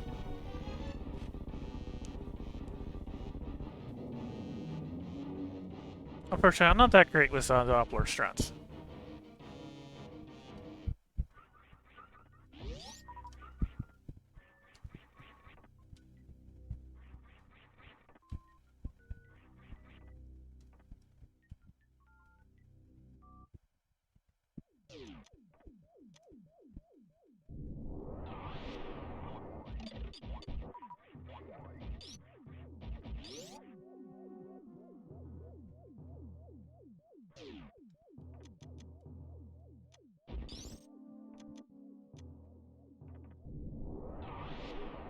Oh, is he taking the off?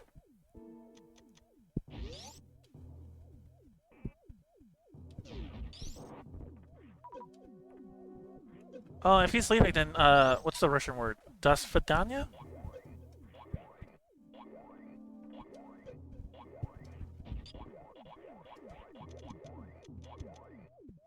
I think that's the word, the Russian word for goodbye or farewell.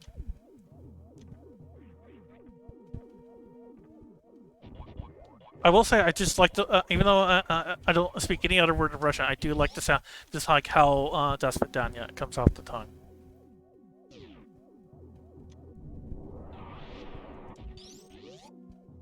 And I just like the sound of that word, Russian word.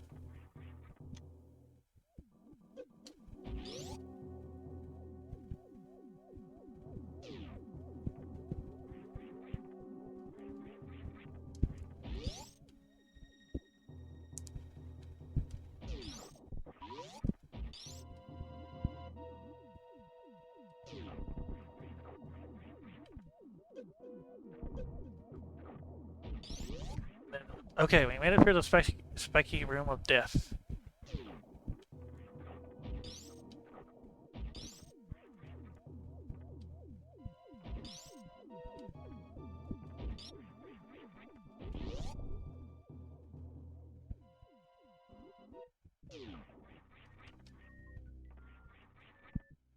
Oops. And it's just 20 rubies.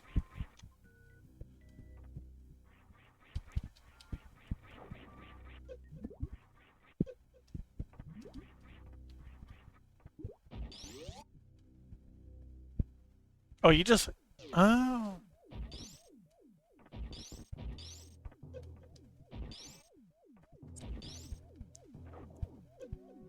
I know...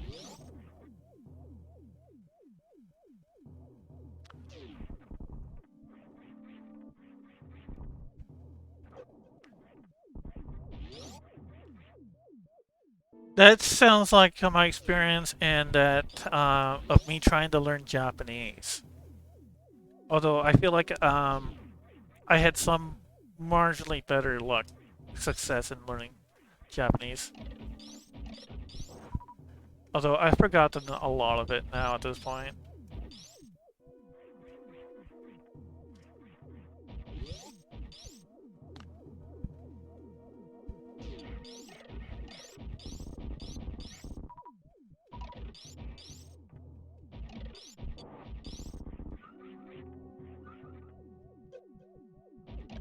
At this point, the only thing I remember, I remember enough to in Japanese to say that I don't know how to speak it, which was like Nihongo wakarimasen.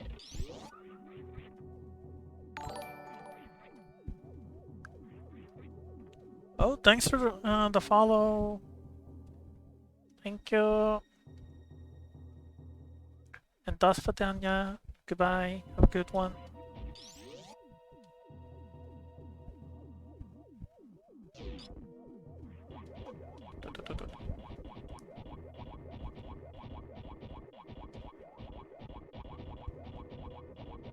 These robots are so annoying. Ooh, a bottle.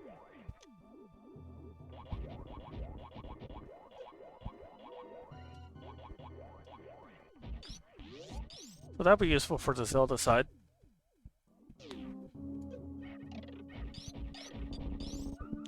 So the main use for it is that it can hold potions. So like a health potion or something, or a mana potion, whatnot. It also opens up a item check for with the sick kid, who will give you a item if you have a bottle.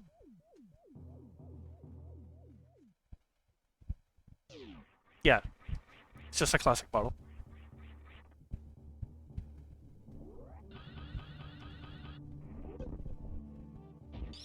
Oh, there's our charge.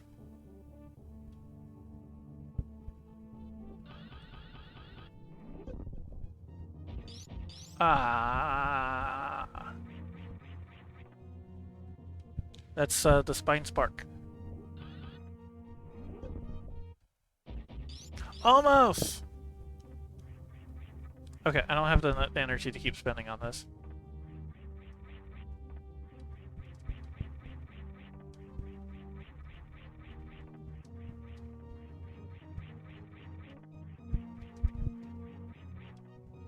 Oh, no.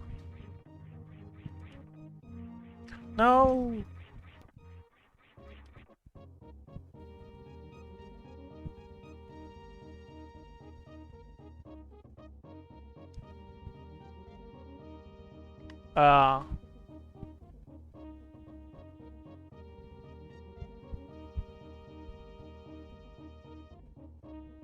I think I already messed up though.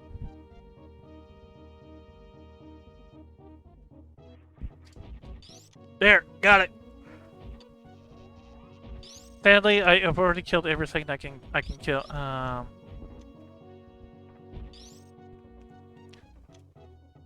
That microwave the microwave beam would be useful for.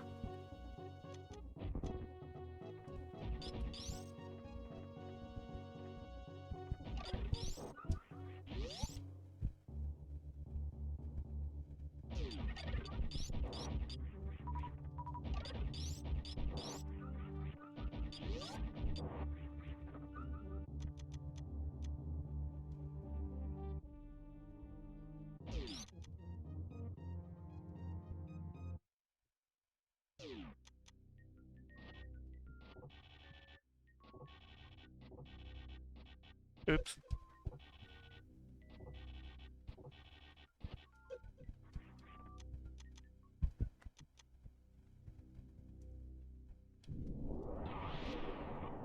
Alright. Well, Alright, well, I'll let Chelsea go bowling. I'm grabbing another soda.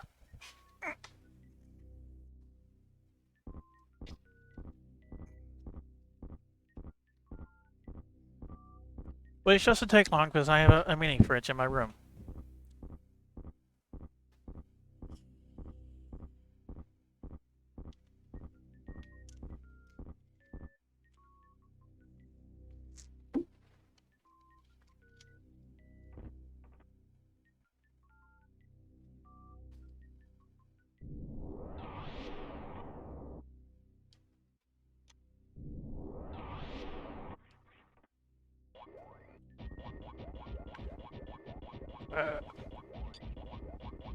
Oh, there's the shovel.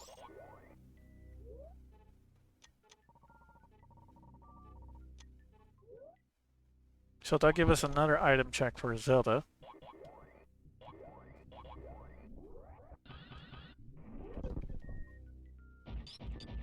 Oh, Pegasus boots. So that's some big progression right there for Zelda. I'm not sure if it's actually required, but still a very valuable item.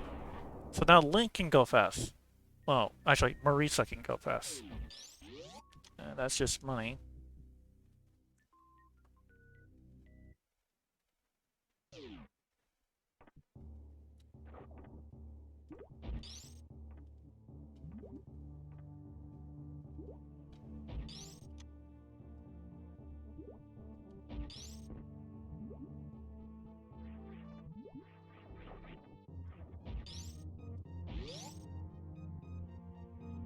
The bomb jumps for Zelda or Metroid?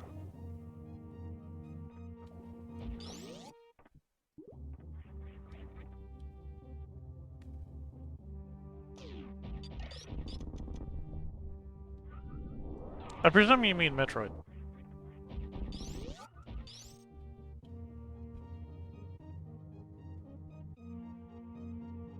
Oh, okay.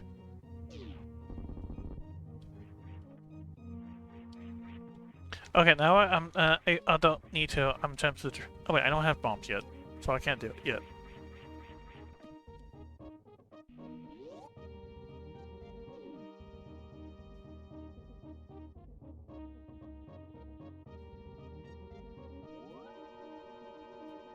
Yep, we're back at the start.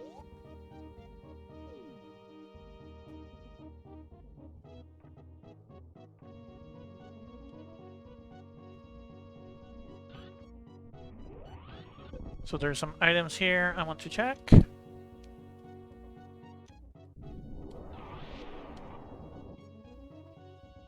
Lots of items I couldn't check earlier. I can do now. Oh, that's just 50 rupees.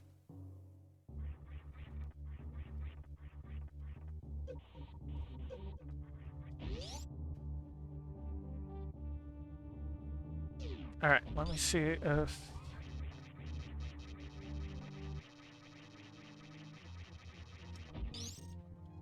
No. Trying to do a wraparound shot. I think this was how you did it.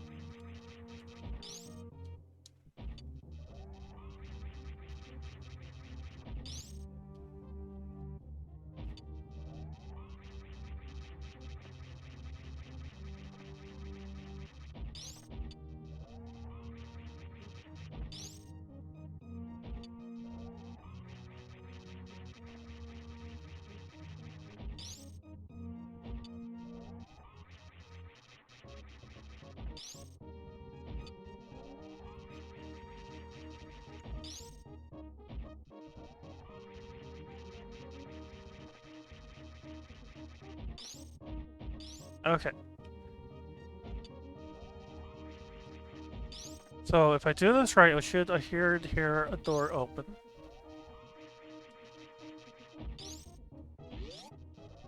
Not that door.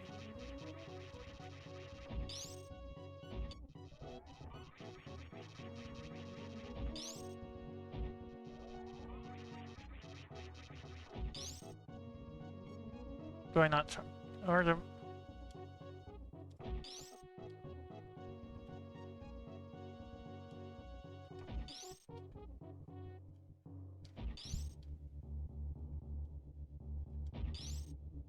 Oops. Okay, come on. Come on. How did I... Okay, how did you do this wraparound shot?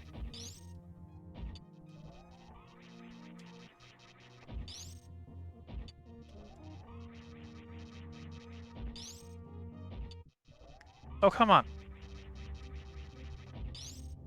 Okay, I need to look it up. Because I'm apparently doing it wrong. Where's my...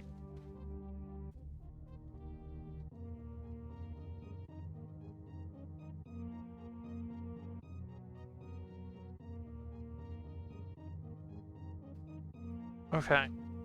Okay, any variation... Okay, so charge wave.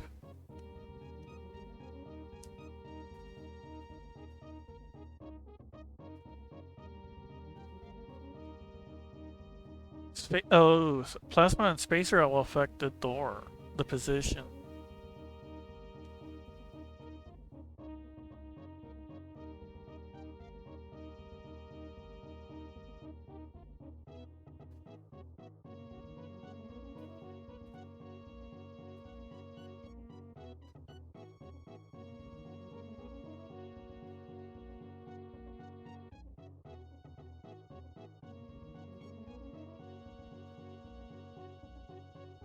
Let's see.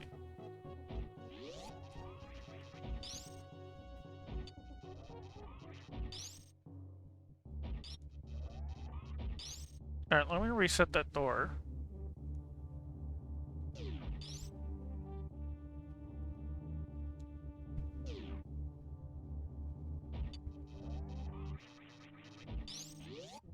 Not that door.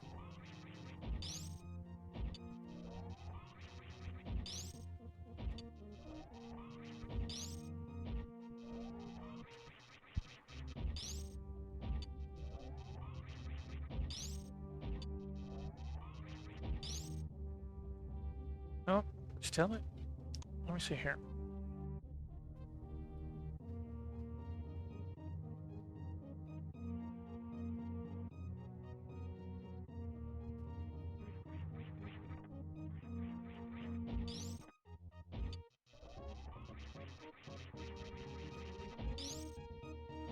Trying to open a door on the other side of this map.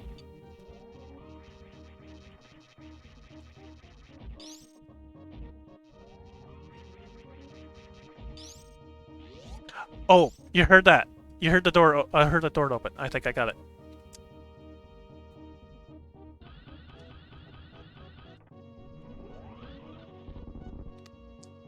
That is what I'm trying to do.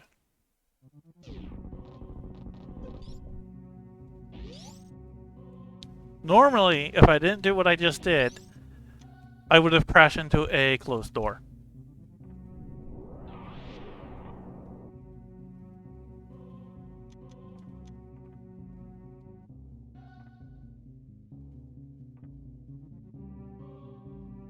I mean, it just means I'll have to go through the whole room, conventionally speaking.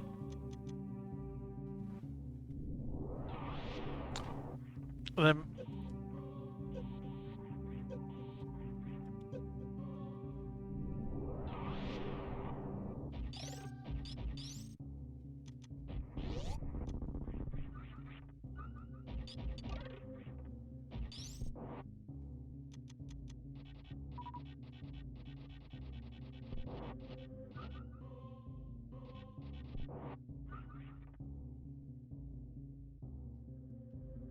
so I mostly did it just for, like, I guess swag.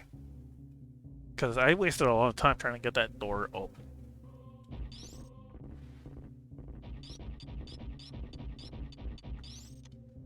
Ooh, a sword!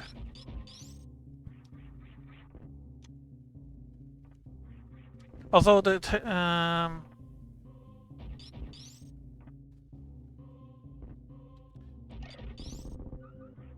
although that move is used in 100% Super Metroid, so I probably should learn how to master it at some point if I for whenever I decide to do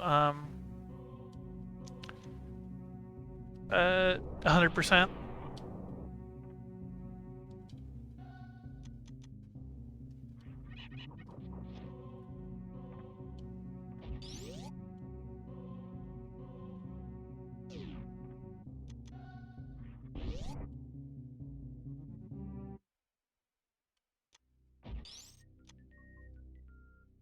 No boss. No palm trees out this today.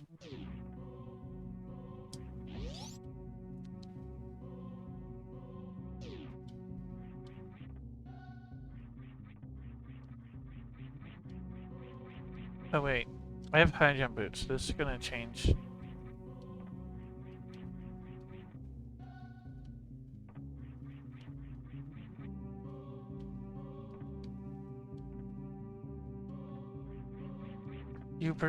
You're possessed by the type of demons. There we go.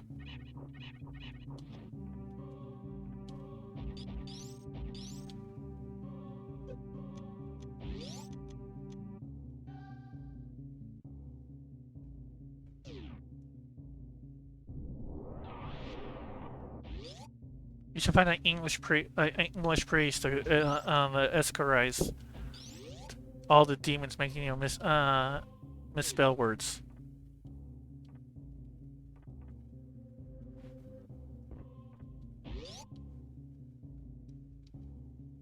Okay, I don't need that anymore. Let's see. So I have a lot of items to check back in Zelda now.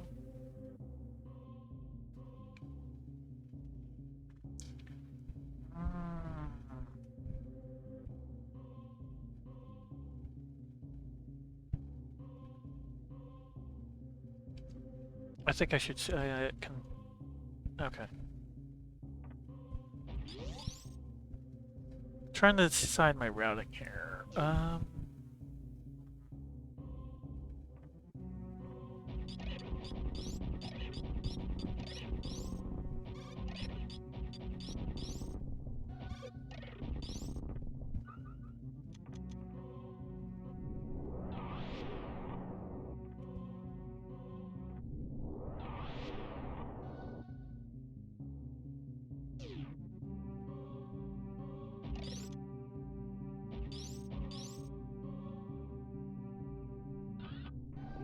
Do I have enough energy? Oh no! I don't have enough energy!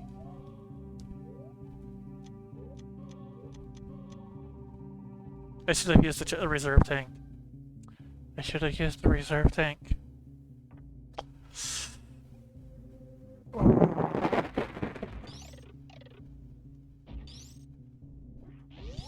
I'll have to come back later.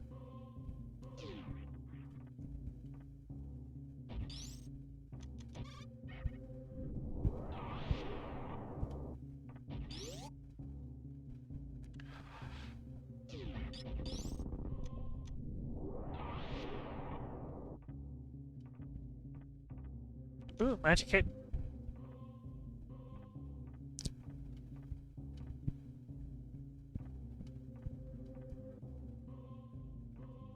Oh yeah, I should do that. I was just... Yeah, I should crystal flash.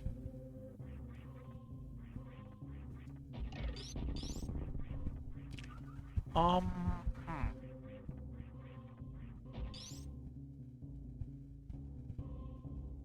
Okay.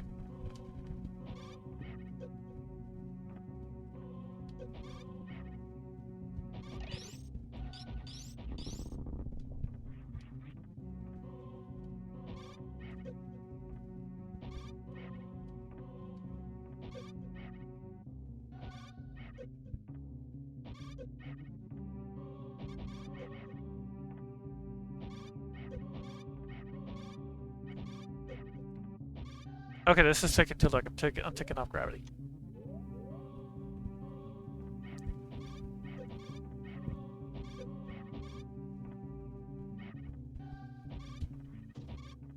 One more hit. There we go.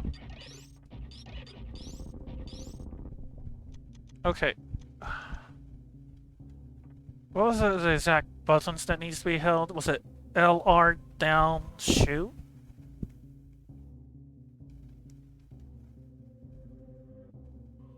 Let's see, LR down shoot. There we go.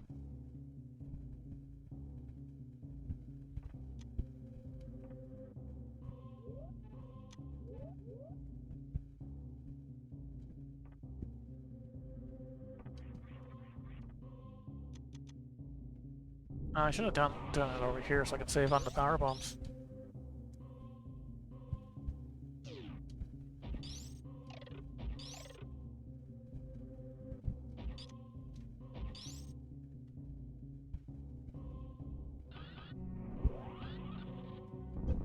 Eh, it's just a super missile.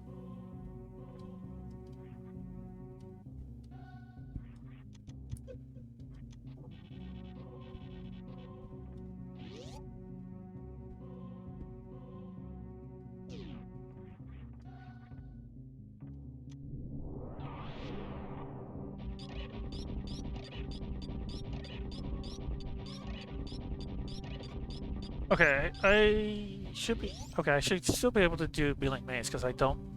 See, I can do a Spine Spark for that.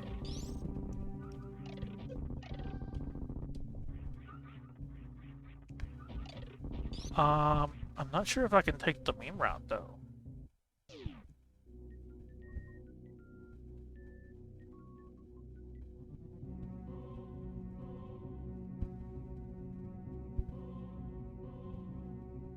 Let's hope I found more power bombs along the way.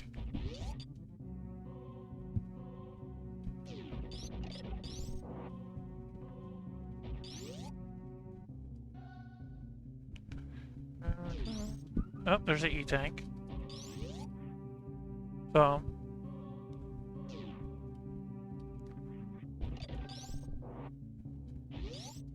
Would have had those...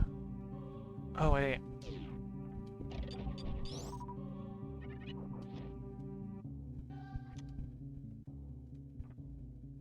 I need to use one power bomb here to open up the path. Wait. No. No.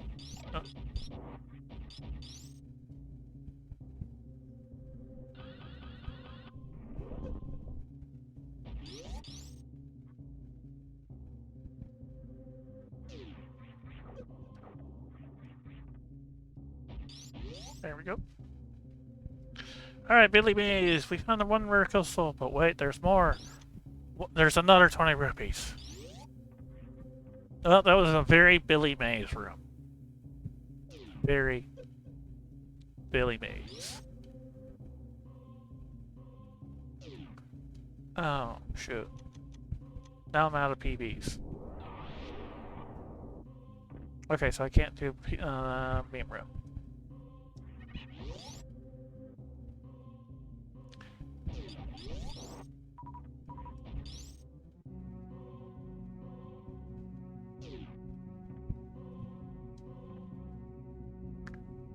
Hello! Thank you for the good luck, Amadeus Zeno. I hope you're doing well.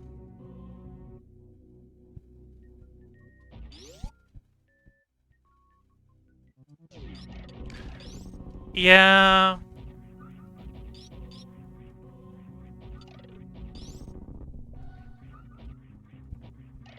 I mean, don't feel bad about it. I mean, I'm the one that was thinking about it, and I actually followed up on it.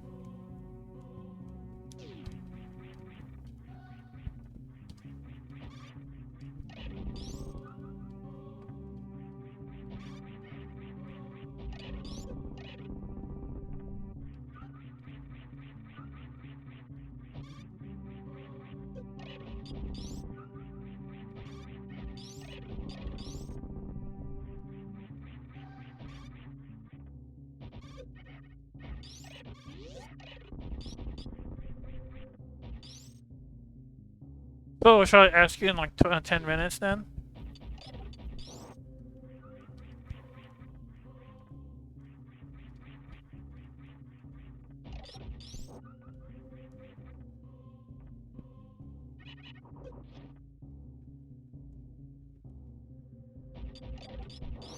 Oh wait, let's stop at the ship and restock on PBs.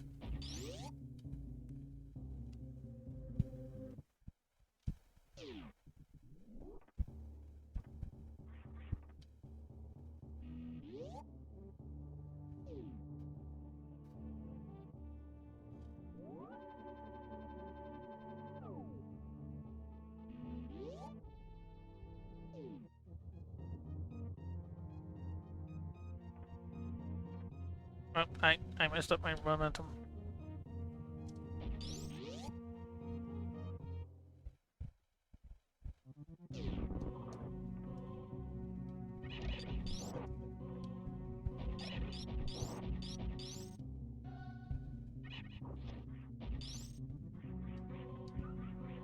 What have you been doing since then?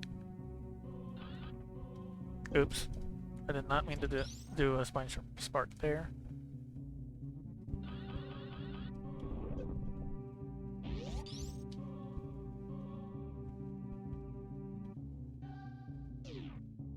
I mean, I'll admit that it has been a while since I've done. Until this week, it was been a while since I've done it. A couple of weeks since I did some Super Metroid, and it's been even longer since I did any SMZ3. That's fair.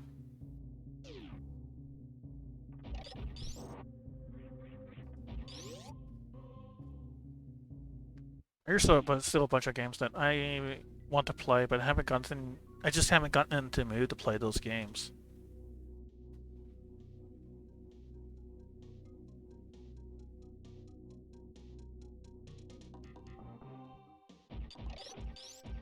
Doom Eternal is fun. Wait, what was... although I did not bother with the DLCs. Okay, it was a piece of heart, but I will grab it.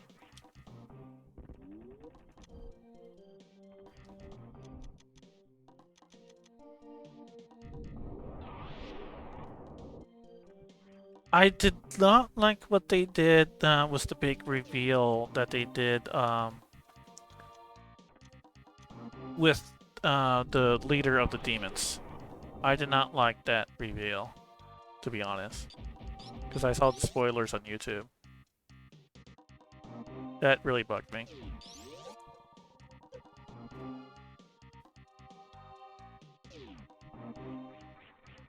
Whew.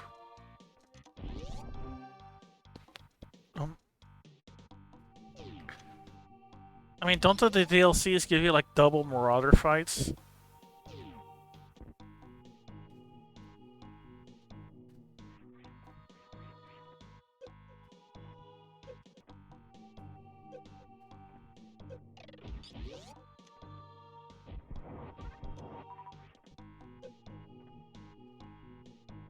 Yeah.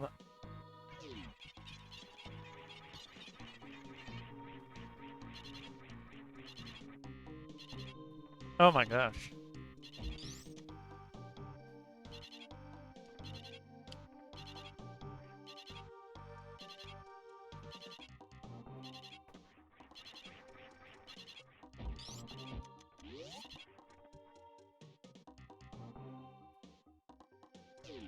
I'm not sure how well I can handle 2 Marauders.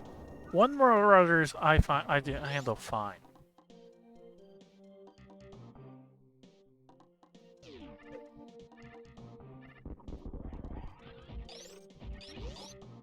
But 2? I'm not sure how well I can do that.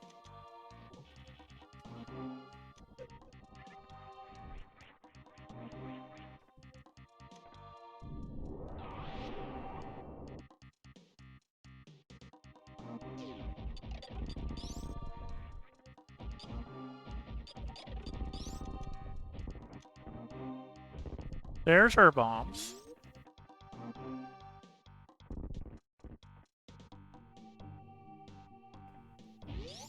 Oh yeah, you get a hammer to replace the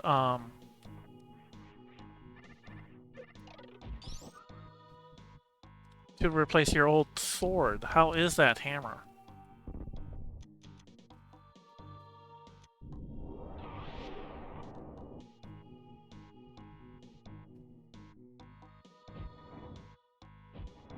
Shoot, I don't remember what spot.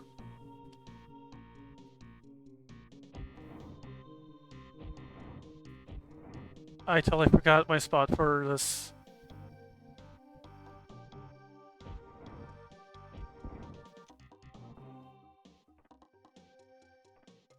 Oh, nice.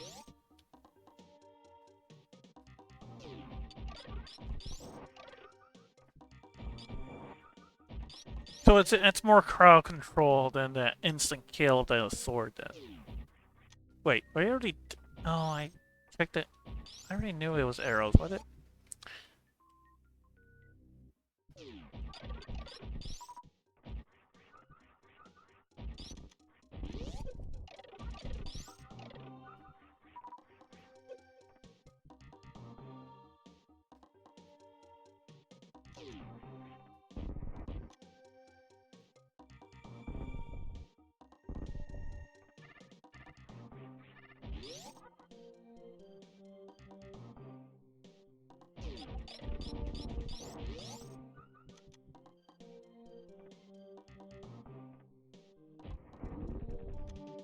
Oh, wow. So even the saber, not really a safe. So in some ways, it sounds more useful than the old instant kill sword that you used to got.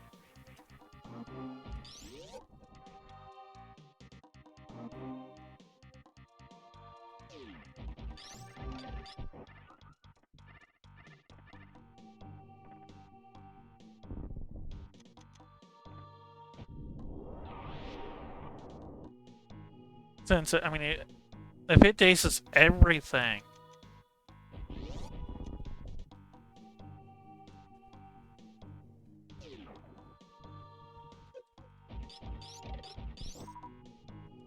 That gives you a lot of time to focus down on within the crowd or eliminate the biggest threat.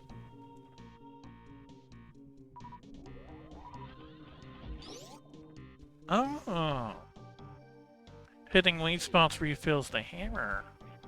Okay, so it's not... So... Okay, that sounds... I like the idea of that. Because that really encourages the use of it.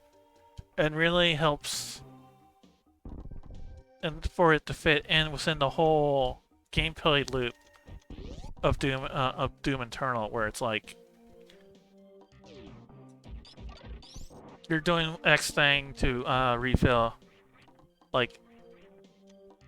How roller kills are for health, the flame belch is for armor.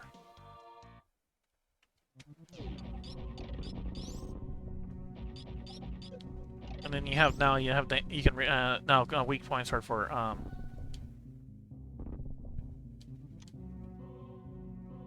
the hammer. Yeah, I heard that's the case. Like,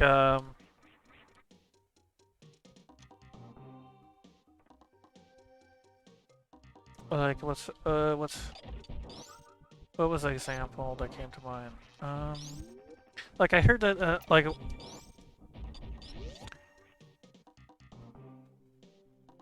Like that one ghost enemy, the way she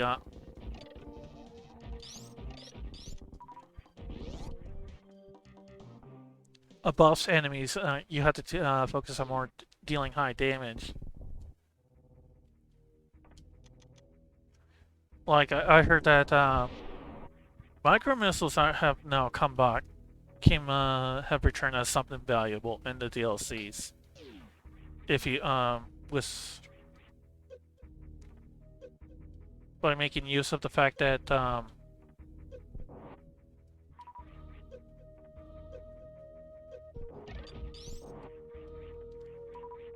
ooh, nacho sounds good.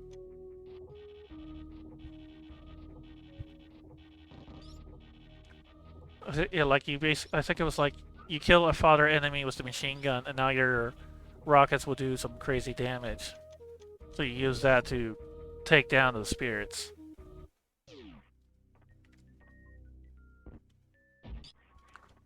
Oh,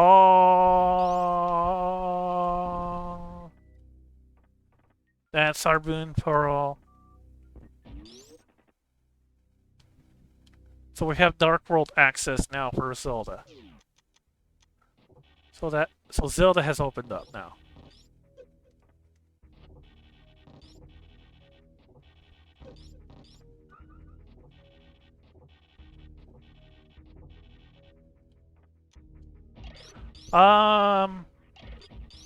Sadly, not as well as I hoped. I only made it to Gerbil Cup. Now my first match in Gerbil, I won because the other guy basically dropped out. And unfortunately, so my actual played match, he beat me 2 rounds in a row. I think it was mostly bad luck.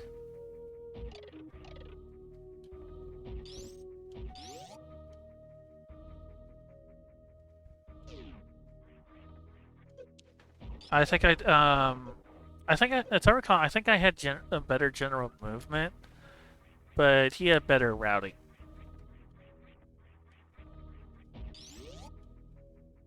Ooh.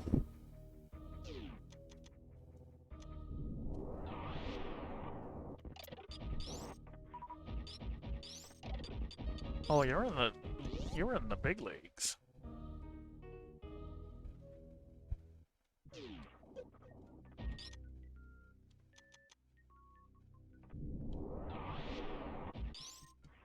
Ooh, red mail. That will help keep me alive in the Zelda side.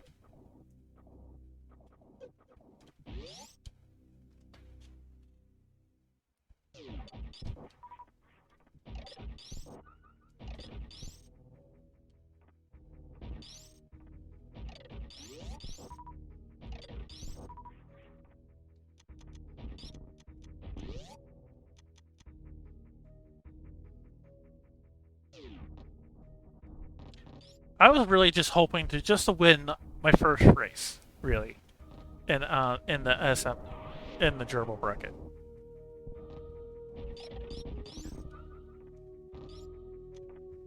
Oh, there's another trash can. But unfortunately, in the end, I only won a single actual race.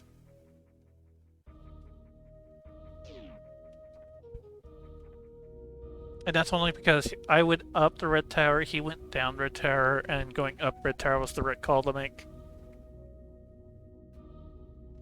Oh yeah, I've been learning so many new tricks during the SMZ3 tournament. And of course my movement in general just underwent a major improvement during the tournament. I think the way my PB changed stands as a good testament of that. I think like my last 80% run right before SMZ3, my PB, admittedly this was only like a handful of runs, like 5 tops. My PB was like 1 hour 30. And then after SMZ3, I very quickly knocked it down to like 112, and then more recently, I think I knocked it down to 108, 108.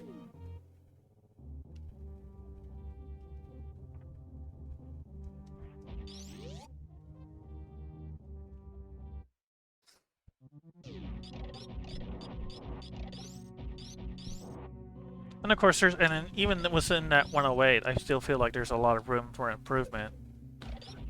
Even if I did exactly the same, except for, I should at least be able to shave off like a.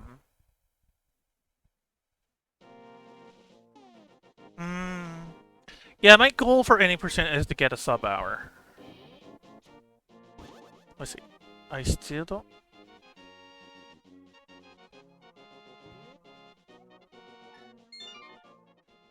So that's my goal. Now my sum of best times, best segmented times, is under an hour. It's like 58 minutes, I think. So it's definitely doable for me if I just play perfectly. Wait, wrong way. I'm going to the shovel.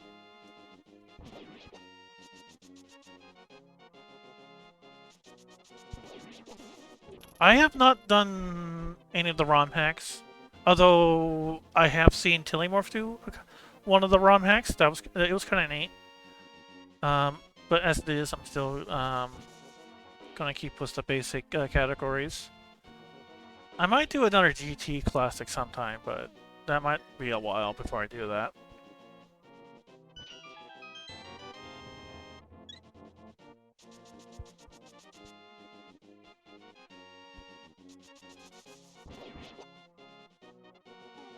I think it was Project Base that Tillymorph was playing.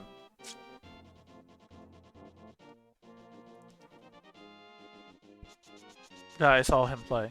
I can't remember, to be honest. Okay, yeah, it was... So, okay, Tillymorph confirmed it.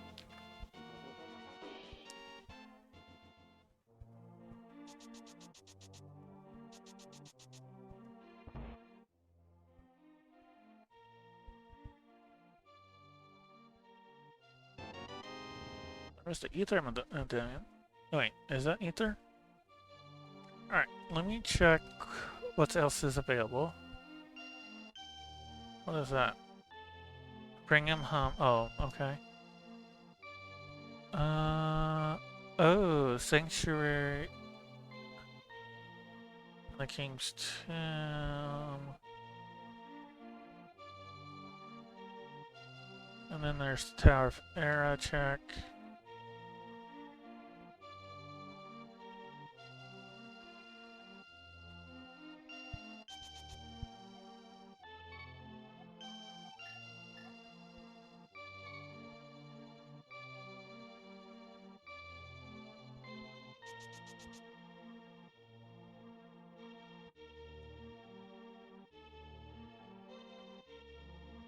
What is...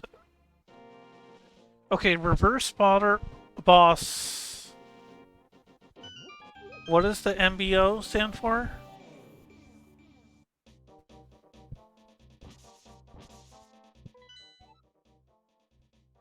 Okay, so Skullwoods.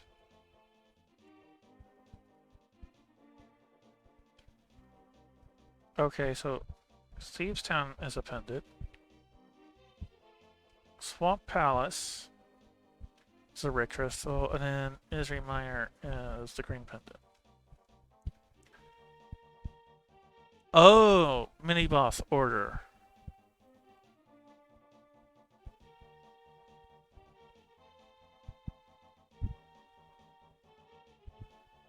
Oops, I forgot to put that.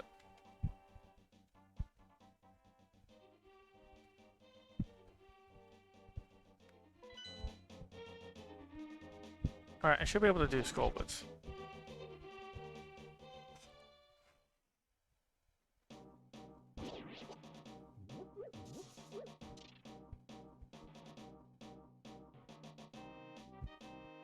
Wait, no, I go for the here.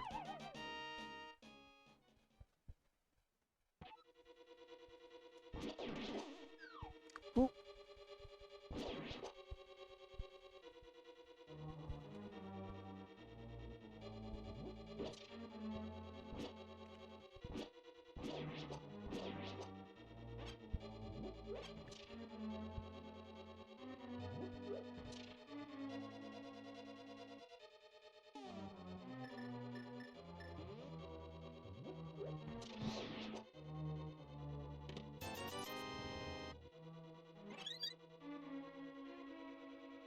A bomb through Asos kit.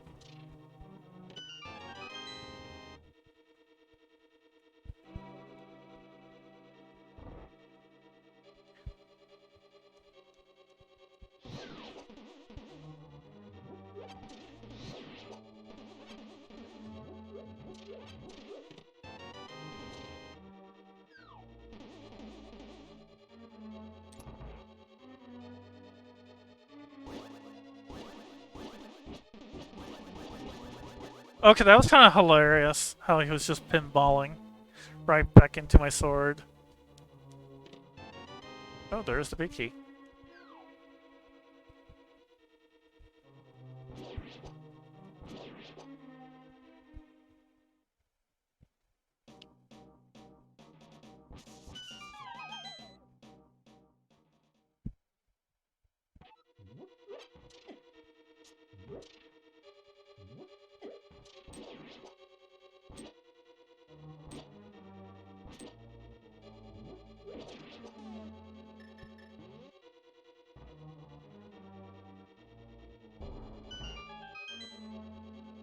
Oh, right, I forgot to hit the star.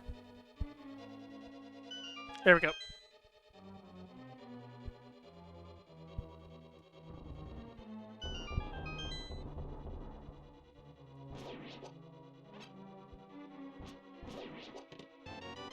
A key.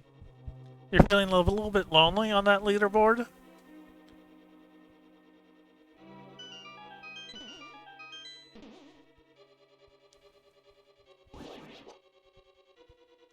How hard? So, okay, so I think Telemorph mentioned that Ancient Chozo is really hard, but how hard are we talking here?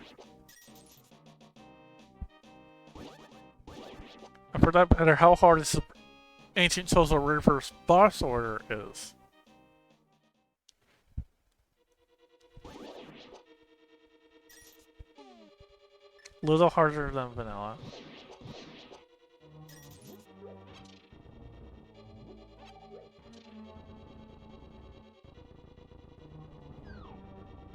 I think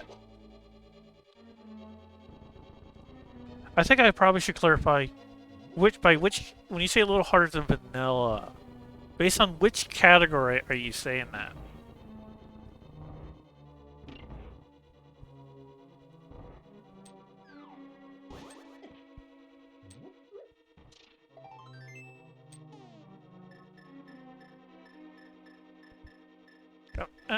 Come on, get to the mirror.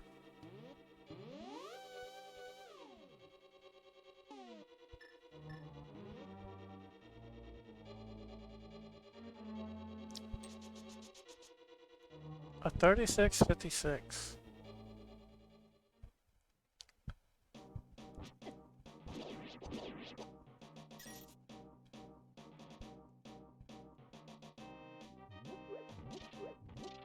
Yeah, I don't think I would ever go. I could do anything that fast, but then you're a rat bracket racer, and I was a gerbil. That's like top and bottom.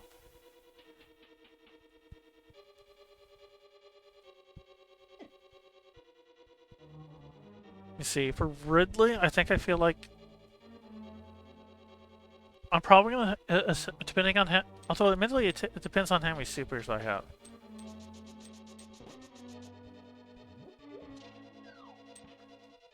As well as my general luck.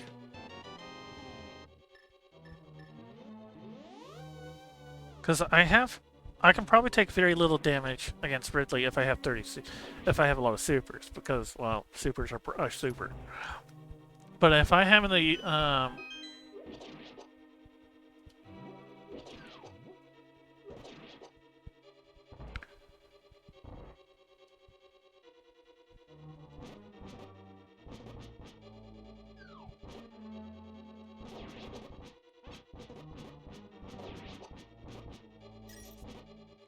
okay. Whoa! I almost got grabbed. But I always feel like I'm gonna take like 2 to 3 energy tanks worth of damage against Ridley. Oh no, I got hit, turned into a mushroom.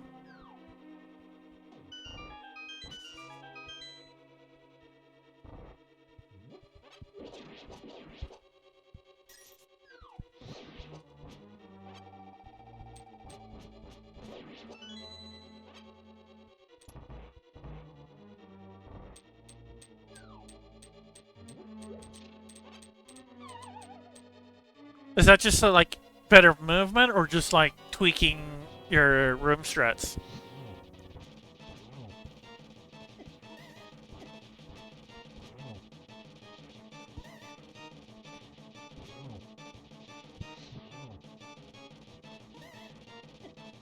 Better movement? Yeah.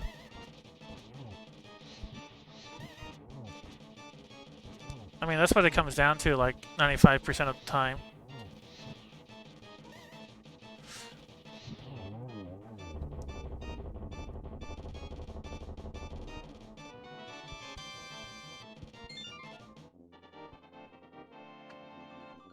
Really?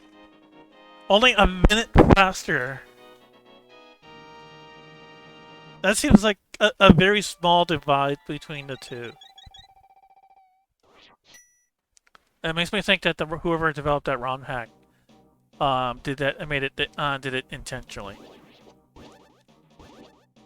On the other hand, how much more difficult is doing reverse boss order? Oh wow, really? 80% was harder.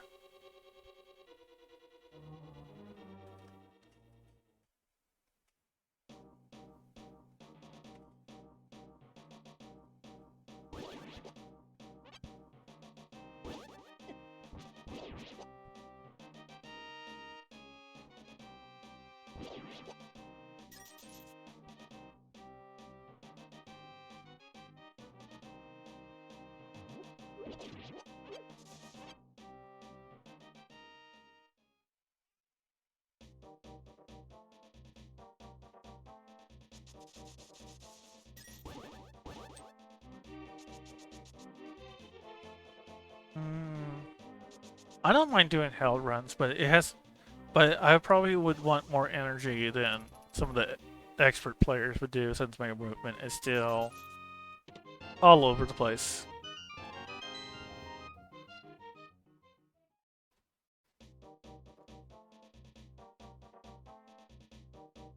Alright, I'm just gonna poke in, I don't plan to complete this dungeon, but I'm just gonna do the 4 chests real quick. Since it's in and out.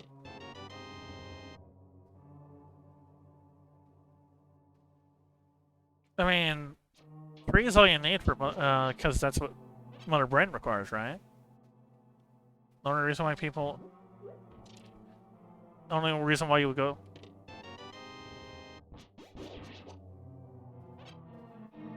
I mean, if it wasn't for Mother Brain's Rainbow Beam, you would go for less.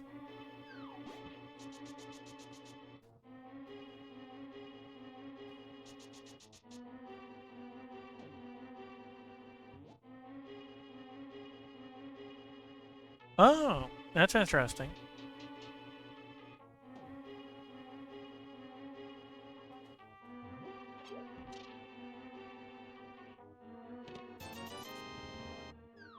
And what if you have Varia? I'm guessing you're back to needing the 3 E tanks.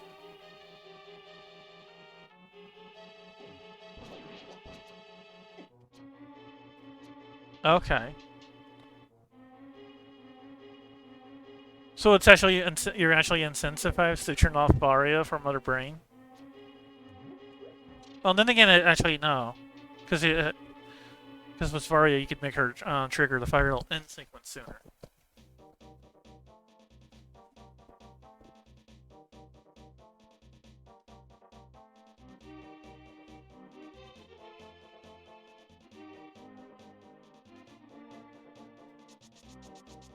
Okay.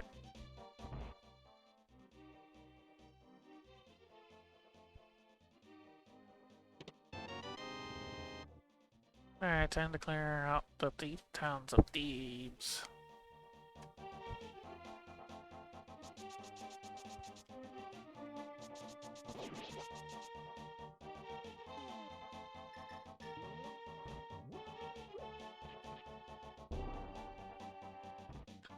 Does the ancient Chozo still have the item fanfare?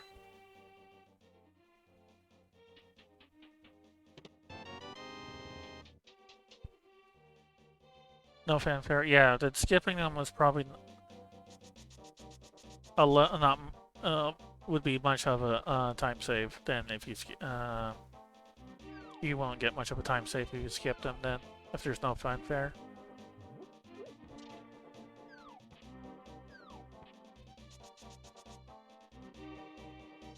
Although it's not like any fanfare, I feel like the game with running Super Metroid would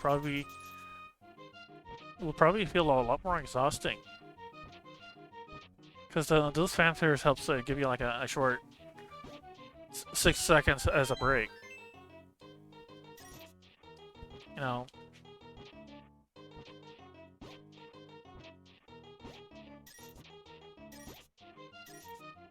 Like if you need to adjust your position, shake out, or something. Or shake out your limbs or whatnot to stretch them out. Those 6 seconds are really helpful for that.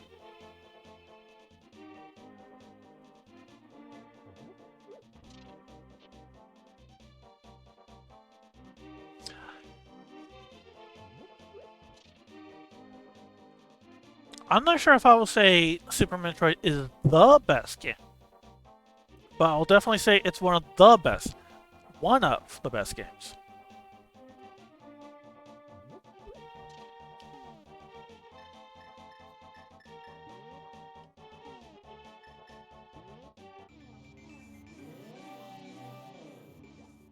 Click, click, click.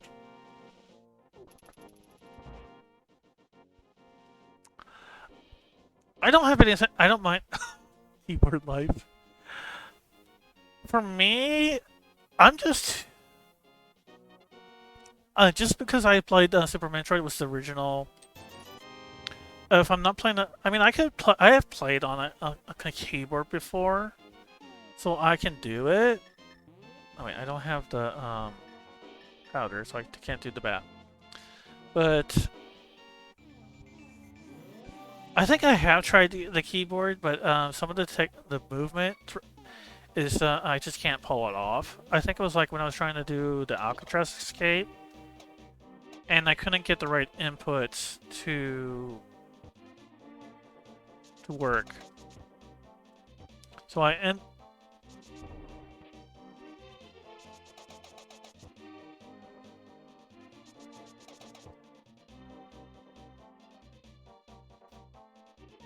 mean,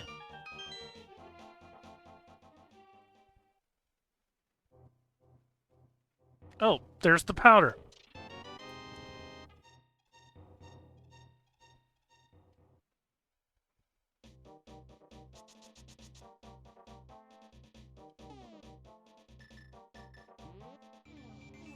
I mean that's fair. I mean, whatever your control scheme is, I mean, you're gonna get that's gonna be how your muscle memory remembers how to do it. And of course, there's also the fact that some controllers are better than not all controllers are equal. Like before my current controller, I was using like a third-party Xbox controller. And the problem with that controller is that I get a lot of accidental diagonals. Or they were a lot more common, I should say. So my wall jumps could be all over the place. So and I had to be a lot more careful with my directional inputs. And something else I noticed is that well, since I moved to my new controller, which is basically a Buffalo USB controller of the that looks like the original SNES controller, is that I find this controller so much easier to do bomb jumps with. Whereas with the old Xbox controller, probably because of there's a more delay in getting your button inputs to register, that I could not get the timing down for bomb jumps. But with this controller, once I get started, I'm a lot more consistent in getting my bomb jumps going.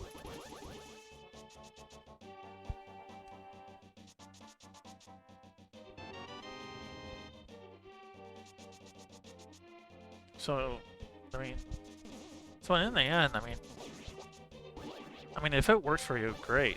If not, then you really need to find a different controller. Either find a different controller or yeah, because it was a big difference when I got this new controller because I was feeling a lot more consistent, and that's what you really need when you're doing a speed run.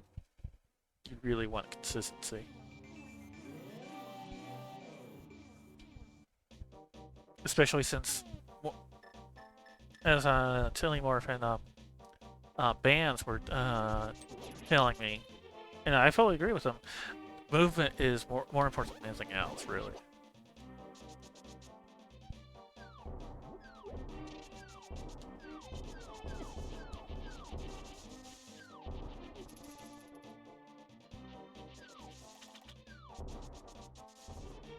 And this is, and that's all with the Ancient Toza. Those records.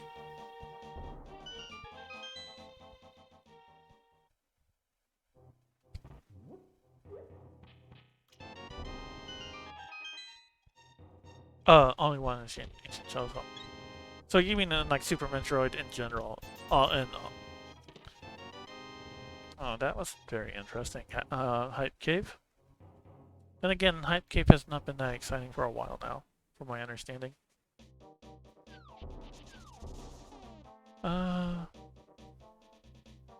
Oh, co-op low percent. That's the Mocktroid, no, Multitroid playing. I've been wanting to do that for the Multitroid, but I'm like to try that. I'll try out one of their races. But every time they're about to run, most of the time they're running on the weekends. Unfortunately, I work on the weekends, so I can't join in for those. So that leaves kind of leaves the weekdays. Because I think they do some on Thursday, but oftentimes on Thursday I'm just like, at the time they run it, it's still early morning, and I'm like, yeah, I'm getting my coffee now, or my equivalent. Oh wait, there was an item I forgot in early supers.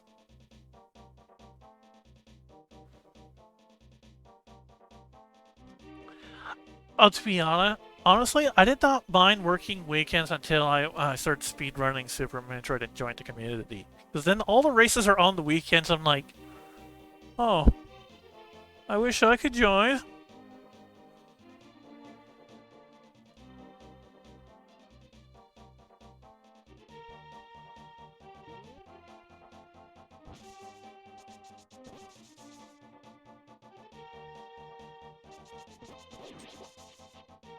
Like, um, like the speedrun Twitch channel does like a weekly SMZ3 race that is this game right here every Sunday and Monday. And again, unfortunately, I can't take part of those because I'm working during those races.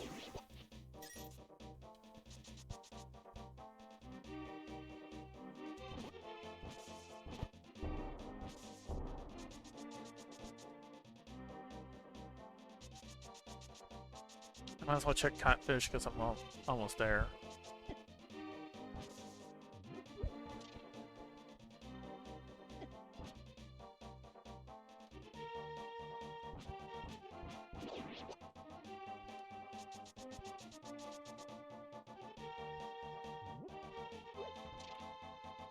I don't know about speedrunning it, but at least the skill... But the skill floor for Zelda is a lot lower. It feels like, to me.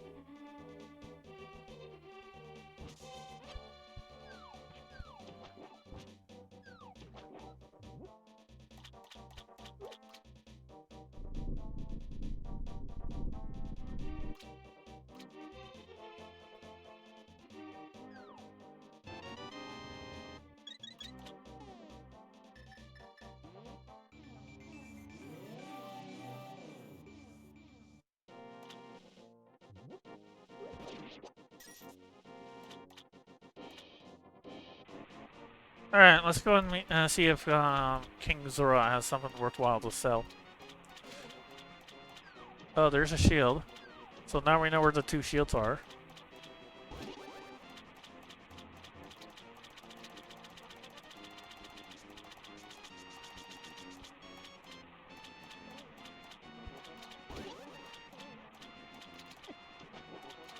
What's MZM?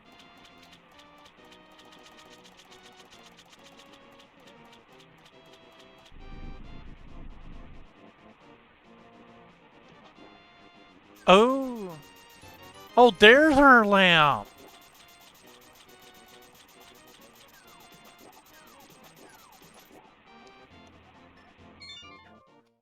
So now finally more falls in logic.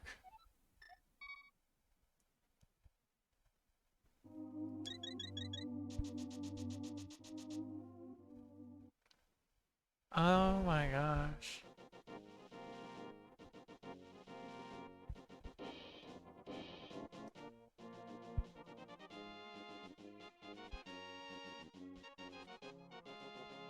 Well, if Eden's still around, she'll be happy to know we finally figure out, we finally got the lamp and put everything into logic.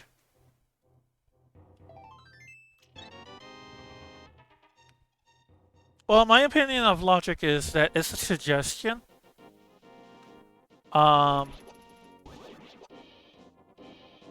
like where to go and what items you might need.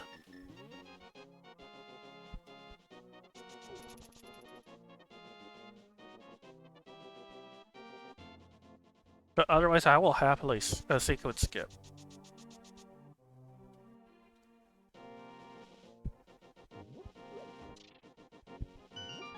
But I can't. But especially within Zelda, I can't do any of the major glitches.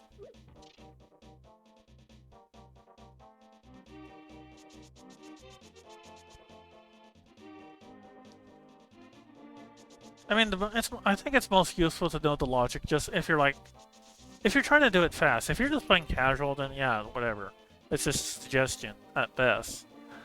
But if you're trying to go fast, then yeah, I think you or speedrun the randomizer. Then yeah, I think understanding the logic is more important.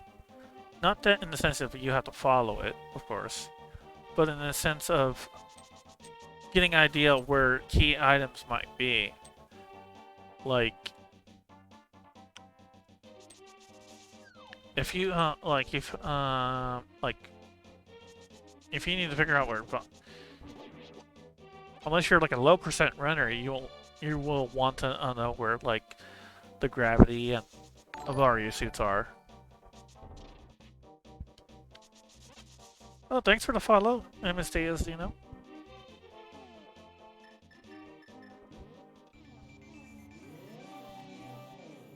Thanks for the follow. It does definitely help me out.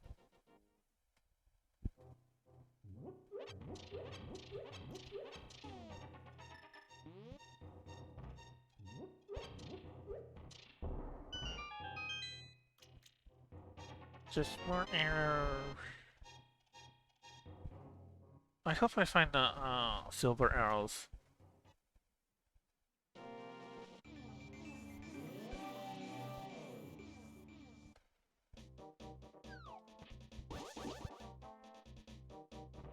Oops.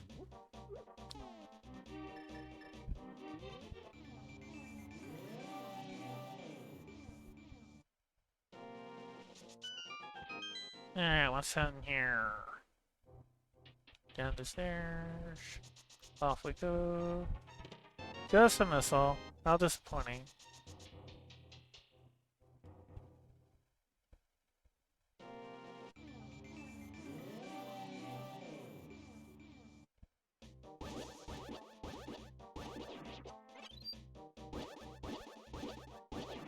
Like, how much of a time difference is there? Wait. Oh, wow. And for some reason, it just seems natural that it's Shiny Zany and it's RBO. That just seems totally natural.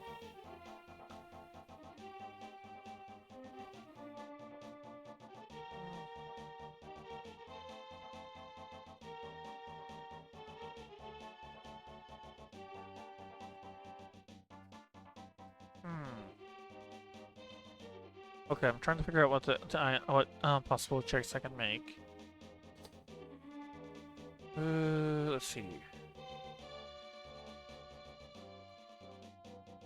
So the Sandpits has a shield, so I might grab that.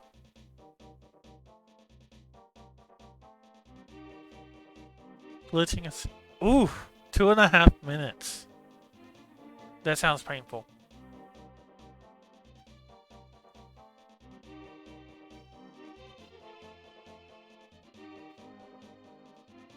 Where's the blue chest? Here's the castle. No, okay.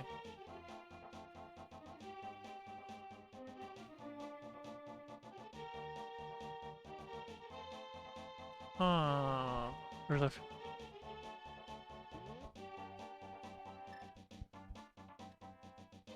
Wait, which dungeon? Is there any other dungeons that may...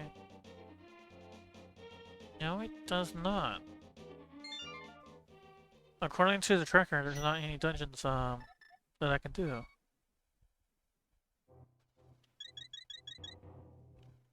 Oh my gosh!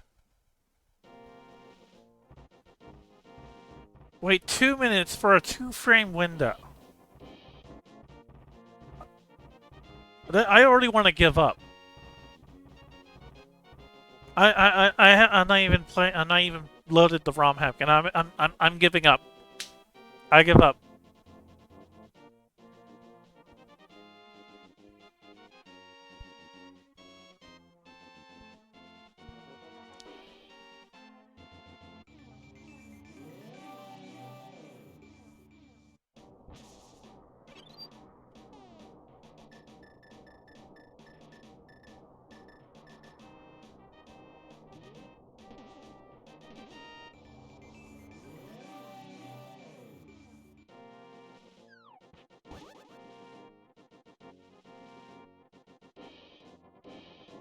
Yeah, just wait 2 minutes so you have your 2-frame window. No, just no.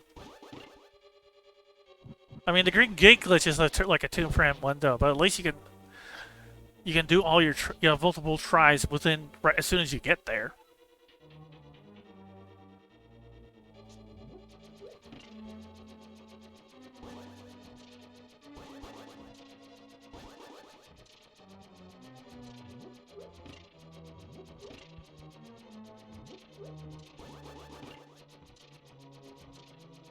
Oh, he's back.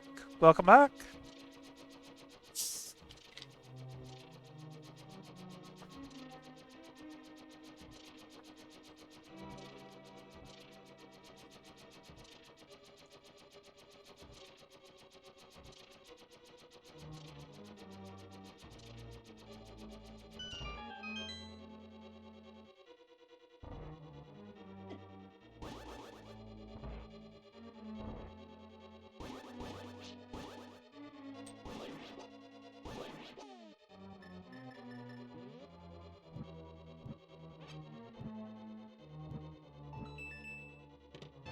It was just a bomb upgrade.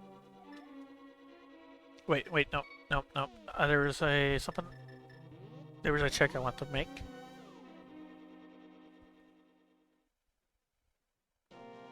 I feel like I need to go and look up learn some basic Russian phrases.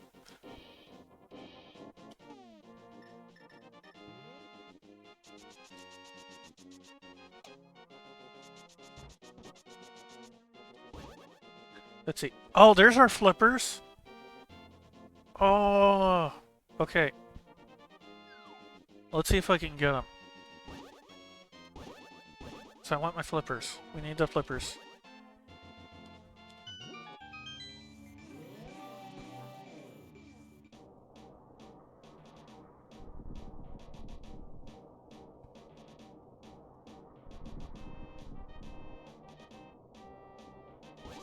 I forget which door it was. Here it is. Okay, I think it's the left door, because the one's the shop.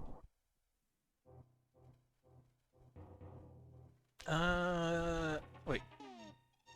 Oh, here's one glitch I can do here.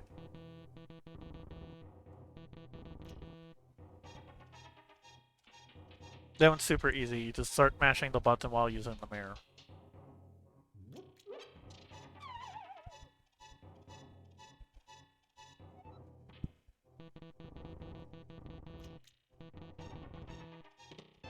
Nope. Nah.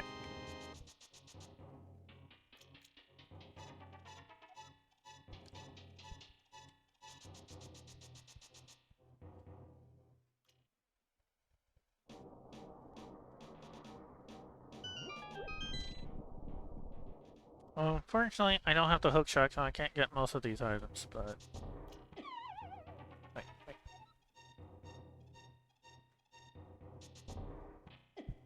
Ah!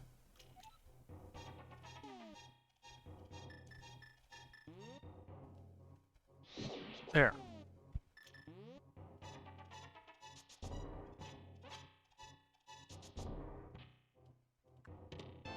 Nope.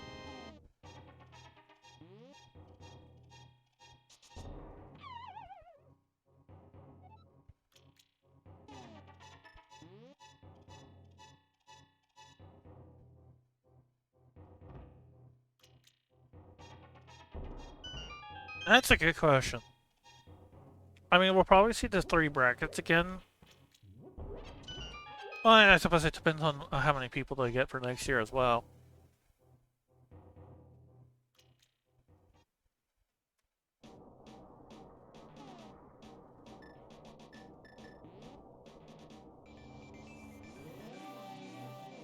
I think next...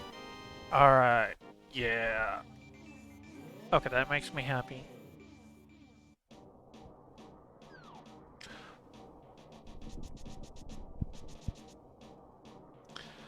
I know for me, I felt like it... Oh, okay, so I do...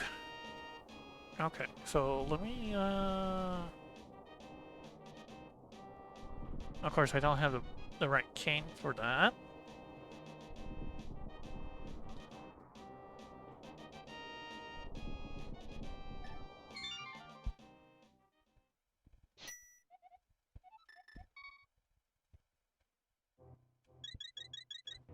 I'm hoping I'll do better next year, because I know actually I've been speed running for a while, Super Metroid for a while, instead of just like... Just started to get into it, and then, so I'm just like a noob speedrunner. Oh yeah, wait, no, I already checked that room. Um... hmm. Here, let's do a quick hill run into here.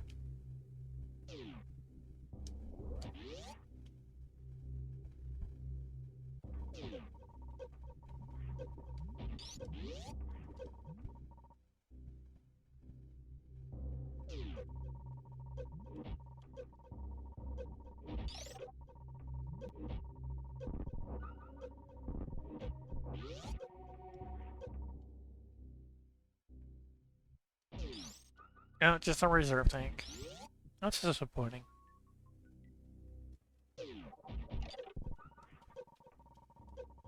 Oh, I should do Croc. Should we bet on Croc?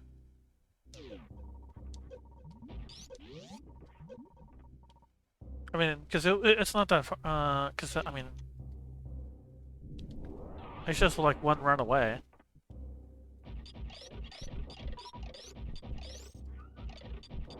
And plus, I have charged plasma, so he will go down quick.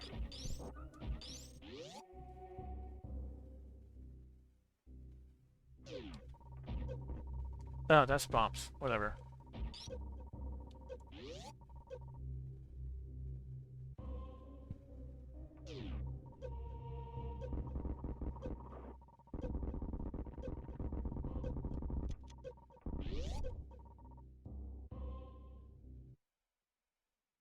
G mode and R mode.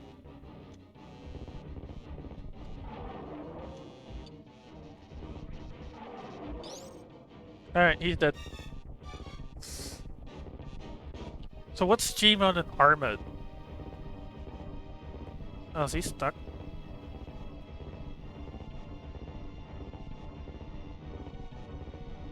Oh, wow.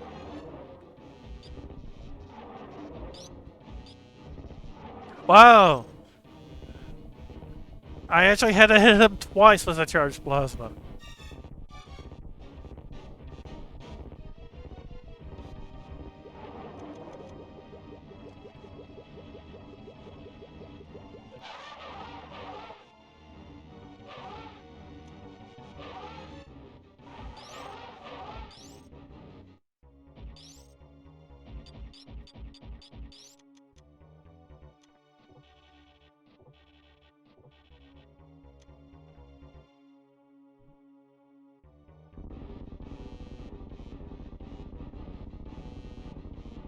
Oh, okay, so glitches. Okay, that makes sense. Booga booga. This is so fun.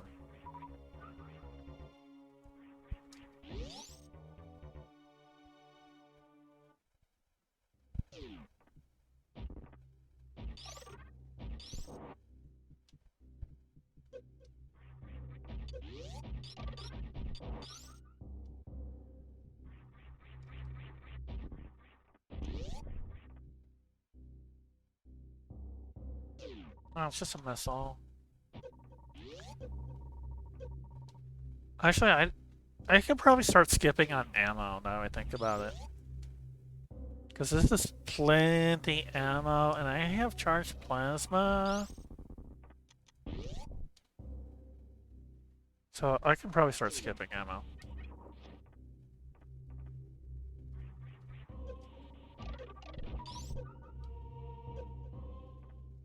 But I will grow supers.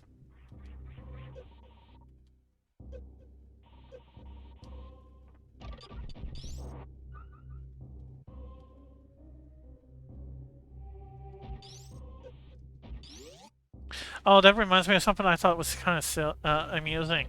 I don't think it'll happen in this, but if you're playing like a multi-world, which is a type of multiplayer, you can actually go over. Um,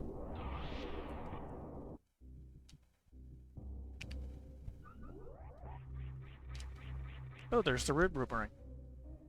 Go over 100 super missiles, which is way more than you're ever supposed to have normally. But what's kind of amusing is that so it glitches out, or the max count glitches out, and it kind of resembles the German flag.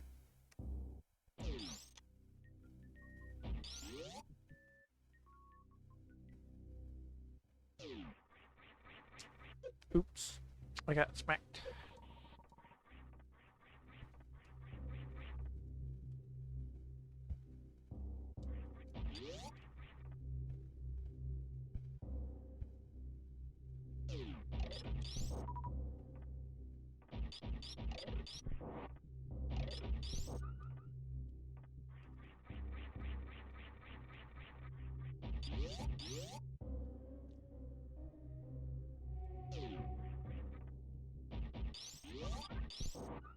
The modern German flag.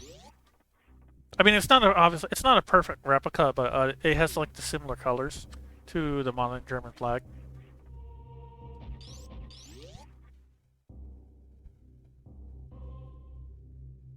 I don't mean like the Iron Cross or anything like that.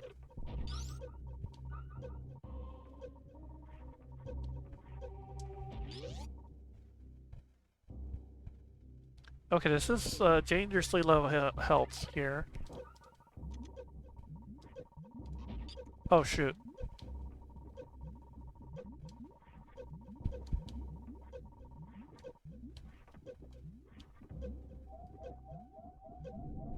No!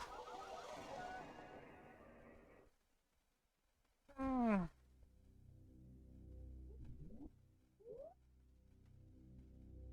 Mm.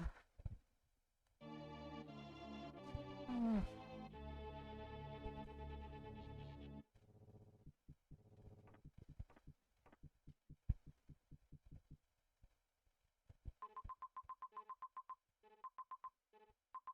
Mm.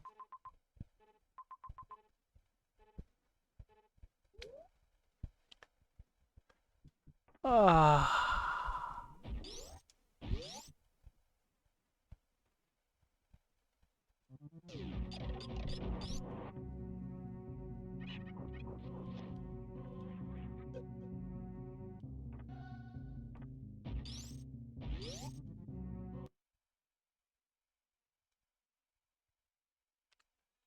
Well, we can only move on.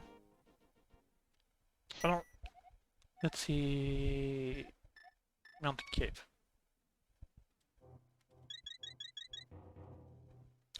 I don't recall seeing anything too important, so it's not like I have to go back there again.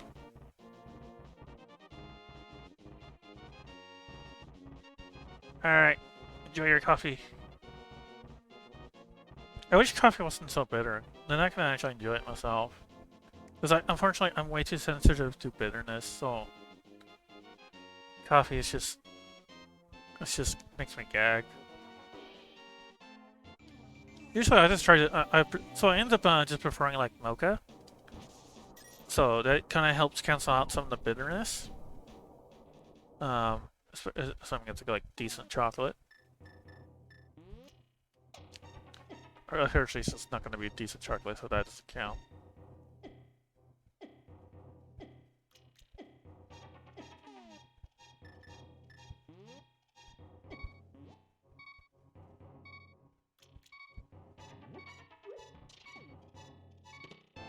Oh, that's disappointing. Just an arrow upgrade.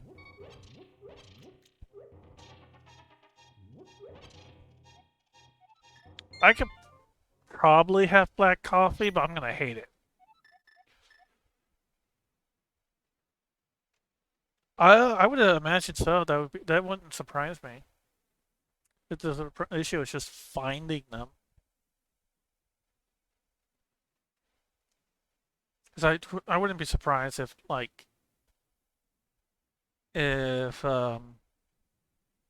their marketing is like, oh, this is the best coffee ever, and then their producers are like, yeah, this is the cheapest coffee ever, or the cheapest low quality ever coffee ever. Let's see.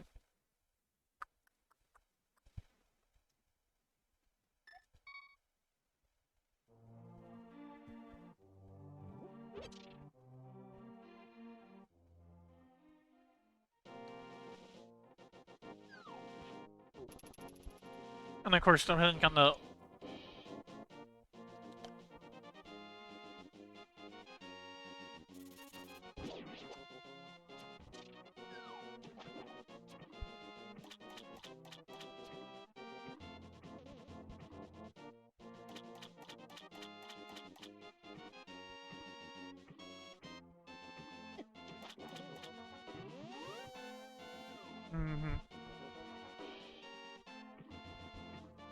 I mean, it's also the similar reason why I cannot drink most alcohol, because it's just really bitter to me. Eh. That's helpful. And then sometimes we'll just, ours taste so bitter that I want to puke. Like, beans, or a boiled egg yolk, that just makes me want to puke.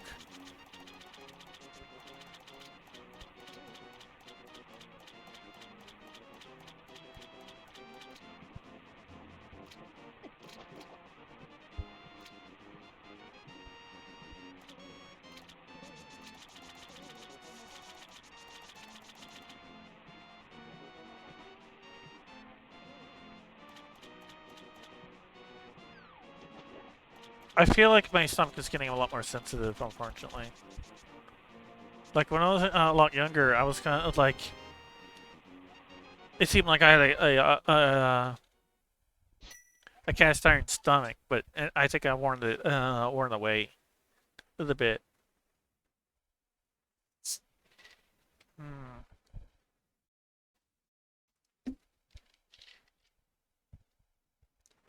I mean, sometimes that would be nice if we didn't need to eat.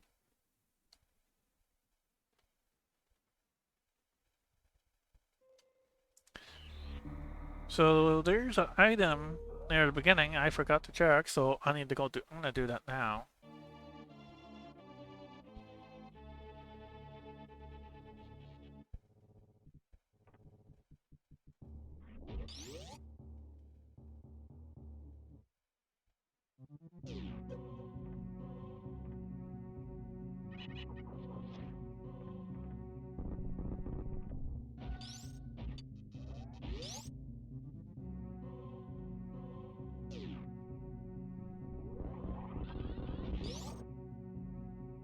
Hey Zero, hope you're doing well.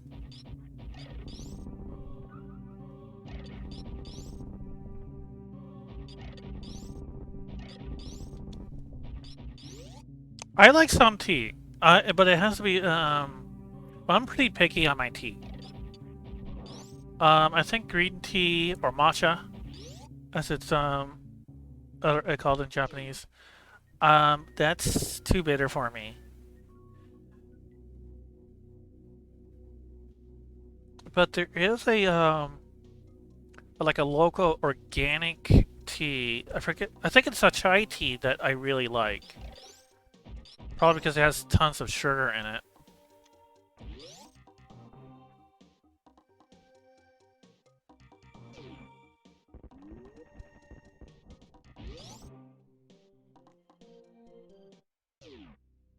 Oh, cool! I did mock ball without. Oh, there's our Barria suit.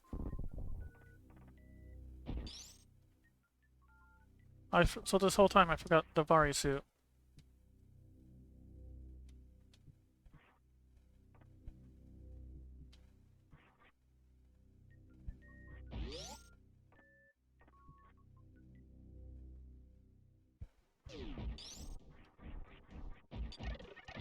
How does one mock ball?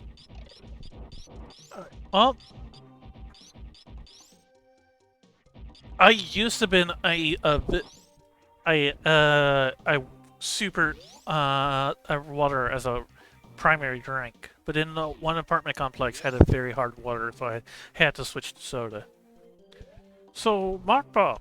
Let me turn off spring ball because that makes it easier for me. So mock ball is once you learn it's relatively simple. So first off, let me just show you something. Now, in case yes, you probably already know that mock ball is generally lets you go into morph ball with your run speed. The way it works, and then the way you do it is how you have to jump. And you notice how when I land there, Samus, or in this case Alice, bounces. But what we're trying to do here, so what you have to do is make her not bounce. And the way you do that is that you have to hold the jump button, put it in the down state, and then just as you're about to land, hit down, morph into a ball. So, and then she doesn't bounce. And if you do, and then in order to turn that into a mock ball, you'll have to do that into a running jump. And then as you land, you do like a Hadouken. You slide your finger to the direction you're moving in to do the mock ball. Now, one thing to note is that while you're in the air, you want to make sure you're holding the jump button to keep your momentum. If you need to do a lower jump, like a short hop mock ball, then you need to hold the direction. Lower it. Do a mock ball. Here, I'll show you. Like, for example,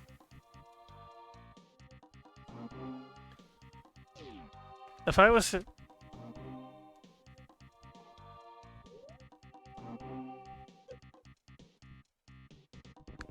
See, normally you can't make it.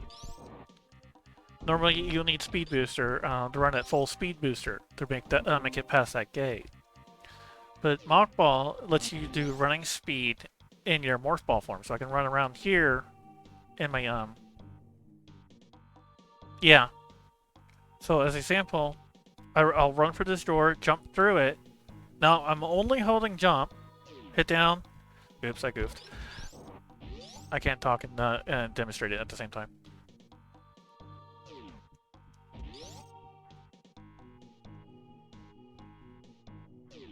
Oop, I jumped too late. Oh yeah, and I have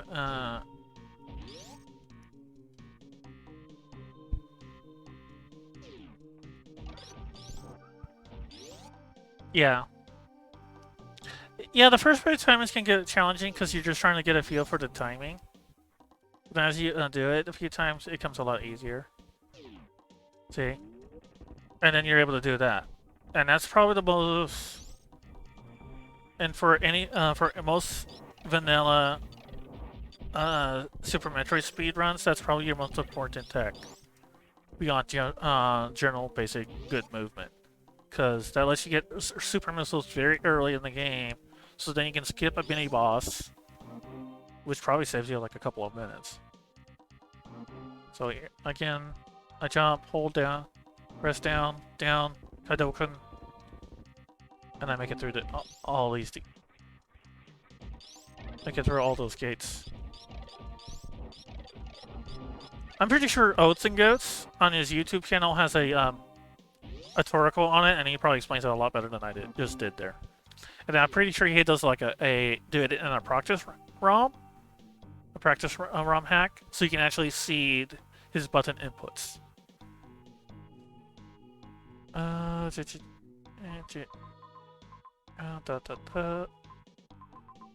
Okay, what's the best way to get to Metroid? Actually, I kind of want to go and grab the mirror shield.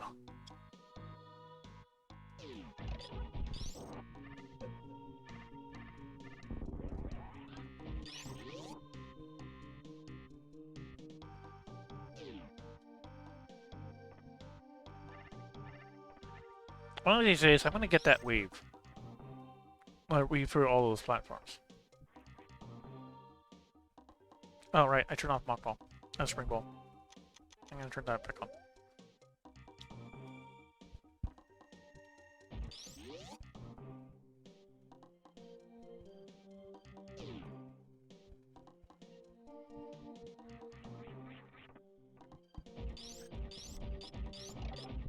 And this is another room you would use the Mock Ball in.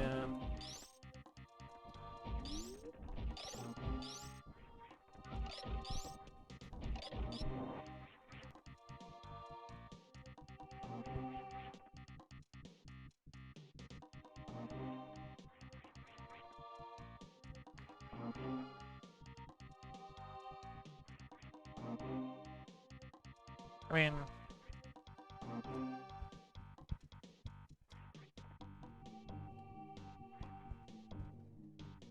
that's it. So I jump, down, Hadouken, down, oops.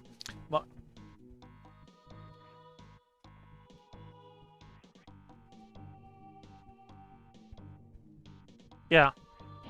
I think starting from a stand, just doing for the general timing, just doing it from a standing, no bounce is useful to just get an idea for the timing.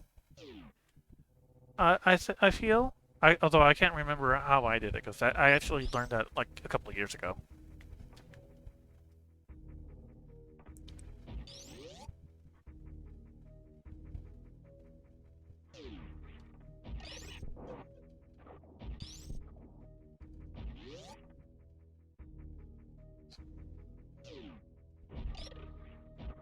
But I do remember it took me quite a while for me to get a hang of the mock ball.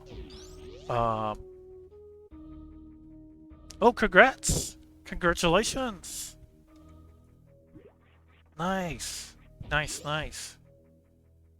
Congratulations, Redray.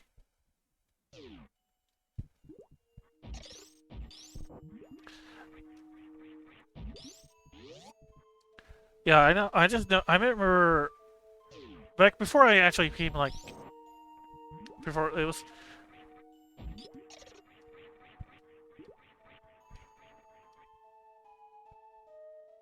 I just remember it took me a long time before I could get the mock ball,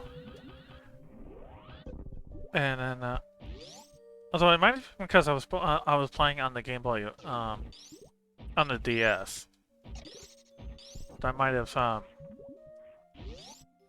made things more difficult in some ways potentially.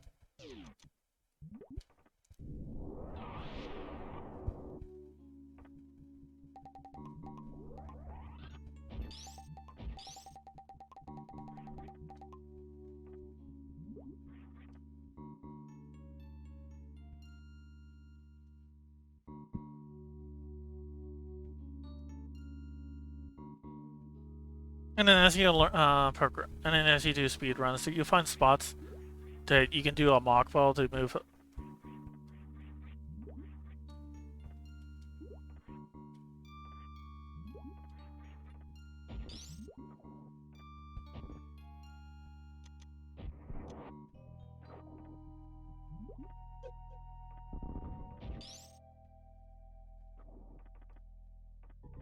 There's our mirror shield.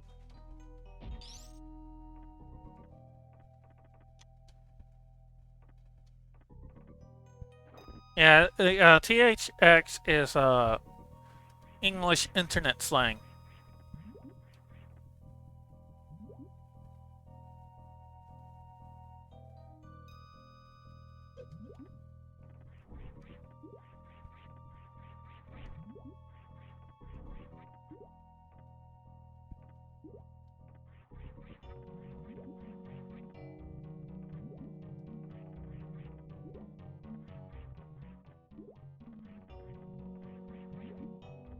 So in terms of brief, all right, you have a good one, Redre, and good job on getting that mock ball again. By the way, again.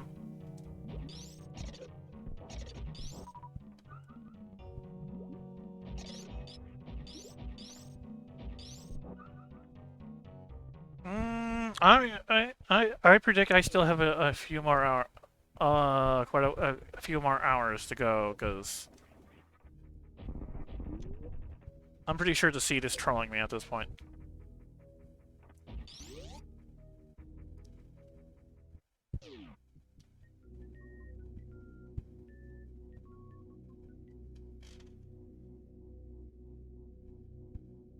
It reminds me of one abbreviation that's probably more unique to me.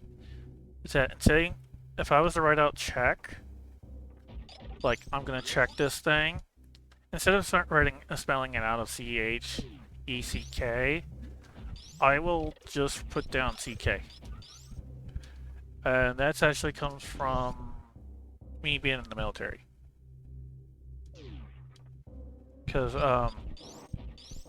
so I'm a Air Force veteran, and I worked on the, and then of course, oh, that's just missiles. I don't care for that.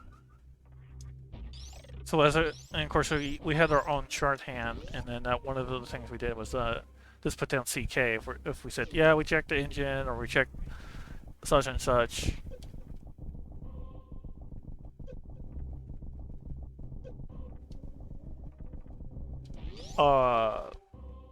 Welcome, I guess.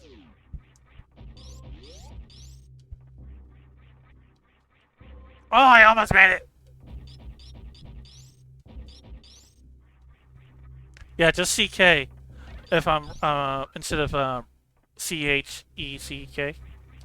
The proper spelling.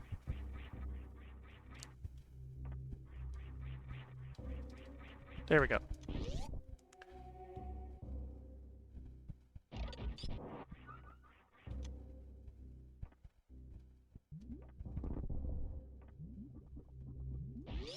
It's just a abbreviation that's kind of unique to me due to my experience, my background.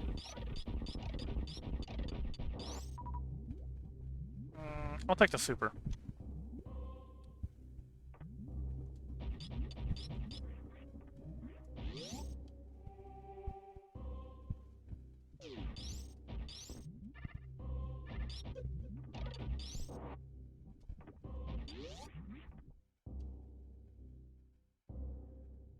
Now that I'm bringing it up, and to make, now that I think about it, I'm reminded of a funny story while I was in the military.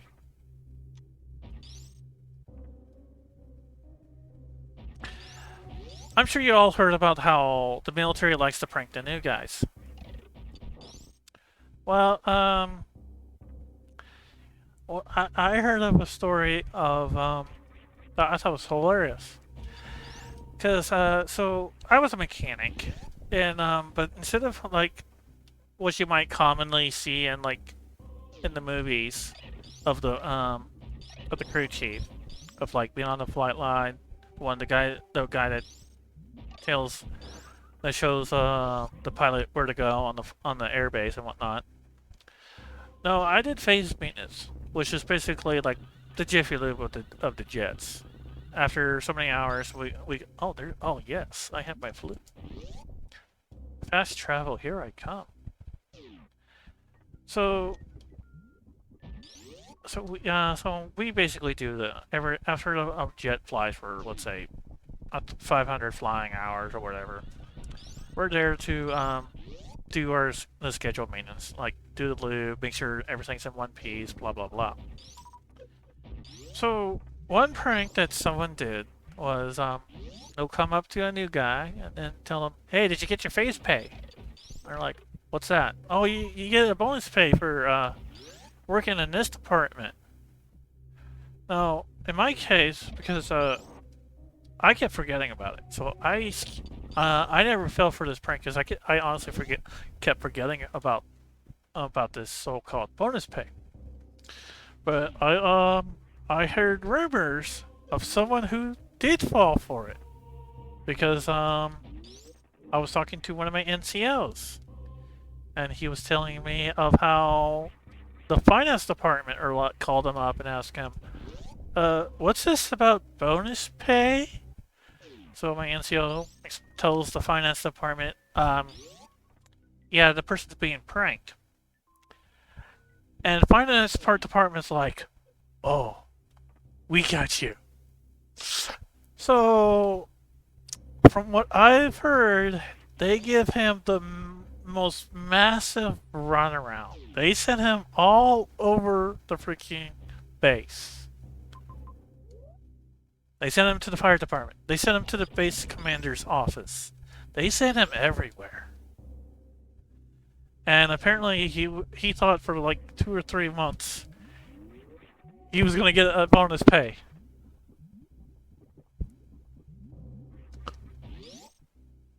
And it was only, I think it was only after like 2 or 3 months he found out that, no, this is a prank.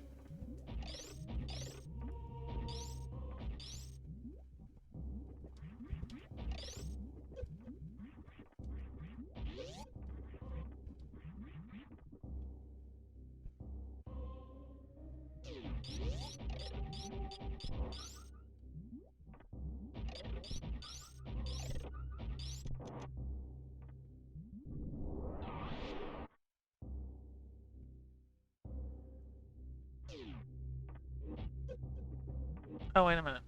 Oh, I'm going to have to do...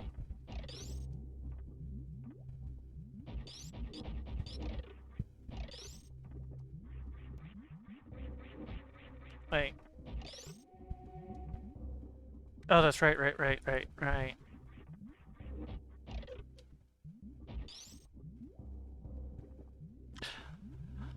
I honestly don't know, because I wasn't there. I just got the story retold to me after the fact. Yeah, I was in the military.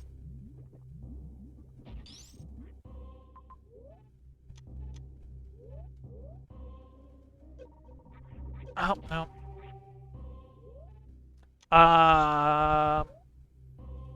I'm not willing to give my exact age,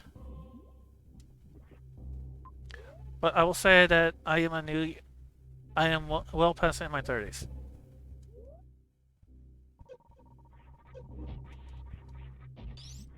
There, got the gravity jump. Sadly, I don't have space jump, so can't do...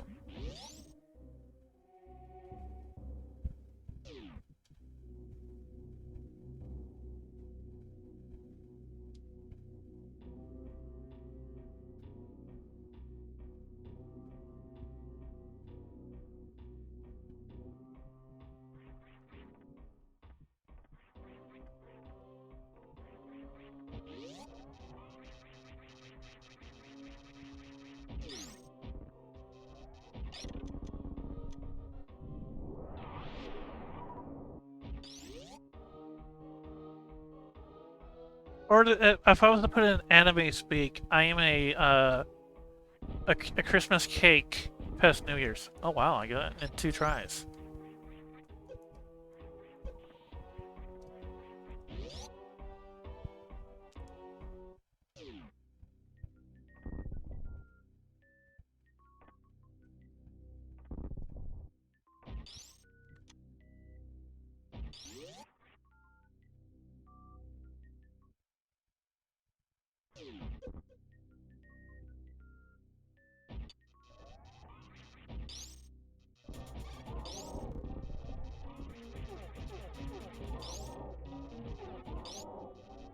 Get off my lawn, you young whippersnapper!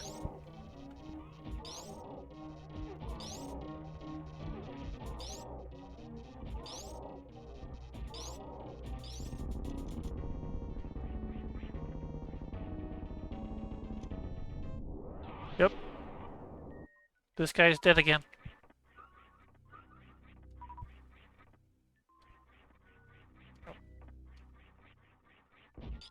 Oh, yes. Oh, it's just a 50 rupees, so I don't have to worry about that. The half magic is going to be really helpful.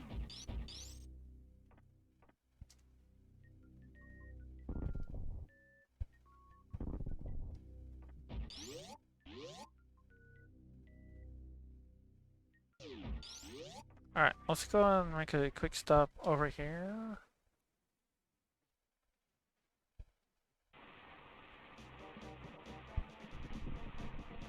Oh, okay, let's go and mark. Okay. Okay, so there's some dungeons I can do around here that we want to do. Let's see, where's the position for this? Yep, got it.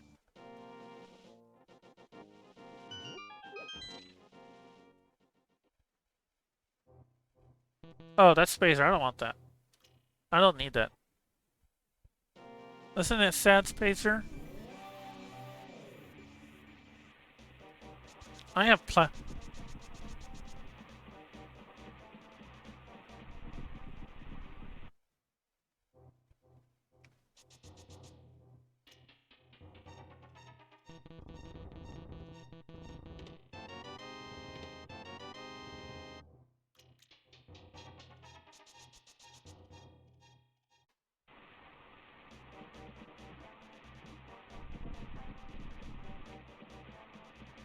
Although I will say that I'm still.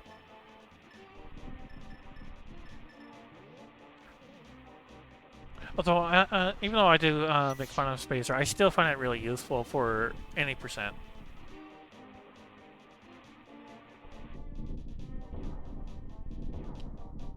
It's going to be a big adjustment for when I finally drop Spacer for my any percent runs. Actually, Mystery Mire's a green pendant. I'm not sure if I want to do this place. Oh, wait, no. It's a Desert Palace I want to do.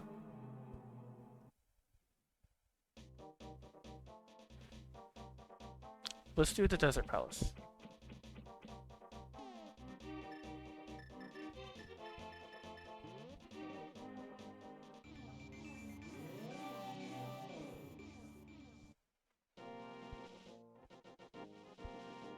I'm in a weird spot where I feel like I could almost drop Spacer, but then at the same time, I'm not quite there yet.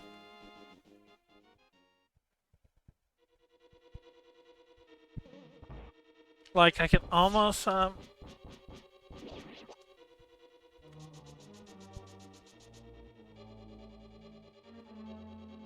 because I can, like, I can X Factor. Oh, there's the big key. Good thing I have the boots.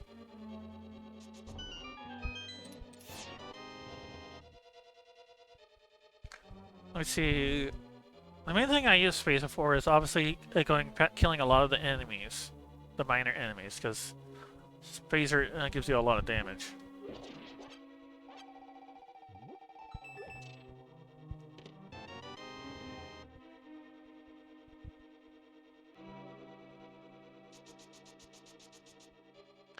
And then to a lesser extent, that if I don't X Factor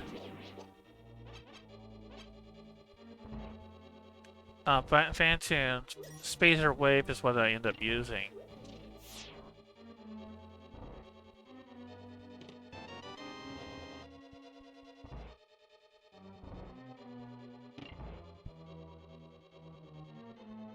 Although I am kind of tempted to go back to early ice instead of late ice that I'm currently doing.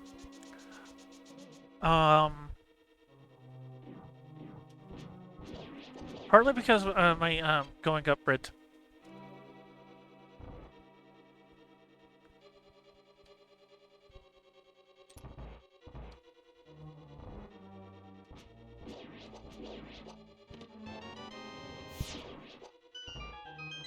me see, where was I? Because the main issue, the main reason why I want to go, I might switch back to early ice from late ice is that it's mostly for boss 1 and Dragon.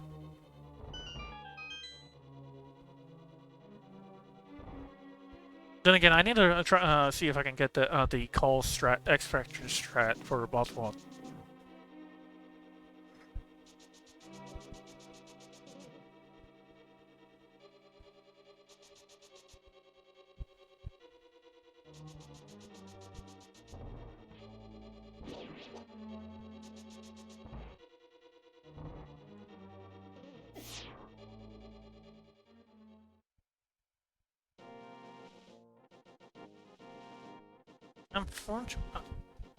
So I presume you use Doppler missile strats then, Amadeus?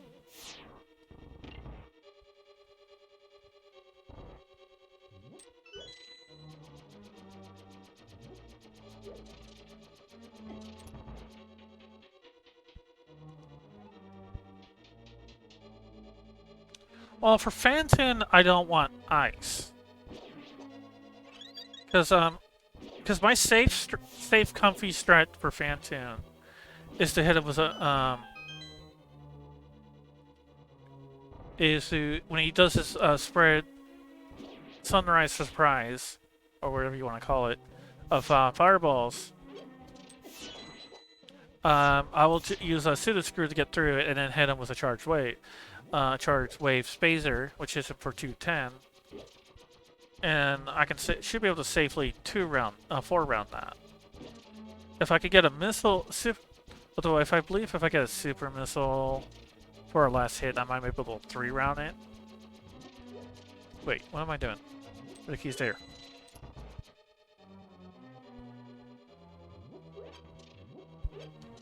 But the main issue is that since I have not memorized the locations where he opens his eye, I'm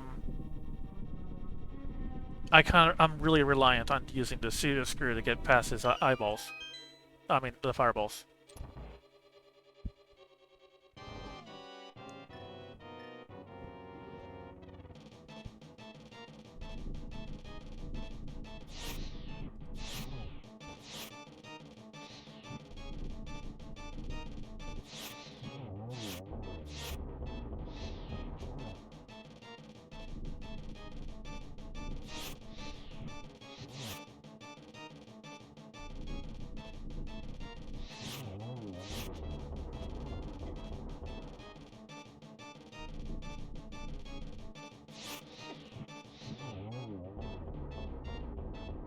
Alright, there's another crystal. Is there even any items there?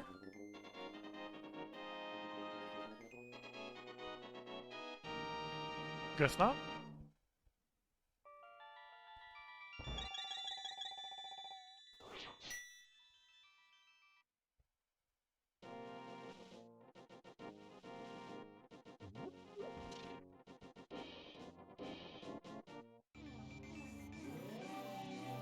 So, ice is not that helpful. I would probably not yet. On the other hand, ice would be much more consistent for me in Red Tower. Because I don't think you weren't. I think Telemorph minus Lobby. Sometimes I can get climb Red Tower because I can get the hero shot with a wave beam. No wait. Because sometimes I struggle to get past those zippers. Oh wait. Oh, I don't have space jump. I'm gonna have to do the spring ball jump.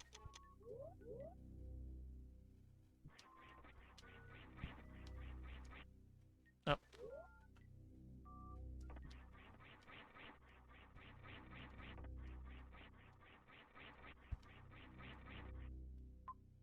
I don't think I got it. Nope, didn't get it.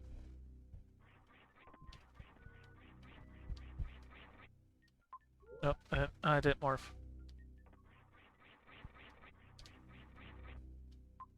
I think I got it. Nope, I didn't morph. Oh wait, I have bombs. I'll just bomb jump.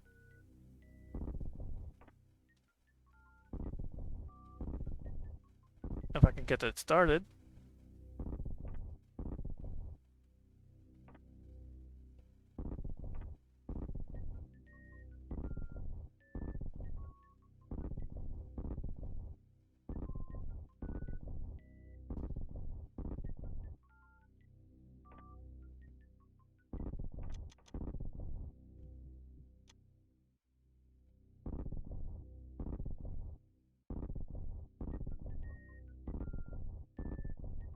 It's always starting and that's the hard part for the bomb jumps.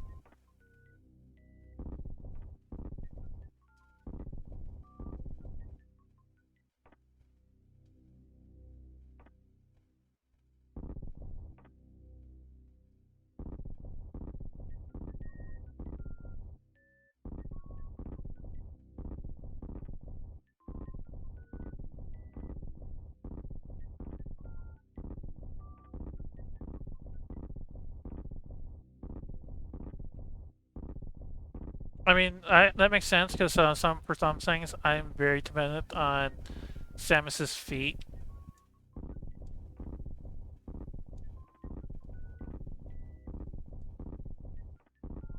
Oh, that would work. Just do a spine shark spark.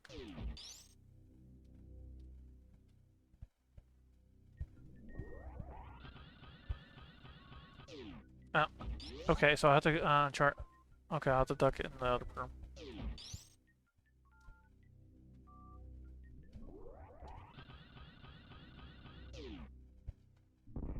There. Alright, thanks for the help, Telemorph.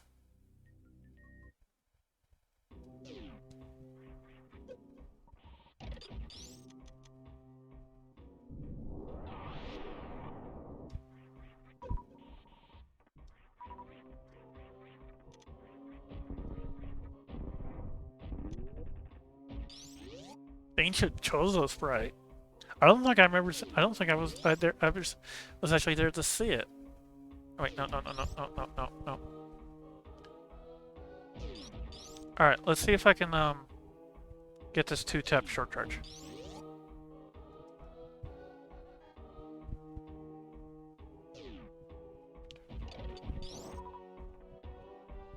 A recolor.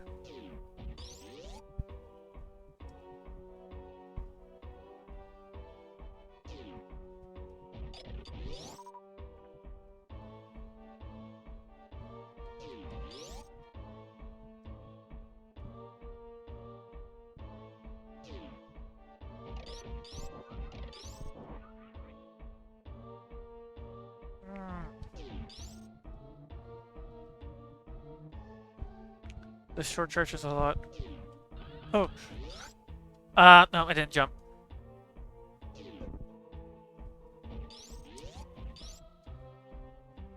Getting the right position.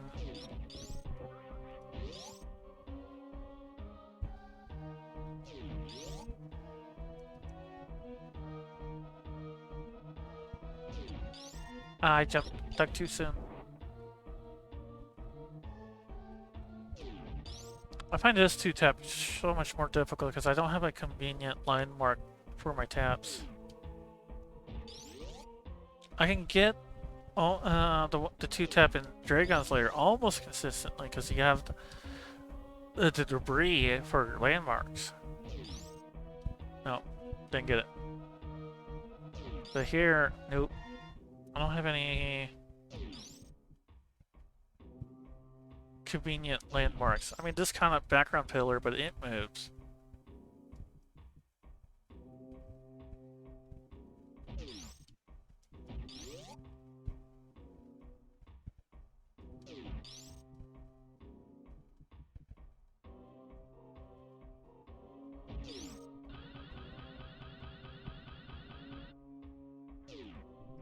Ooh, yes! Got it!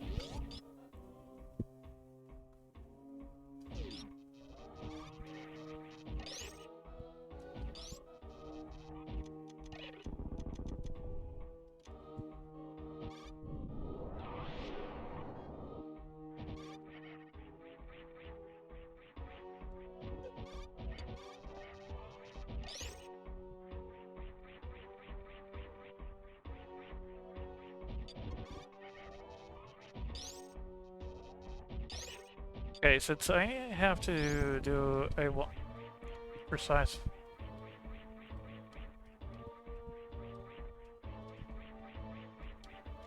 Thank goodness I have high jump boots.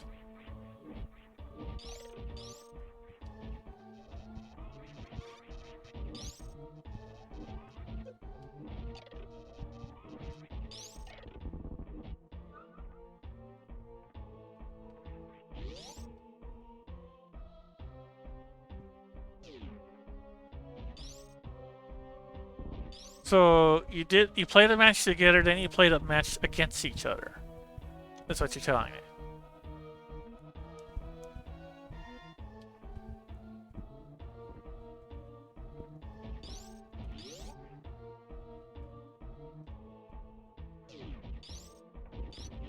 Oh great, Nightmare Theater is so dangerous without space jump. At least I have high jumps. That makes this a lot easier to navigate.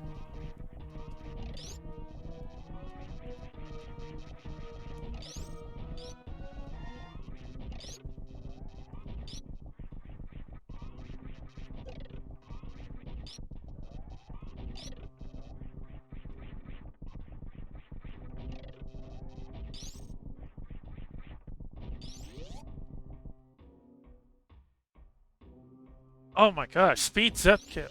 That's a very tight short charge if I remember correctly.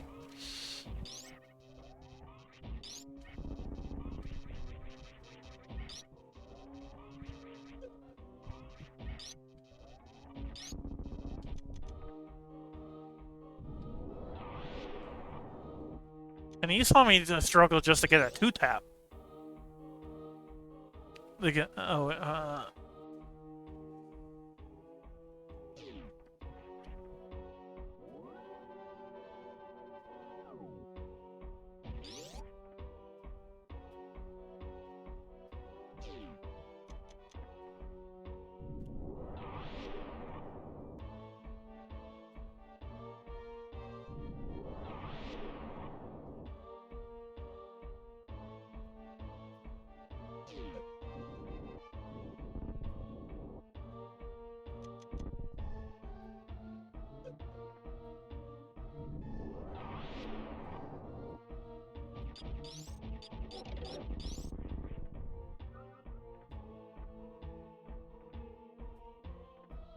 Oh, E-Tank, I need that.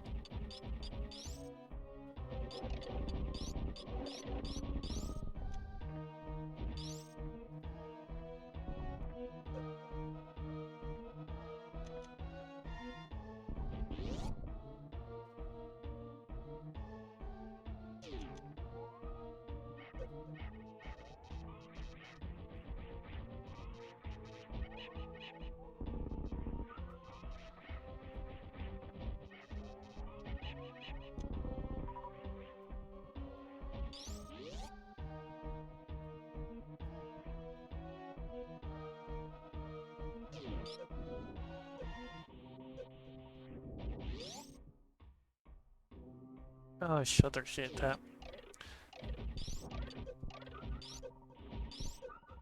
Yeah, I would not be able to pull that off. I mean, I still struggle with a 2-tap after. I just...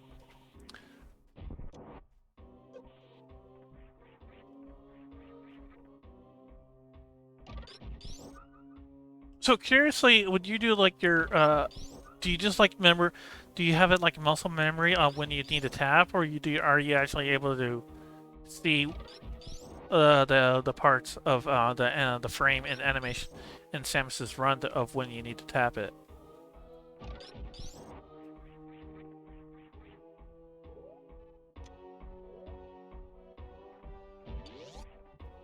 Or the short charge?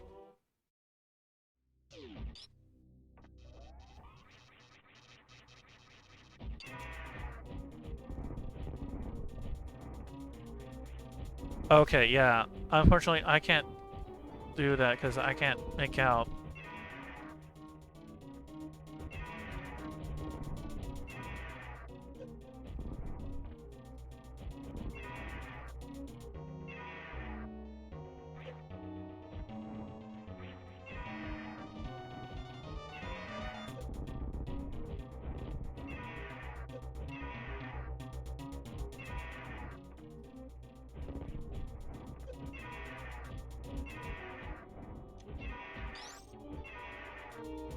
Is he dead yet?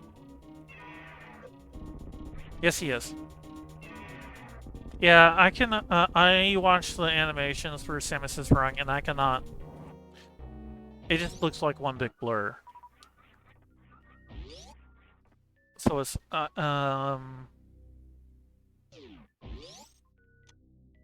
yeah, that's what I use for say Dragon's Lair. But otherwise, if I was just to look at Samus's animation, I cannot. At least as far as her legs goes, I cannot see it. I did watch one of the Shining Zenny's tutorials, and he pointed out another visual cue.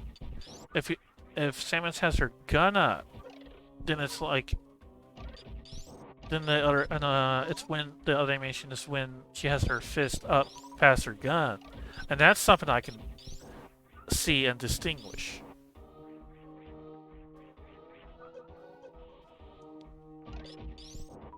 But as far as like, I suppose I'm trying to let, but if it's like you trying to use her feet, that's just I cannot do a short charge based off that. It just comes off as one big blur.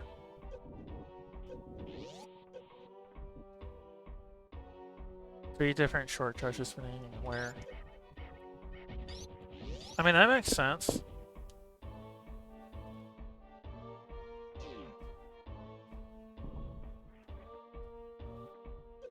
Oh, shoot.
I mean, I can do a one tap relatively easy, although how precise it is probably another question entirely. Just because I mean it's just kind of, but the two tap is like is another question in matter.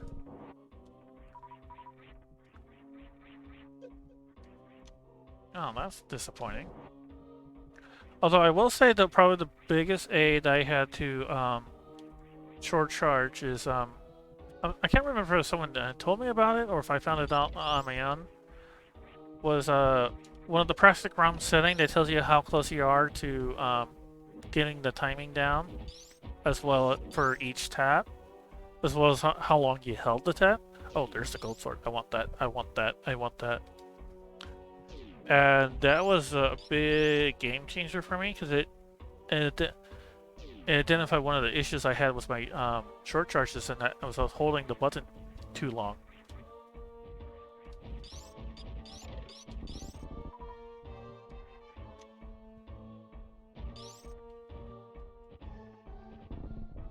This base is so much easier with screw it.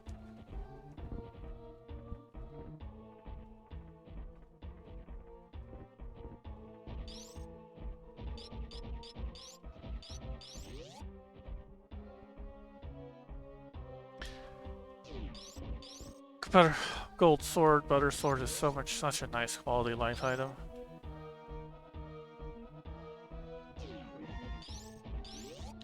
Yeah, in my case, I didn't realize I was even holding for too long. I mean, I imagine it's still an issue for me now, but at least now I know it's an issue versus, like, before when I was trying to do a short charge at Dragon's Lair, I'm like, why am I not getting this?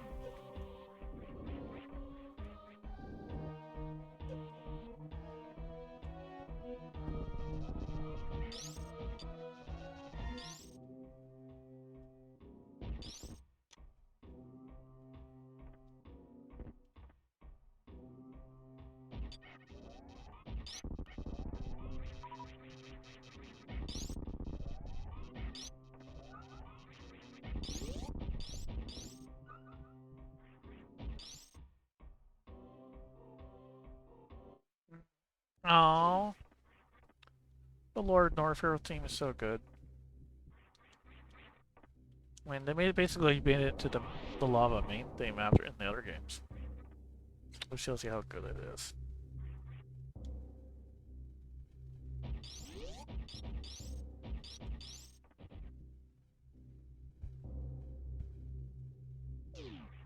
Wait, it's daylight? What time is it? Oh, well, I guess that's summer if it's already daylight at 5 in the morning.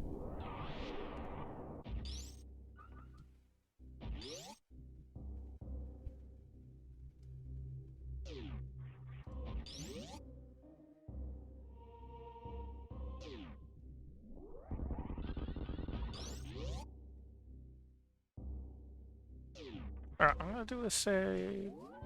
And then, let's see.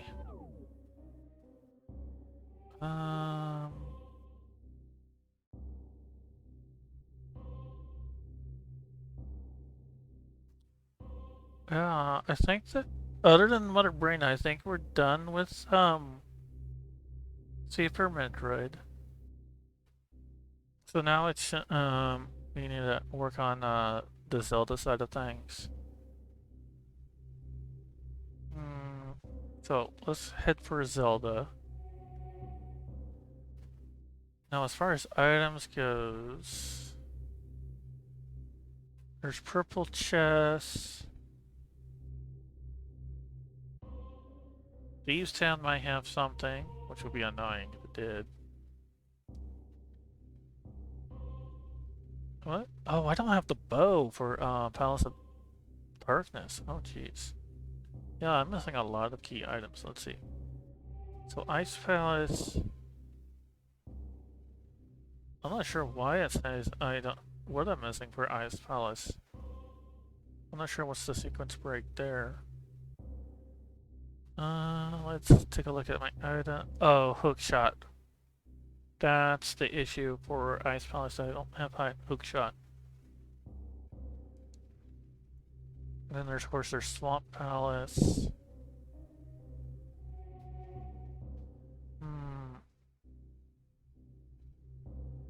Okay, what I'm gonna do, I'm gonna do the purple chest.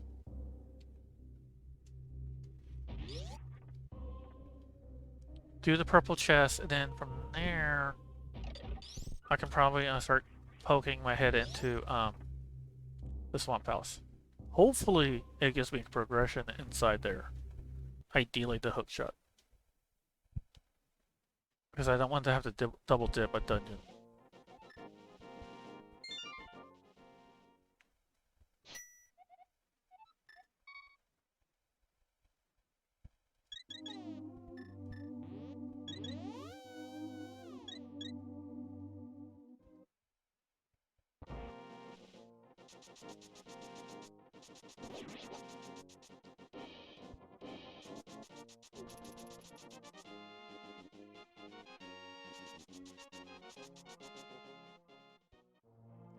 Meantime, let's free the bird.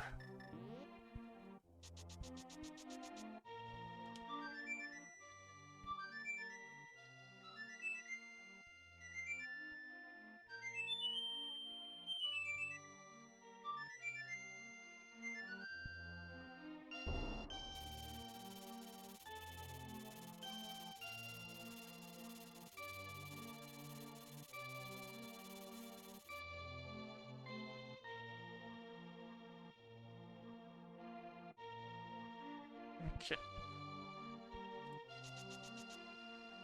Hey, hi goddess. Was it Renee?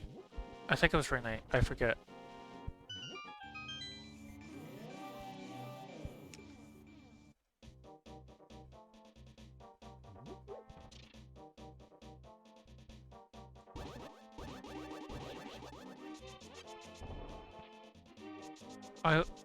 Did you just wake up?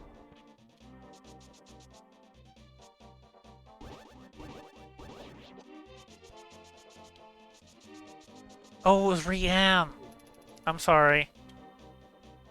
It might take me a while before I remember how that's pronounced, because I can be really bad with names. Unfortunately. Riam. Rian. Also.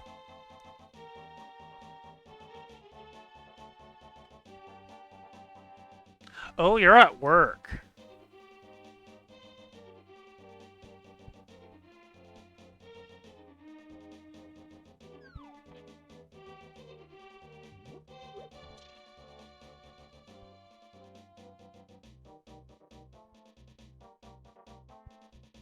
So, are you...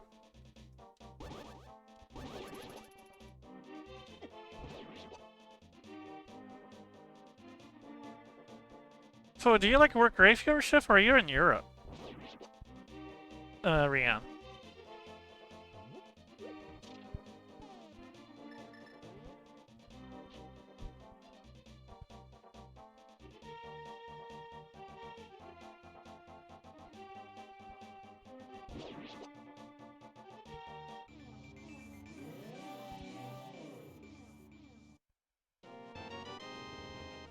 Oh, that's disappointing. It was just 20 bucks.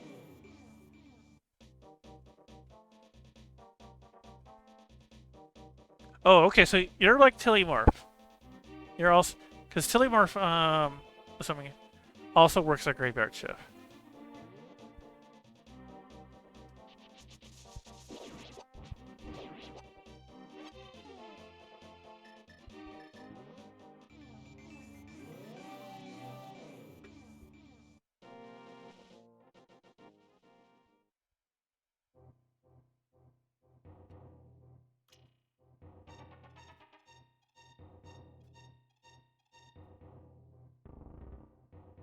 Oh, wait, I messed that up.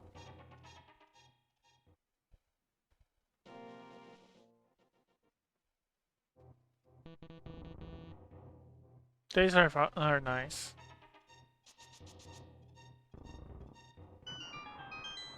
I don't. I work swing shift. Oh, though I have done graveyard shift before, but that's not.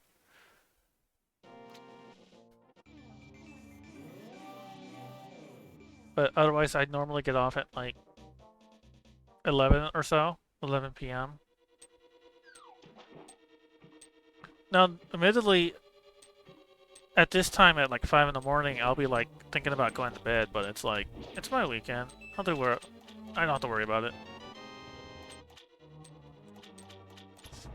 Quit reporting OSHA. Man, they must have been really bad if they got shut down by OSHA. They I'm pretty... It sounds like they deserve it big time. Especially if you decided to quit. There's a map.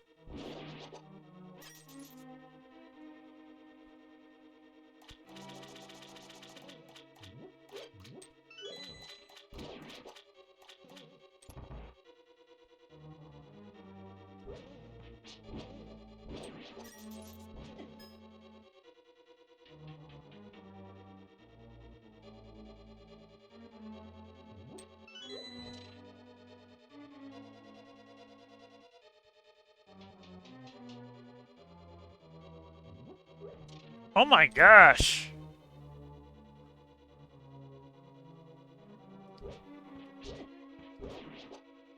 Oh my gosh. That just sounds super dreadful. 20 stitch... Over 20 stitches. And then they try to cover it up? Oh my gosh.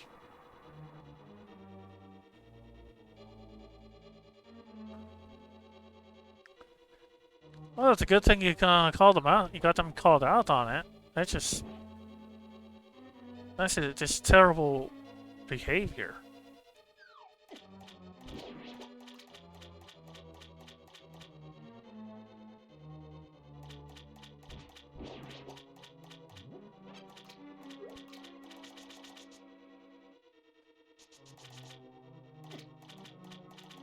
Okay, now you make it sound like you're one of those pro revenge stories. From like the from the Reddit. Oh, there's my space jump. After I already completed most of Super Metroid.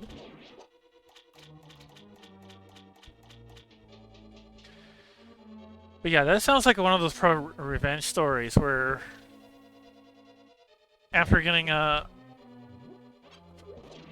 retreated, people get revenge on their corporations or malicious compliance stories.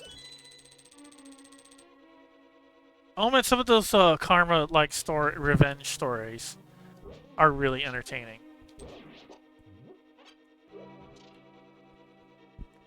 So yeah. Well, justice. Yeah, it definitely sounds like they were fully deserving of it. And then kudos for you, I guess, for doing that.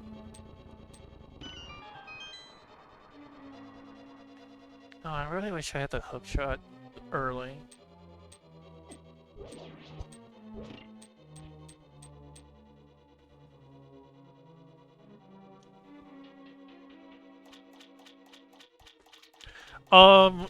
Malicious compliance is probably the ones I find the most humorous. It's like because it's just because you get some of the most amusing stories, and when I think about that on some of the military pranks, they're like it's like how I want to, if I ever could, it's how I want to respond to them. Of just doing that sort of behavior. Which reminds me, I actually had a fellow airman who kind of did something similar to that. He was asked to get some K9P. He was asked to get K9P. Now, in case you don't quite realize what that is, think dog pee. But he's not gonna go and get some actual. So what my friend did was that he kind of turned the tables. What he did was got like some official-looking jar, got some Mountain Dew, puts it inside, warms it up a little bit, marks it as K9P, and then hands it off to his to the NCO that was trying to prank him.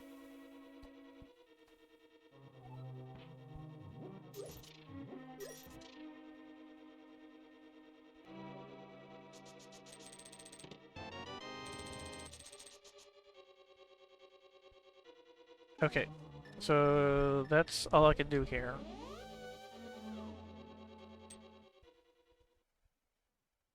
So the hook strike's probably an Ice Palace.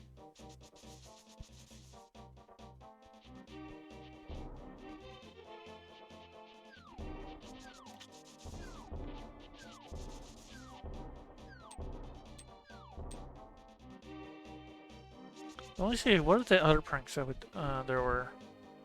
The main one that comes to my mind was hey, your boots need an NDI inspection. Because we're supposed to wear steel-toe boots, so that way if we drop something heavy on our shoes, our feet are okay.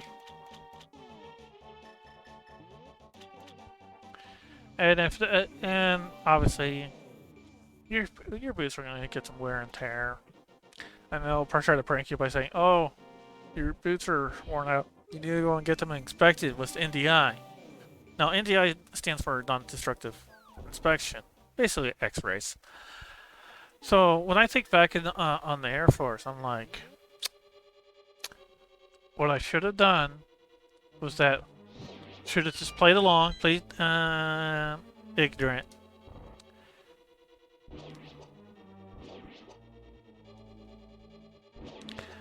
And then go over to the NDI, and then ask them to tell my to create a false like order sheet inspection request or appointment that my supervisor was overdue for his boots inspection.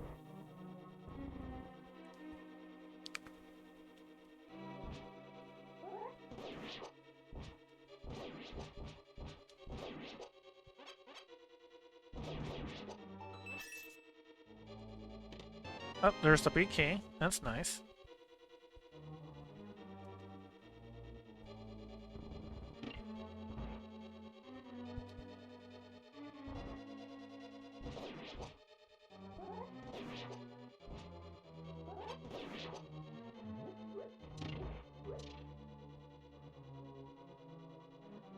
Alright.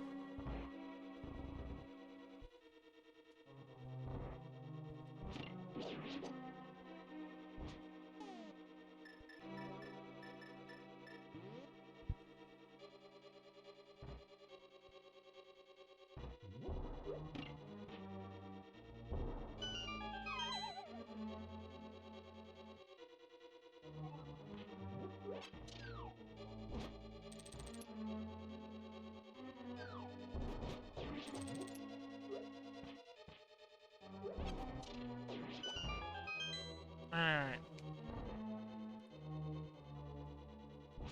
Okay, one of these guys have a key. Yep, there it is.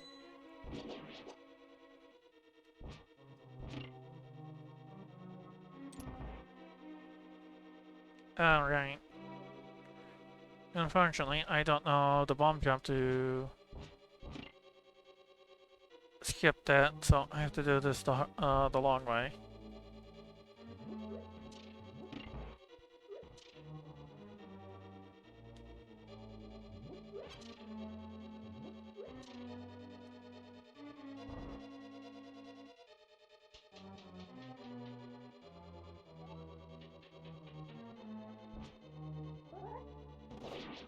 Almost got all of them.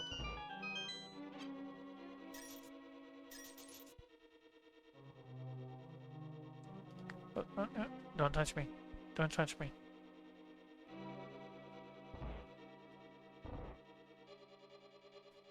This ice floor is... I hate this run with this ice floor. Because these stairs are so picky about for registering them. Boots? Yeah, I was talking about I'm an Air Force veteran. I was talking about one of the ways the Air Force likes to prank us. I don't think you'll have anything comparable because I know you were an Army veteran, but I don't think.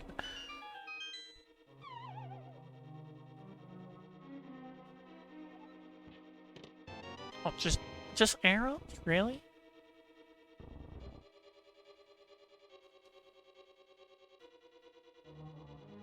Wait. Wasn't there a key down here? Nope.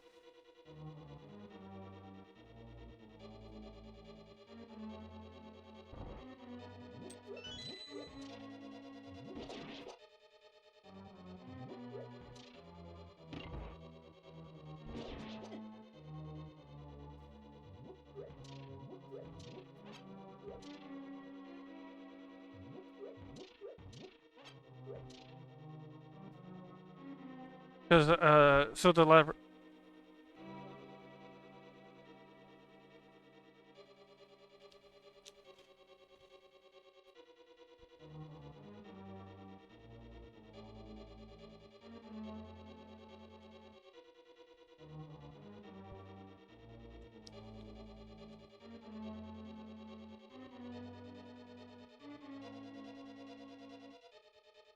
I think the reason for that is that it's probably because the main thing we end up doing is, for a lot of us, it's maintenance and maintaining records.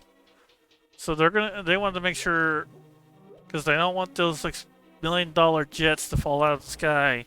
They're a little bit more picky about. They want to make sure those things are really accurate.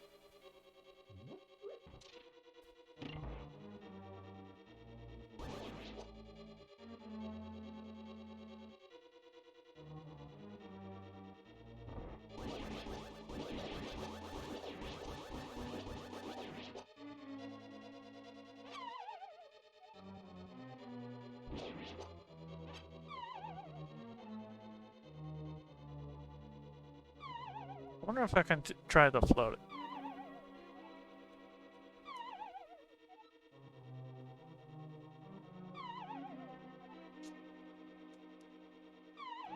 No. I don't think I can get it. No, I can't get it. So...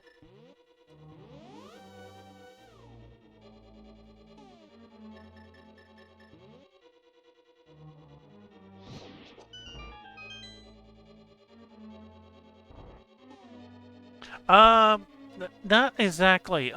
For in the Air Force at least, we have to wear steel-toe boots as a safety precaution.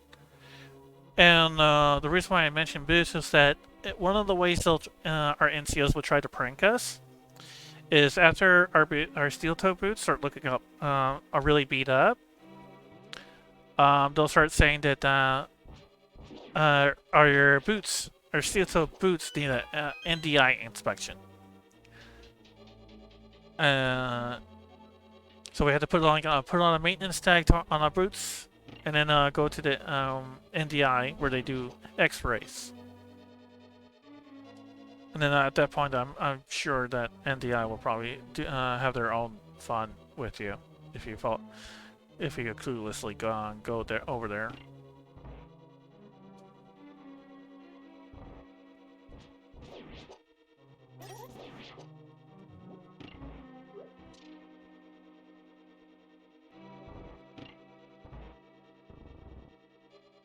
So that's what was going on about with boots.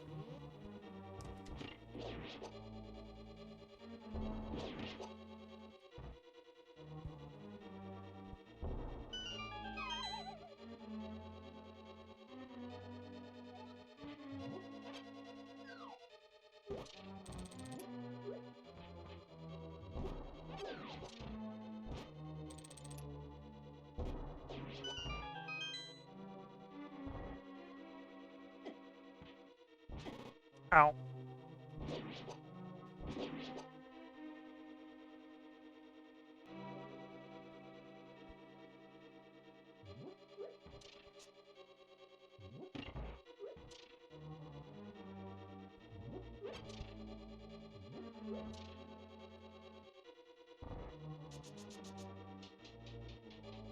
Okay. So now that I have this key, I should be able to open up this one door I couldn't last time. Oh, nice. Nope. Go away. Go away. Now I can open up this door.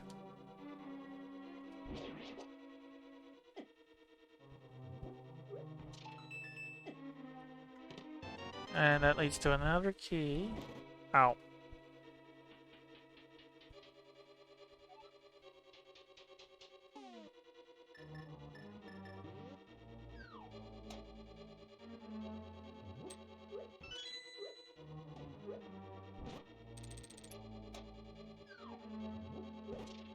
Here's the switch.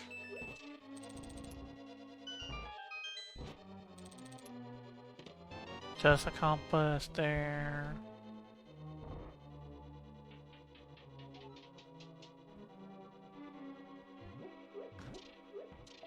Just a piece of a heart. Oh, there's a full container. Are there any more items left here? Let's see. What's this tracker say? Tracker says I have one more item.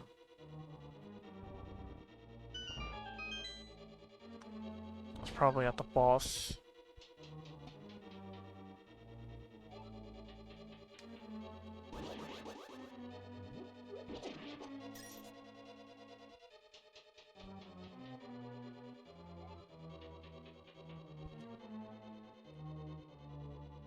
Let me see. Okay, so that's where I got stuck last time.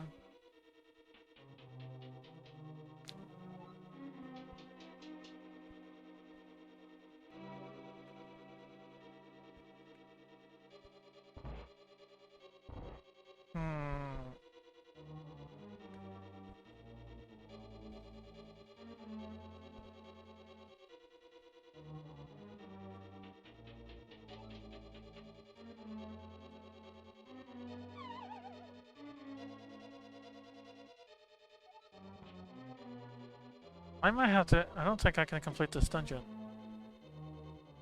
Not unless I learn how to do a bomb jump. Which is going to be really annoying because that means I have to do double dip 2 dungeons.